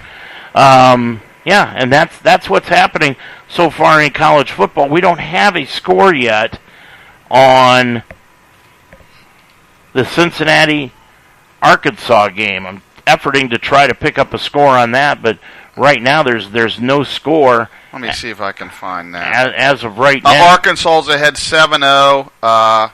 Okay. And looks like in Arkansas has the ball 2nd and 2 on their own 10. So first quarter, about 4 minutes to go.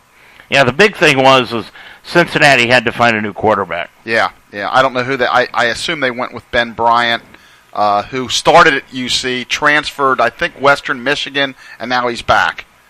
And it looks like NC State game has went final. They hung on 21-20.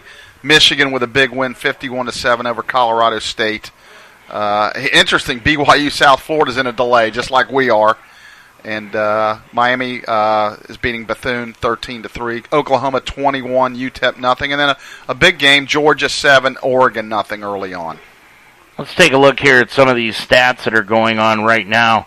Yep, one of the big transfers that Cincinnati got this year was the return of Corey Kiner from Roger Bacon from LSU to Cincinnati, and he is playing for the Bearcats. He has rushed one time for -1 yards. Yeah, I've heard through the grapevine that he's not first team the way I understand it, and he might not be doing as well as maybe people would have anticipated with him being such a big recruit and everything. What I heard the other day was they're very happy with the Miami of Ohio transfer whose brother Pace plays. Ivan Pace has come down, and he's really making some plays, they say, in practice, so he might be out there on defense. My problem when I was doing Roger Bacon games and I was watching Kiner just his freshman and sophomore year, that's all I saw him play. My problem with Kiner was he's not 6 feet. He's 5'10" at best. And he was outrunning everybody. Mm-hmm. And that's how he was getting a majority of his yards. Wasn't breaking tackles, wasn't doing anything like that, anything special. He was not out-juking anybody. He was outrunning everyone. And at Division I level, you're not going to outrun everyone. No, there's too much speed. Especially when you're talking about playing like Georgia and some of these teams in the SEC. Now he's out of the SEC, but even the schedule where they're playing an SEC team today in Arkansas. So, yeah, it's a whole different game. It is, and when you look at that's one of the things that I was trying to bring up here earlier in the broadcast this afternoon about how the misdirection plays that the Mount was running against this speedy defense that Baldwin Wallace has, they weren't working because Baldwin Wallace is fast and they can catch up to it with their speed. Yeah, it's become more and more on defense. You recruit speed and not necessarily as much size, and it goes back to years ago with the NFL. You really can't run wide in the NFL. It's just they're just too fast. You have to be able to beat them at the point of attack and go off tackle. You just don't see sweeps and things working. It just doesn't work. There's just too much speed. Do you remember the first coach that started that? Was Jimmy Johnson. Okay. With Dallas. He would bring safeties up to play linebackers and linebackers up to play defensive line. And he loved doing that. From his Miami of Florida days. Yeah. Yeah, I mean, he had, to me, Miami Hurricanes back there, they almost a pro at every position. Yeah. I mean, they were a professional team. If you could have took them into the pros, and in 2 or 3 years, they probably would have been Super Bowl champs. They had so much talent. And he was a really good coach, obviously. The only thing I never could believe that Jimmy Johnson wasn't able to win at Miami.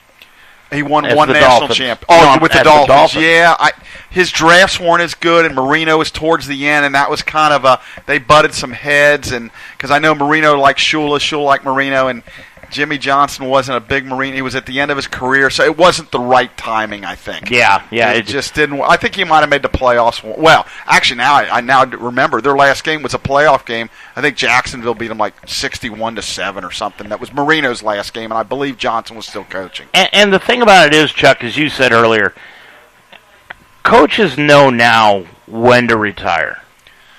I know I did. But, yeah, I think so. I mean, it used to be you had to, chase them out of there, But now I think it's, it's a really, if your heart and soul is in it and you're really committed, I hate to use the word burnout, but you're just going to, after so many years, you only have so many yards in the game. I mean, it's just, there's only so much you can do, and after so many years, it gets to the point. I know with me, it's just like, I'm good. I'm good. Do you believe there is an actual thing that is burnout? 100%, absolutely. I mean, you just get to the point where, you know, whether it's recruiting, whether it's the energy on the field, what's the energy with the guys, you're like, I just don't get. You're not excited to go to practice. You're not excited to make that telephone call. You're not excited to go watch that kid play a game. It's just not there like it needs to be. And, you know, when you're young and you're hungry, I can remember starting out in the field. I was one of the younger guys, and it seemed like I was coaching against a bunch of old guys that really didn't recruit hard. They just kind of, and I had a ton of success, but then I look back now, a lot of guys are younger, hungry, really recruit hard. And I would have probably had to step it up even more if I was in the game, because they're just younger guys. The older guys just weren't as energetic, didn't get after it as much, and I could beat those guys pretty much on a regular basis. What's the difference between what you did, let's say, your first 5 years as head coach, and what people do today?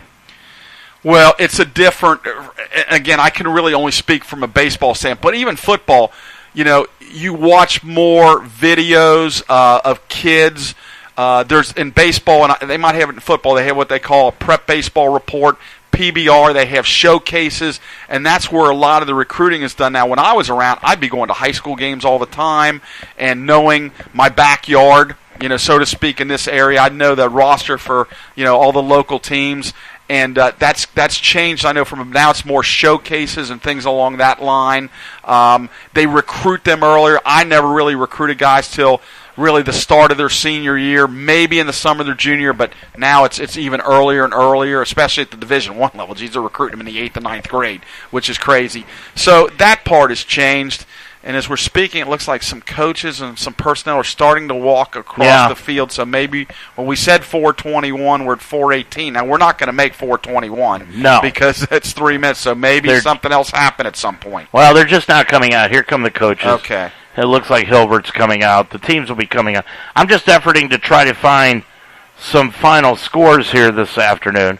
The only final score we have around the Heartland Conference is DePaul defeated Rose-Hulman this afternoon, 17-14 over in Greencastle. Wow, it sounds like a really good game. Could have went either way, and unfortunately for Rose, they didn't get their revenge after losing to DePaul last year. But you know, again, that's a good non-conference foe for them.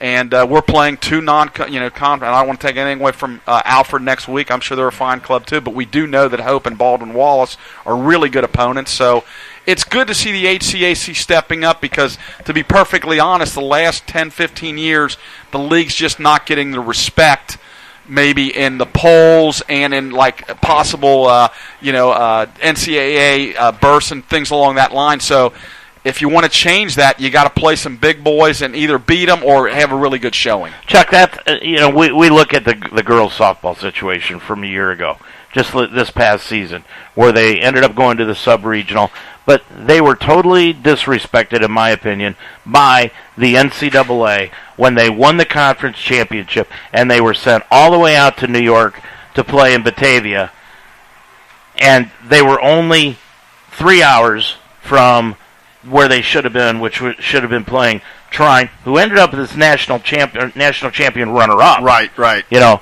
and matter of fact, this is the second year in a row that the Mount has actually beaten the national runner-up 2 years in a row. Correct. Yeah, that they've done that, DePaul and Trine. Yeah. So now the hope would be going forward is, okay, the ACAC deserves some respect in softball.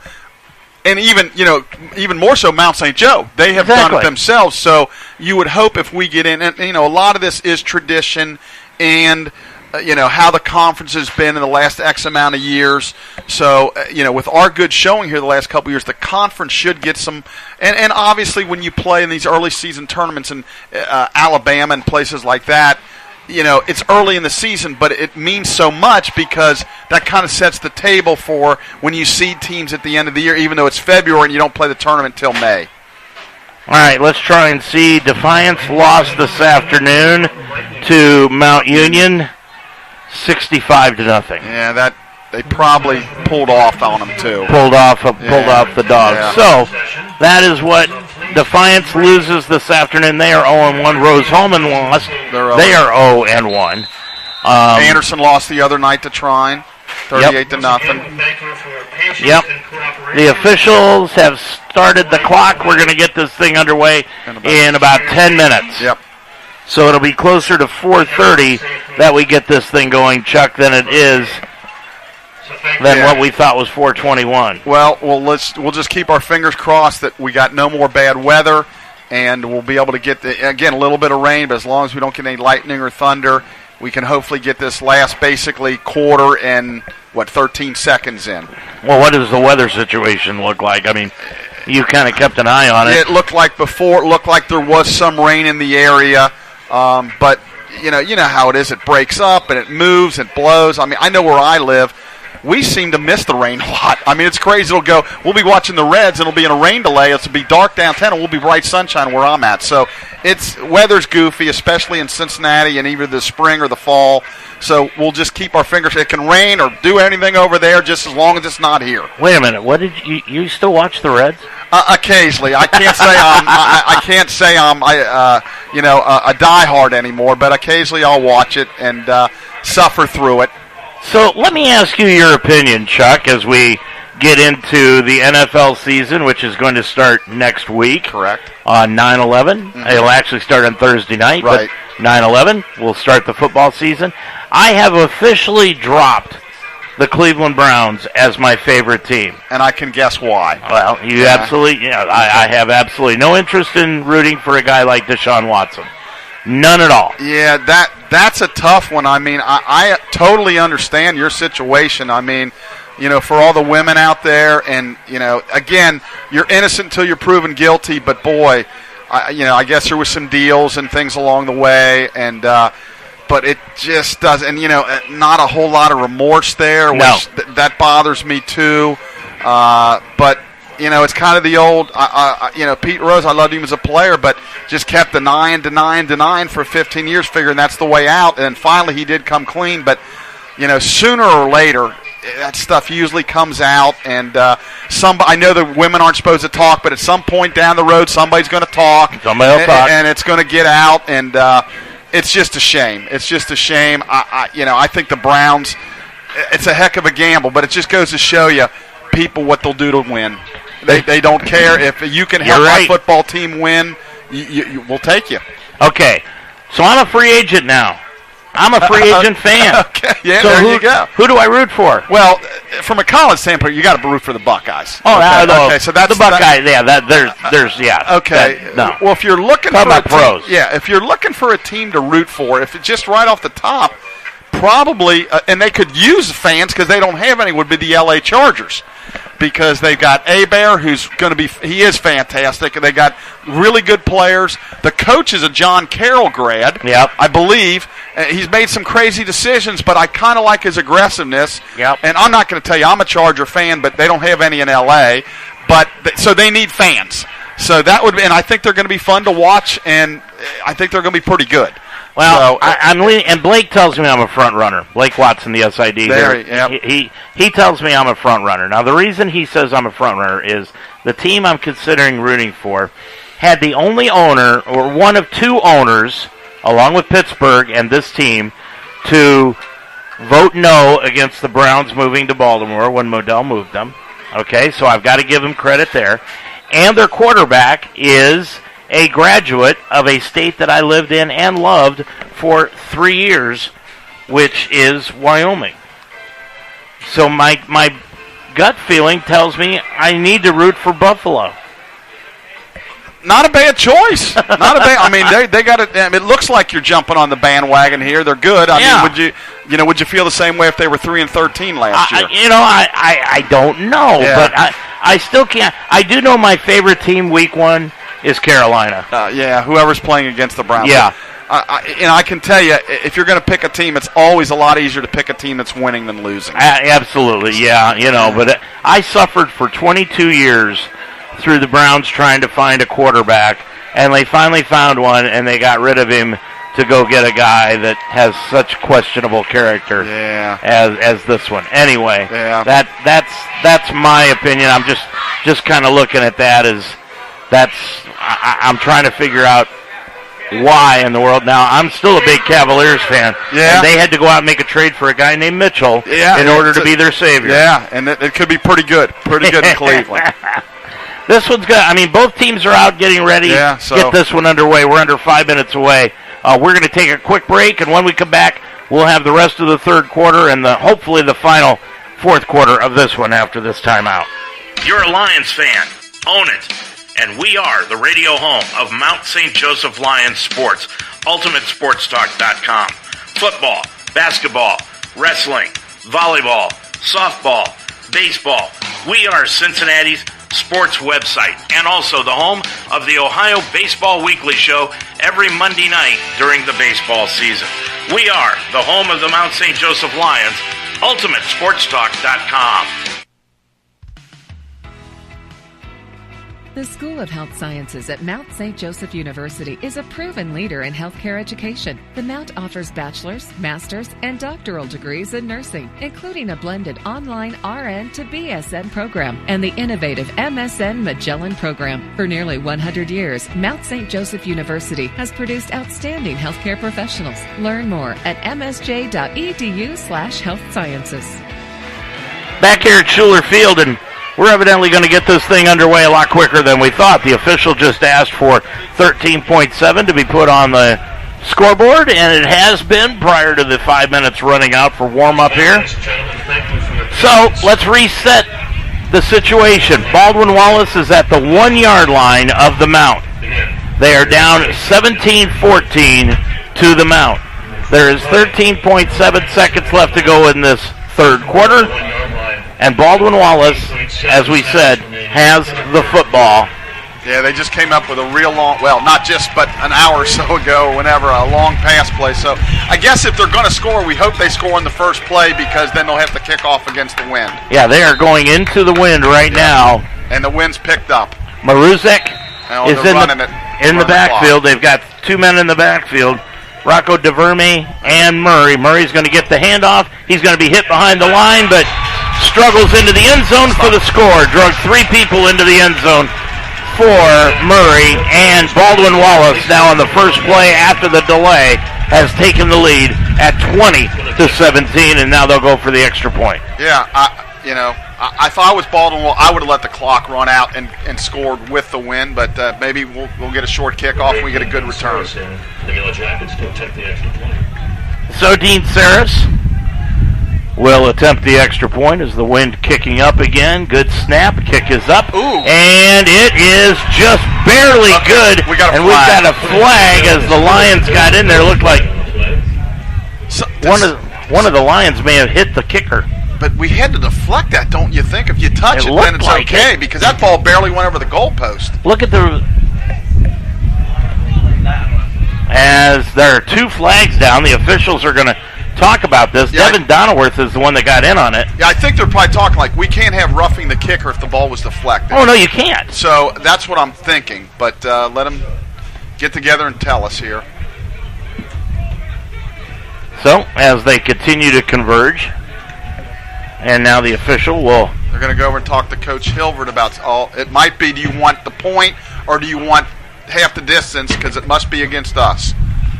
So he could take the penalty, go half the distance, the goal, and go for two, or take it on the kick. I think he's going to take it off the kickoff, Yep, he's going to put it on the kickoff. So that win thing doesn't matter now because he's going to get 15 extra yards. Yeah.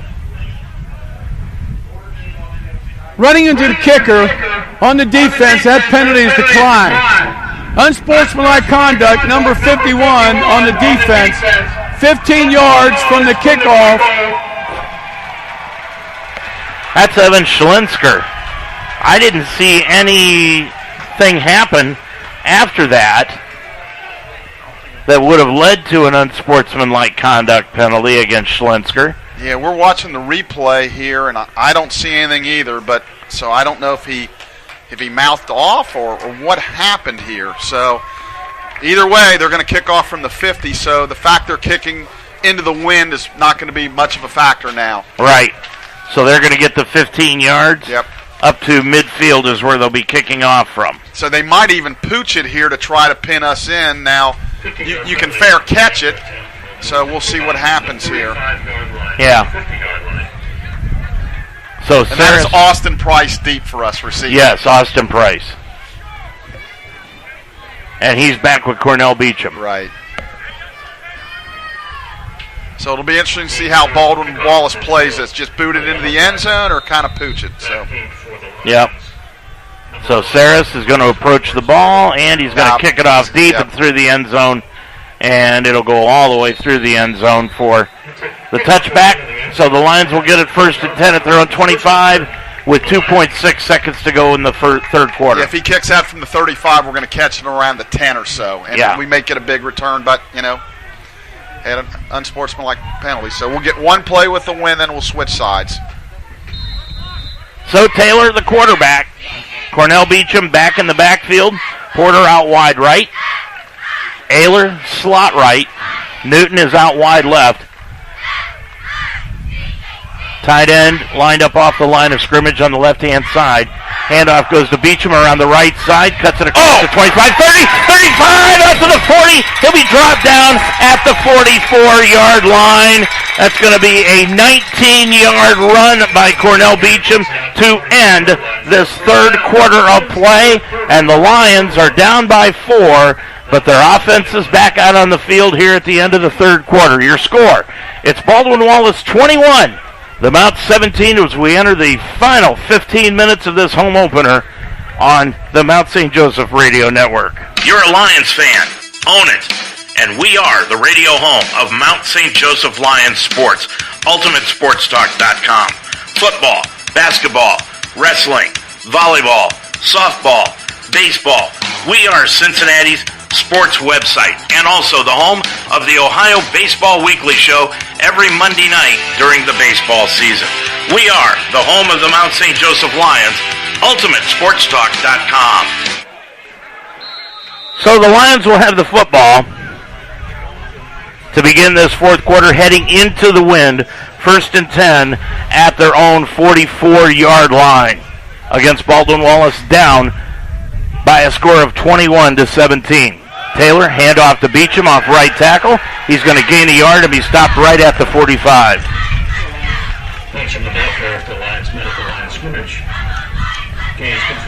Boy, every time he touches it, he can go to the house. Yep. And Baldwin Wallace is clearly aware of that. Coming out of the ball game is Cam York. Back in, Jake Ayler. Joey Newton comes out slot left. Porter wide left. Beecham in the backfield,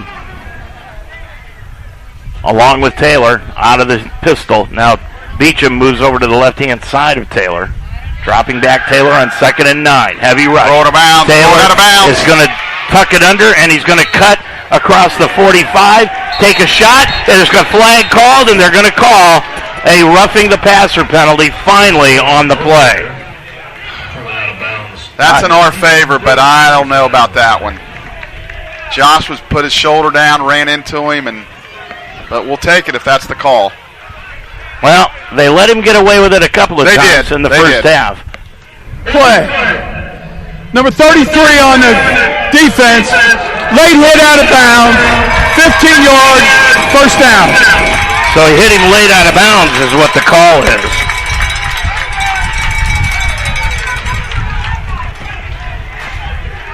.10 left to go in the ball game.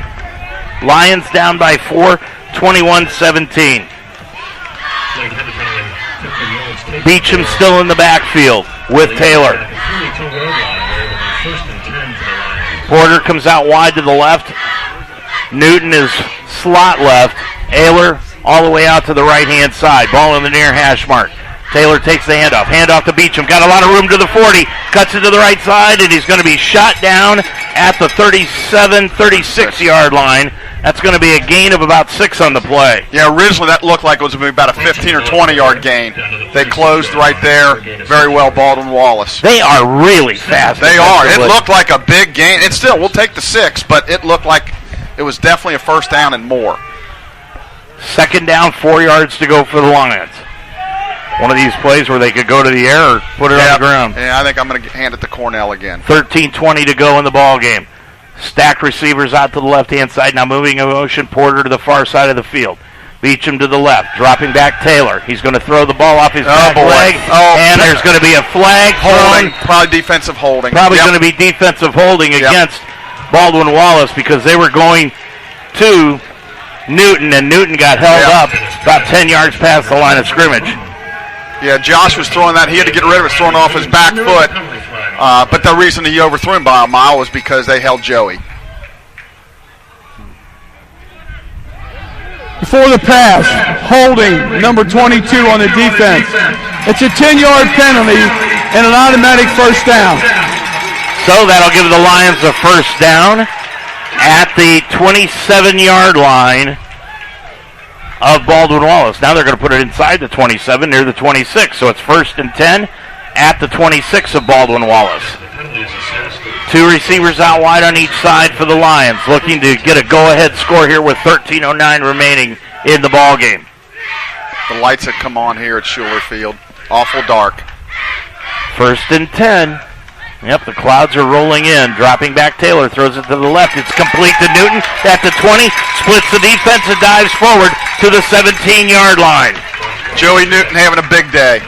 That is going to be 10 yards on the completion and another first down for the Lions. Yep, moving the ball well.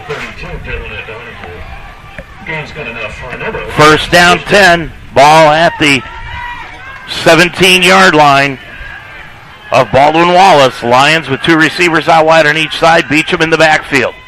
Now moving in motion is Newton. On the sweep, Newton's got the ball. Broken tackle, cuts inside a block, inside the 15, and he'll dive to the 13. That'll be a gain of about 4, and it brings up 2nd and 6. Boy, that was a nicely developed play. It was. I didn't know if Josh was going to hand it off or not. He did a nice job. Looks like he gave him 5, so I think they're at the 12. Still looks like about 2nd down and 6 yards to go, though. Beecham's still in the backfield. Boy, Beecham threw a nice block on that run. Previous. He's to the right of Taylor. Ball in the center of the field. And fake handoff. Taylor's going to roll out to the left. Sees a lot of room. Tucks it under to the 10, to the 5, and he skips out of bounds at the 7-yard line. They're going to say he stepped out of bounds. Real close to the first down. I think, no, they're going to call it 3rd down, it looks like. Yep.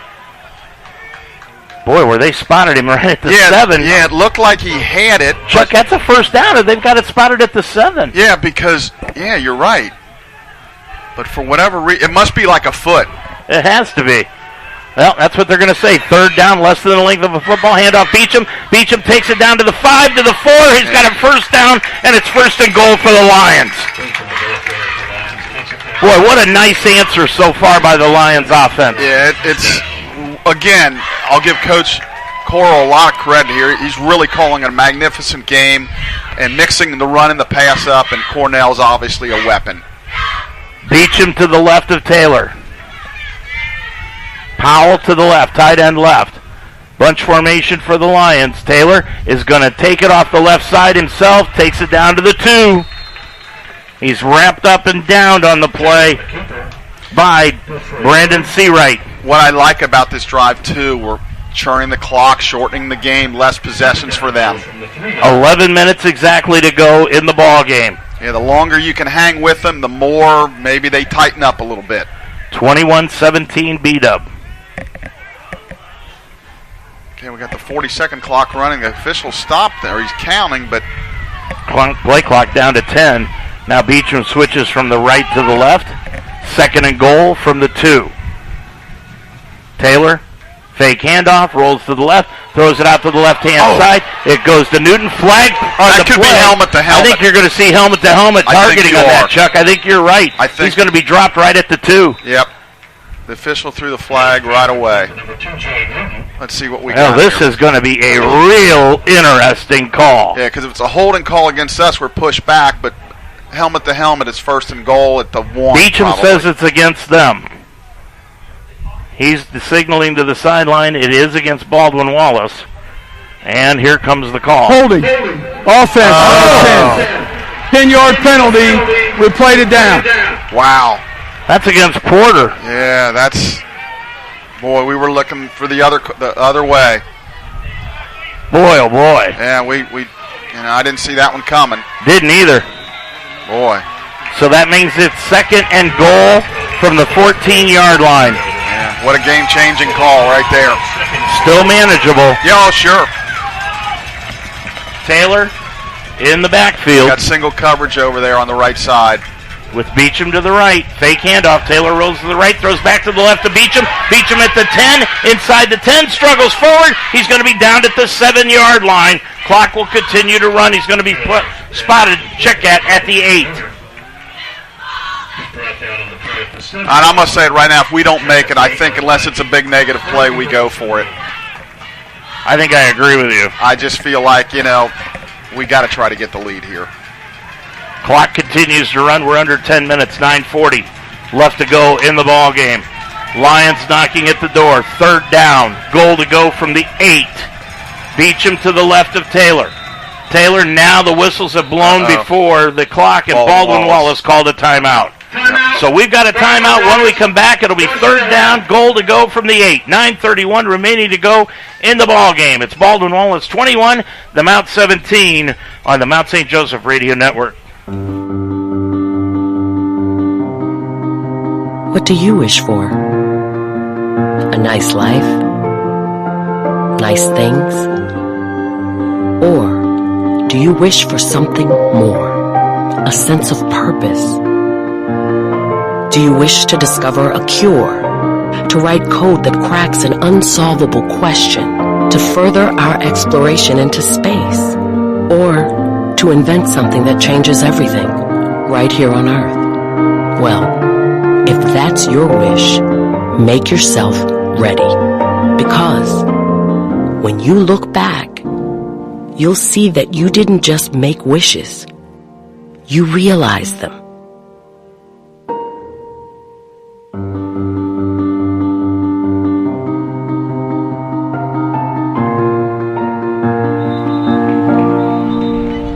Well, here we go. Lions with the football. 3rd and 8.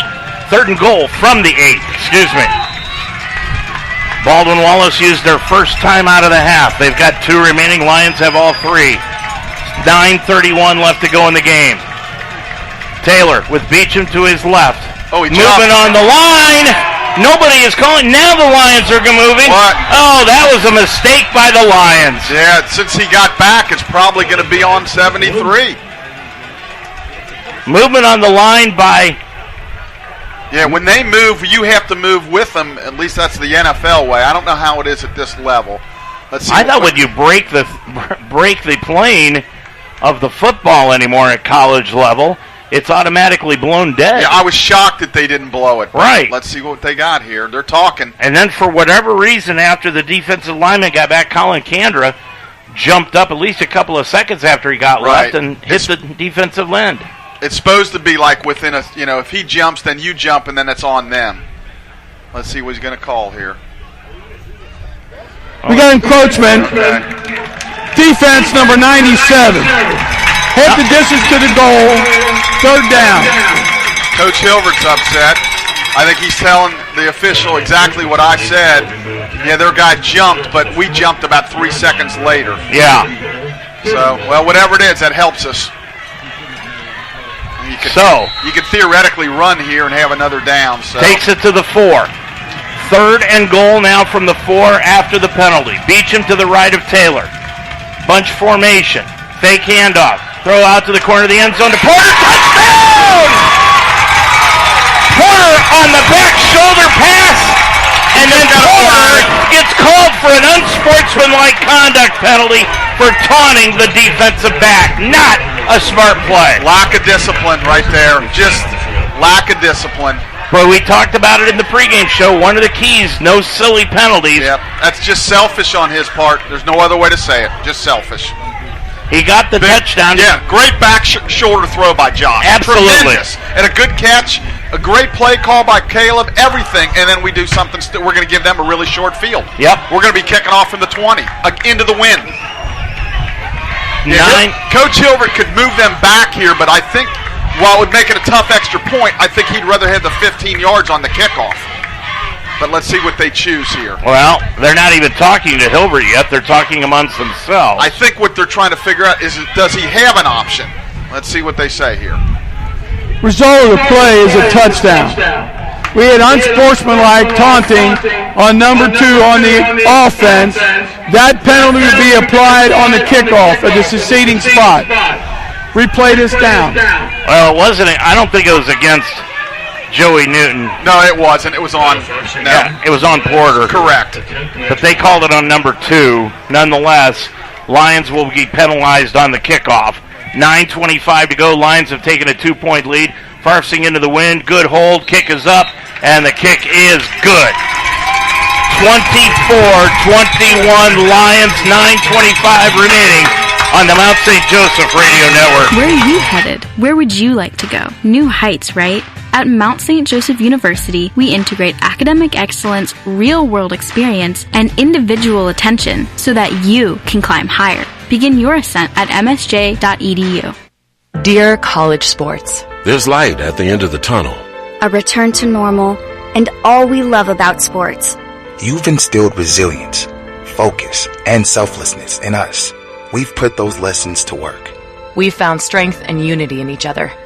You continue to take us places we never imagined. You bring out the best in us. So when we look forward, we see the light at the end of the tunnel. We see a better world for all of us and for college sports.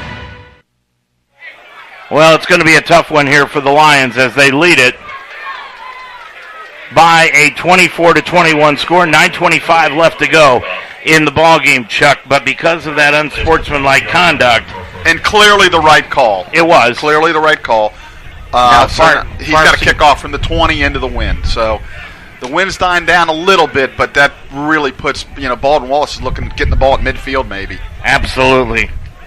So back set to return is Darius Stokes. And Farfsing is going to squib it along the front line, picked up by the 45 by one of the upbacks to the 50 into Mount territory, and he'll be brought down at the 46-yard line. That was planned. That was a squib kick all the way. I guess Coach Hopper didn't want to kick into the wind with the return guys, but look now they're in our territory. So yeah, Coach Hop's happy with that. I mean, not happy with the field position, but happy with the kick. And well, we're asking our defense to step up here because they're almost in 4-down territory already. That was Cooper Stein returning that kickoff. Well, Maruzek is back out onto the field with Murray. Murray with 9:17 left to go in the ball game. Steps onto the field. Right behind Maruzek. Handoff up the middle. Cuts to the right. He's going to be hit at the 45 and stood up and dropped right there by Donaworth. And Donaworth got most of the tackle, but along with Nate Owens. Murray, 139 yards rushing on 18 attempts. Yeah, he's as advertised. Yep. Mikhail Love out to the right. Starks wide left. Tight end left is Jonas Schrock. Murray right behind him on second down. 8 yards to go. They put him at the 44-yard line. And the handoff goes to Murray.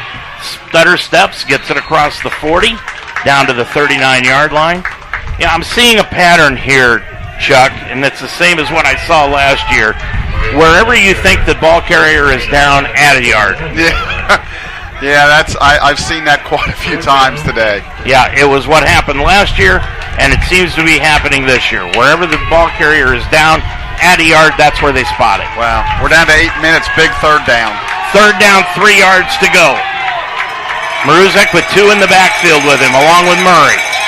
Murray takes the snap, up the middle, got the first down, 35-30, and he rumbles down to the 27-yard line. When in doubt, give it to your All-American. Gained over 1,100 yards rushing 1 year ago. Picked up 16 on that carry, and it has it down to the 27-yard line of the mound. All right, they got to really dig in here. Hold them to a field goal attempt. Really dig in. Murray to the right of Maruzek. And the handoff goes to Murray. Murray breaks a tackle. Does a stiff arm. Dropped it to 25. Boy, he stiffed armed Donaworth right down the throat, and Noah Hammond ended up bringing him down. Well, there you go. They're going to spot it on the 24. So yeah. There's your theory right there. They did this all last year, the HEAC officials. They were constantly, wherever the ball carrier was down, they added a yard. So we're down to 7 minutes. 24-21 the Mount. Maruzak with Murray right behind him out of the pistol. Fake handoff, rolls to the left, throws it out into the flat, and it is complete to the running back, Roscoe Del Verme. Del Verme gets hit inside the 20, dropped at the 18. He's going to be shy by about a half a yard. Pass is complete to number 24. Third down and about a half a yard at the 18-yard line of the Mount. You want to bet who gets the ball on this? Good guess. If it's anything else, I'll be stunned.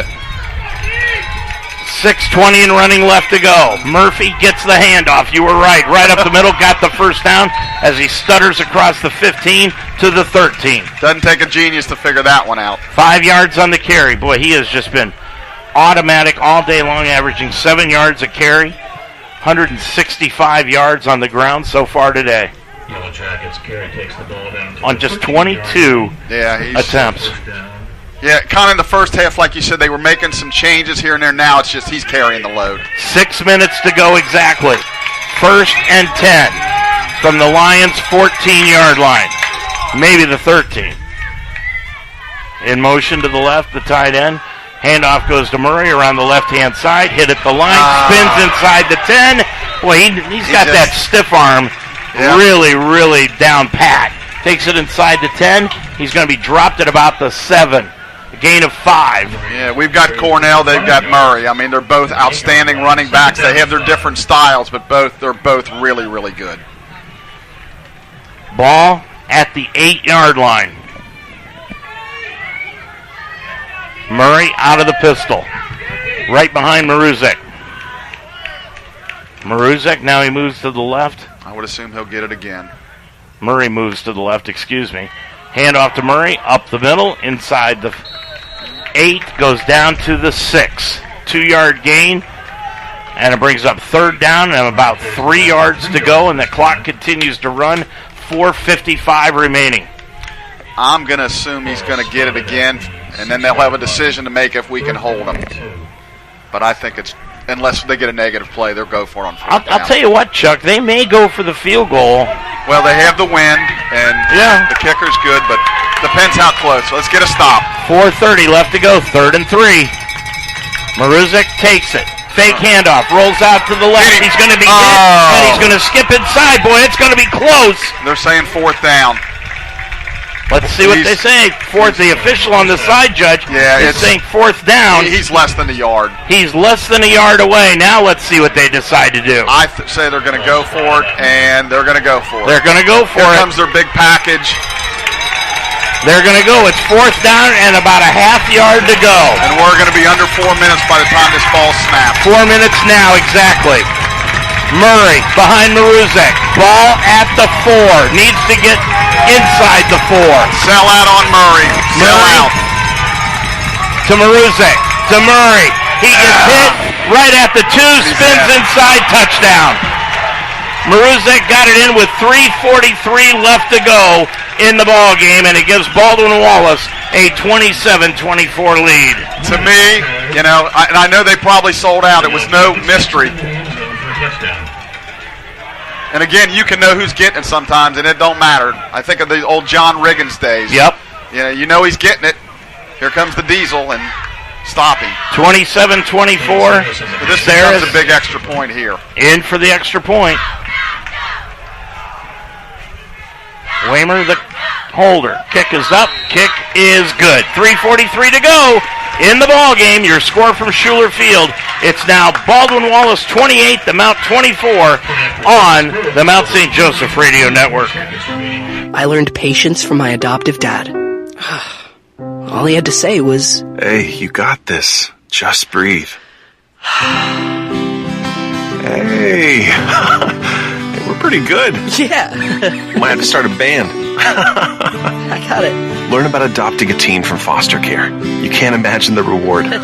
Visit adoptuskids.org to find out more. This message is brought to you by Adopt US Kids, the U.S. Department of Health and Human Services, and the Ad Council.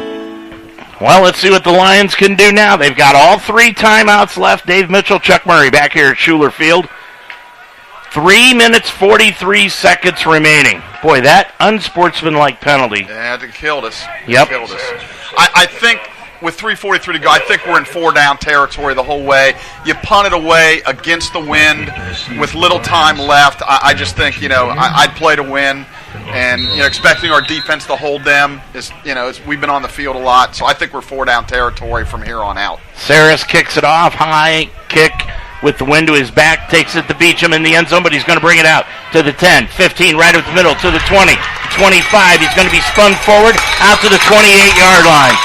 Boy, a great return by Cornell Beecham. You just have a tough time taking that kid down. And time really isn't a factor at this point. Not yet. We got plenty of time. If we manufacture our timeouts correctly, we got plenty of time. But I do think it's 4-down territory. All 3 timeouts remaining. Ayler and Newton out wide to the right-hand side.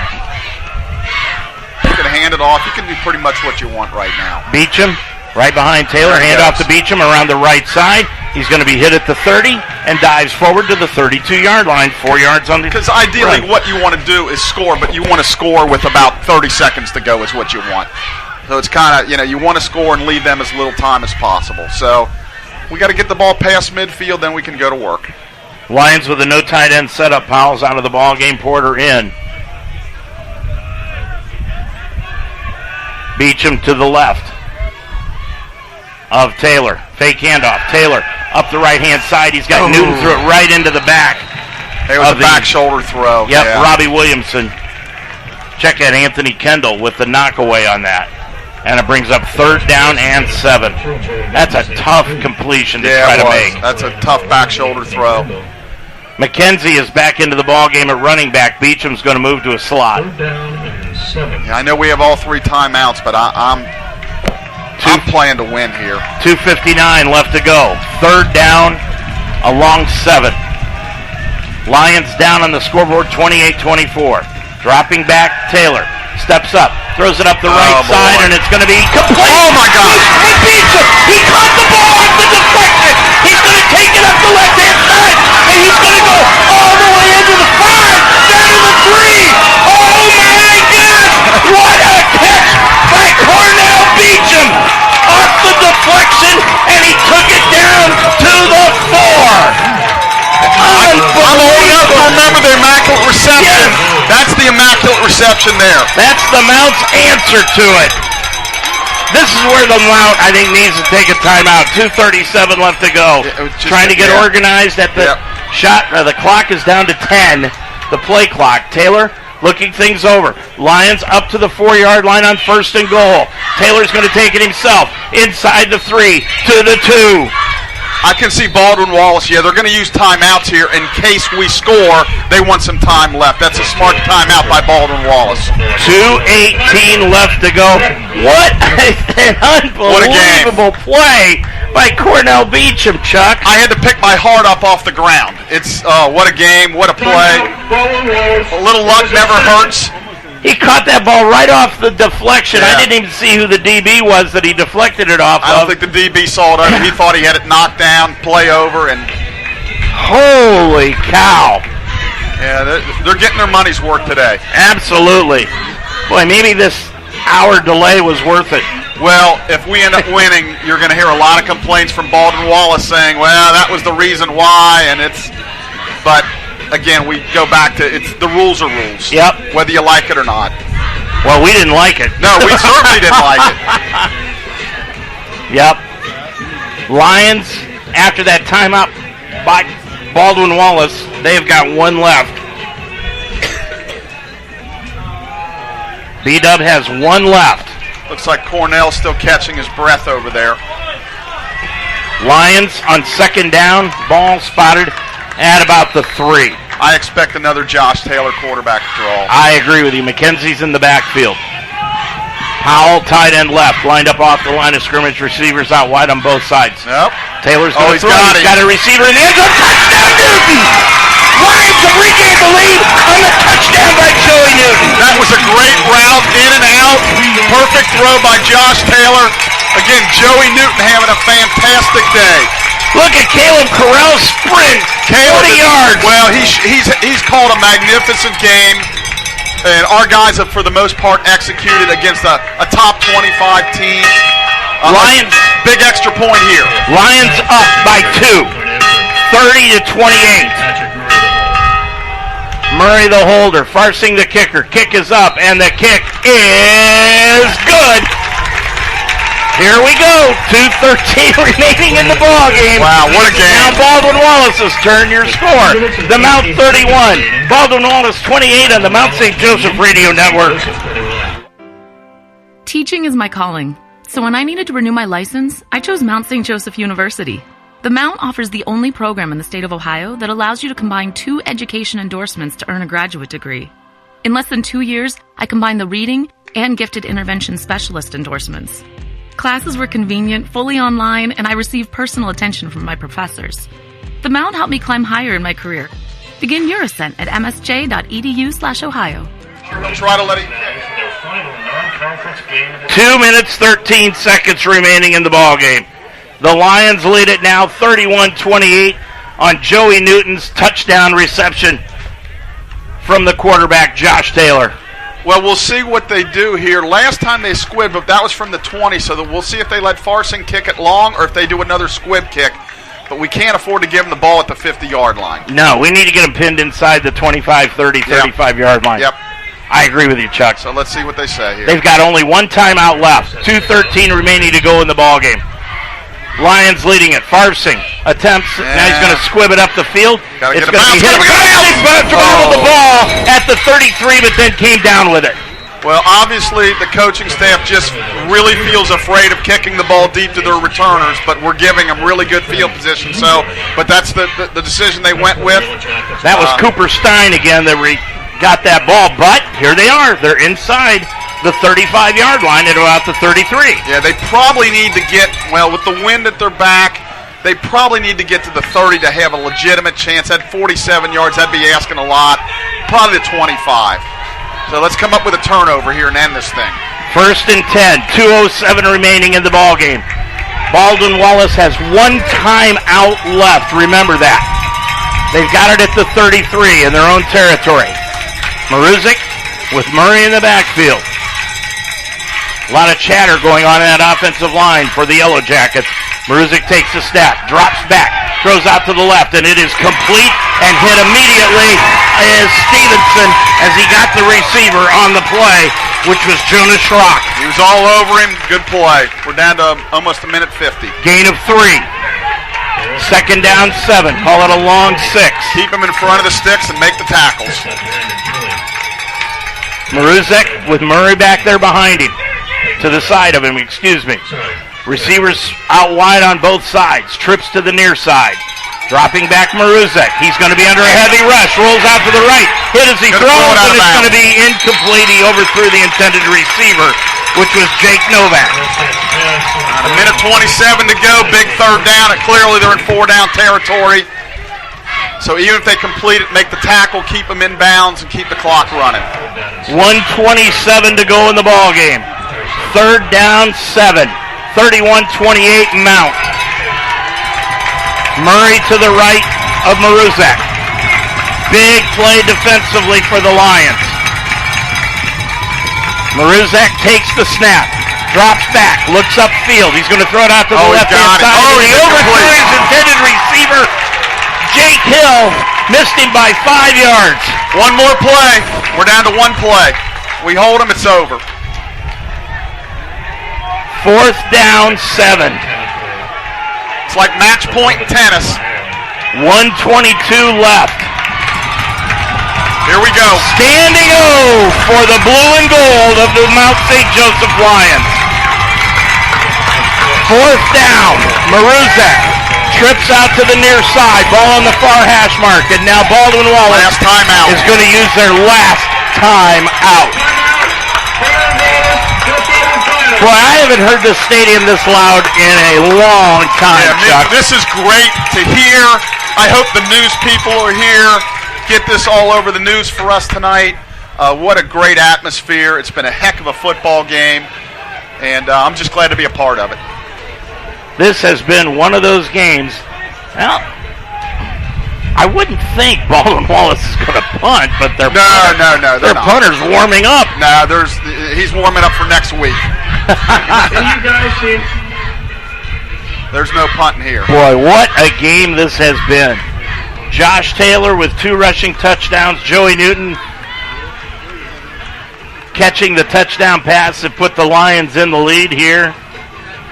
What a game. Can we make one more play defensively? One more play. What an opener. We need to get some pressure. 4th and 7. Lions in the prevent. They've dropped their safeties back about, well, not that far back. 13 yards. About 13 yards. 4th down 7. Maruzic with trips to the near side. Takes the snap. Drops straight back. Looks up the middle. He's going to run it himself. He's going to be hit at the 40-yard line. The coaches for Baldwin Wallace to the right of his Chuck are incensed that he took off and ran. But he tried to pick it up and gained about a yard, and it is turnover time for the Lions. They've got the ball in Baldwin Wallace territory. Baldwin Wallace has no timeouts. You can sick this one into the left-hand column. They pulled it off, Dave. What a great win for the Lions. All they do now is victory formation, and it's over. 2 times, and it's over. What a win for the Lions and the program and the school. Beating a quality team in Baldwin Wallace. 1:14 to go. Victory formation. Taylor under center first time today. Takes the knee. Uh-oh. So now there's a little bit of... Now just get away from everybody. Yep. And now we don't have to talk about that mishap at the end of the first half. Exactly. That's water under the bridge. Now he can laugh about it when we ask him next week. 1 minute to go in the ballgame. We're under a minute. 55 seconds. Wait till it gets under 40 seconds, take your knee, and it's celebration time. Well, they can actually wait even longer than that. Yeah, they can. Play clock is at 24 right now, and Taylor's just going to take his sweet old time. Yep.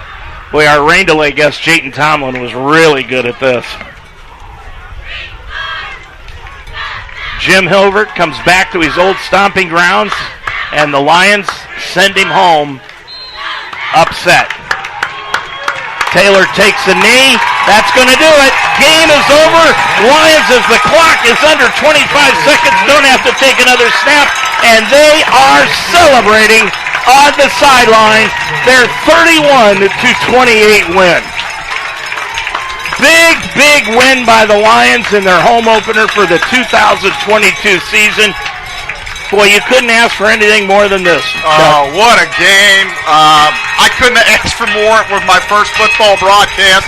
Coach Hilbert is always classy, shaking everybody's hand. Coach Bob Berger, who he worked with at LaSalle and worked with here, shaking hands at the 30-yard line. What a class guy. He's got a great program, and I'll pull for them to win the rest of their games. But today is the Lions' day. Double zeros on the scoreboard. The Lions win it by 3. 31-28, and remember you can relive this thing on YouTube and on UltimateSportsTalk.com by reliving it, just listening to the archive of this one. Lions win it by a final of 31-28. I'm Dave Mitchell with Chuck Murray. When we come back, we'll wrap it up after this.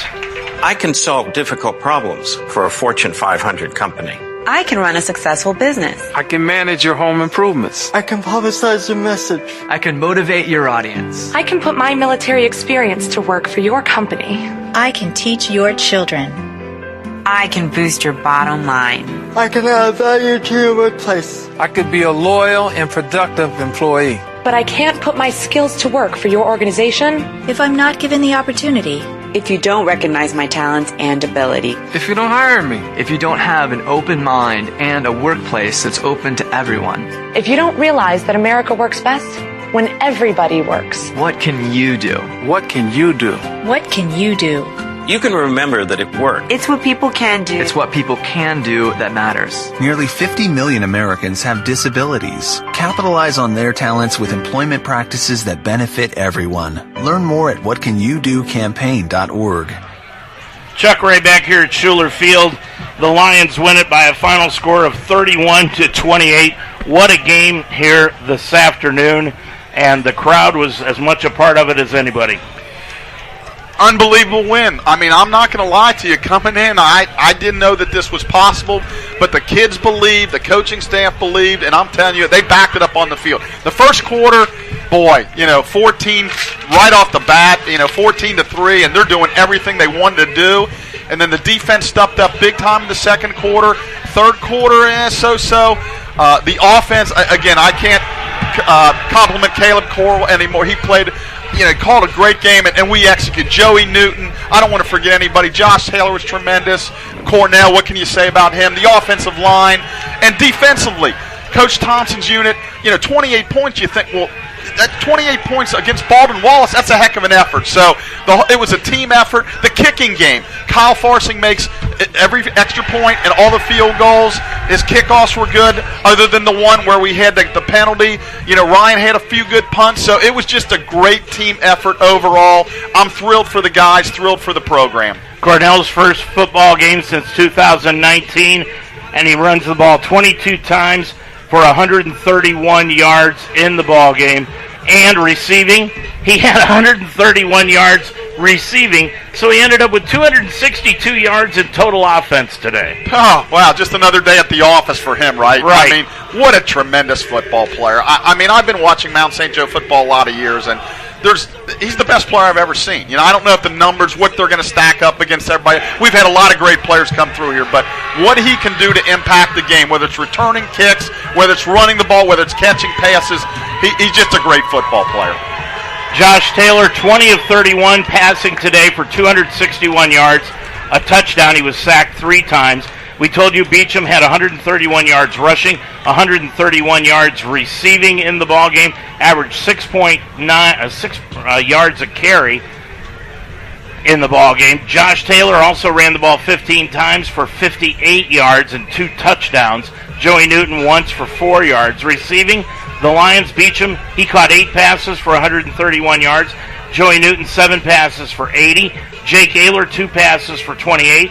And Omar Porter, 2 catches for 13 yards in the ball game. And Porter also had a touchdown, but they don't have that on the stats here. But I am correct. Porter did have a touchdown. Again, a tremendous effort. I can't compliment Josh any more than I could, because he managed drives. He made good decisions, except the one where he took off and fumbled. But nobody's going to play perfect. But when he had to, he threw the ball out of bounds. What I like, his numbers average-wise, but he got really tough yards. A couple of first downs were key when it looked like he was a little short, but he got that extra yard. He's got the first down, moved the chains. So again, we got about 5 people that could have been Player of the Week this week. Absolutely, but and again, let's look over to the other side of the coin. John Murray here today. What a game he played. 26 carries, 177 yards. He didn't have a carry today, Chuck, according to the stats, where he lost yardage. Yeah, he's a beast, and that's why I thought when they had a 14-3 lead in the second quarter, I thought they got away from, they started to throw the ball a little bit more, and I'm thinking, boy, you're pounding it down our throats. But again, it's easy to sit here up here and second guess and do things. But I thought at the time that might not have been the right thing. But they know their team better than I do, and Coach Ilvert and staff is tremendous, and they're going to bounce back. They're going to win almost every game. I know Mount Union's on the schedule. They're a really good football team, and they'll bounce back. But again, what a great start for the Lions. You couldn't draw it up any better. The excitement, we had that little weather delay in there, so that'll be talked about. Yep. Well, we lost because that, or we won because that. That's just sports. Sometimes it works for you, sometimes it works against you. But I'm so proud of the guys, so proud of the team, and just everybody in general. What a great win. Murray, we said 177 yards. He had 2 touchdowns today. Maruzic threw for 1 touchdown. Ford had a touchdown rushing. And Lomeo had a touchdown catch here today for Baldwin Wallace. But the Lions start out the season with a 1-0 record with the 31-28 win here this afternoon over Baldwin Wallace. The Lions will be back in action next week at Alfred, New York. Chuck and I will be there for the noon kickoff on Saturday. And Baldwin Wallace will be playing back on the road. They're coming back down here to face the Wilmington Quakers next Saturday afternoon. We're going to wrap things up from Schuler Field after this big win by the Lions after this final timeout. You're a Lions fan. Own it. And we are the radio home of Mount St. Joseph Lions Sports, UltimateSportsTalk.com. Football, basketball, wrestling, volleyball, softball, baseball. We are Cincinnati's sports website, and also the home of the Ohio Baseball Weekly Show every Monday night during the baseball season. We are the home of the Mount St. Joseph Lions, UltimateSportsTalk.com. Well, Chuck, the Lions win it here this afternoon by the score of 31-28. What a big, big win. It will be in Alfred, New York. And now you got to win that game in Alfred, New York, because it totally eliminates this win if you go out there and you lose. Yeah, and, again, while you don't want to get caught up too much in rankings and stuff, this is going to put us on the national map, this win. So what a great win. That's going to do it. Chuck, any final thoughts? A couple of things we talked about: mismanagement of the clock at the end of the first half, the unsportsmanlike conduct penalty afterwards, but we kept fighting, kept going, and hopefully those can get corrected. So, no, we're not going to have stupid unsportsmanlike conduct penalties, and whatever the issue was with the clock, they can learn from it, and it's nice to learn from your mistakes in a win. Isn't that fantastic? I want to thank you for having me on this, all my student workers today with volleyball and this. It was totally hectic, but we got through it. The volleyball team got 2 wins. We got a great win here. What a heck of a day for the Lions. It has been. We'll see you next Saturday. All right. That's going to do it for us on this Saturday afternoon. A lot of people to thank here today, from our radio crew to our YouTube crew to everything else that's been going on here today. Our thanks to Melanie Wagner, the Athletic Director of Mount St. Joseph University, to Dr. Williams for granting us permission to do these broadcasts on the Mount St. Joseph Radio Network. Also want to thank Taylor Sunderhouse for helping us out on the radio side. Also our thanks to Carter Owen for helping us out on the YouTube side here this afternoon. Blake Watson, the Sports Information Director of Mount St. Joseph University. To Jim Hilbert, the head coach of Baldwin Wallace, for allowing us to interview him yesterday before the ball game. But most of all, our thanks are going to go out to you, everyone listening here this afternoon, because the Lions came back and won this one by a final score of 31-28. We'll be back in action next Saturday afternoon against Alfred. Game time will be at noon, and we'll be on the air with the pregame show on the radio network starting at 11:30. Until then, for Chuck Murray, I'm Dave Mitchell. Have a good night, everybody.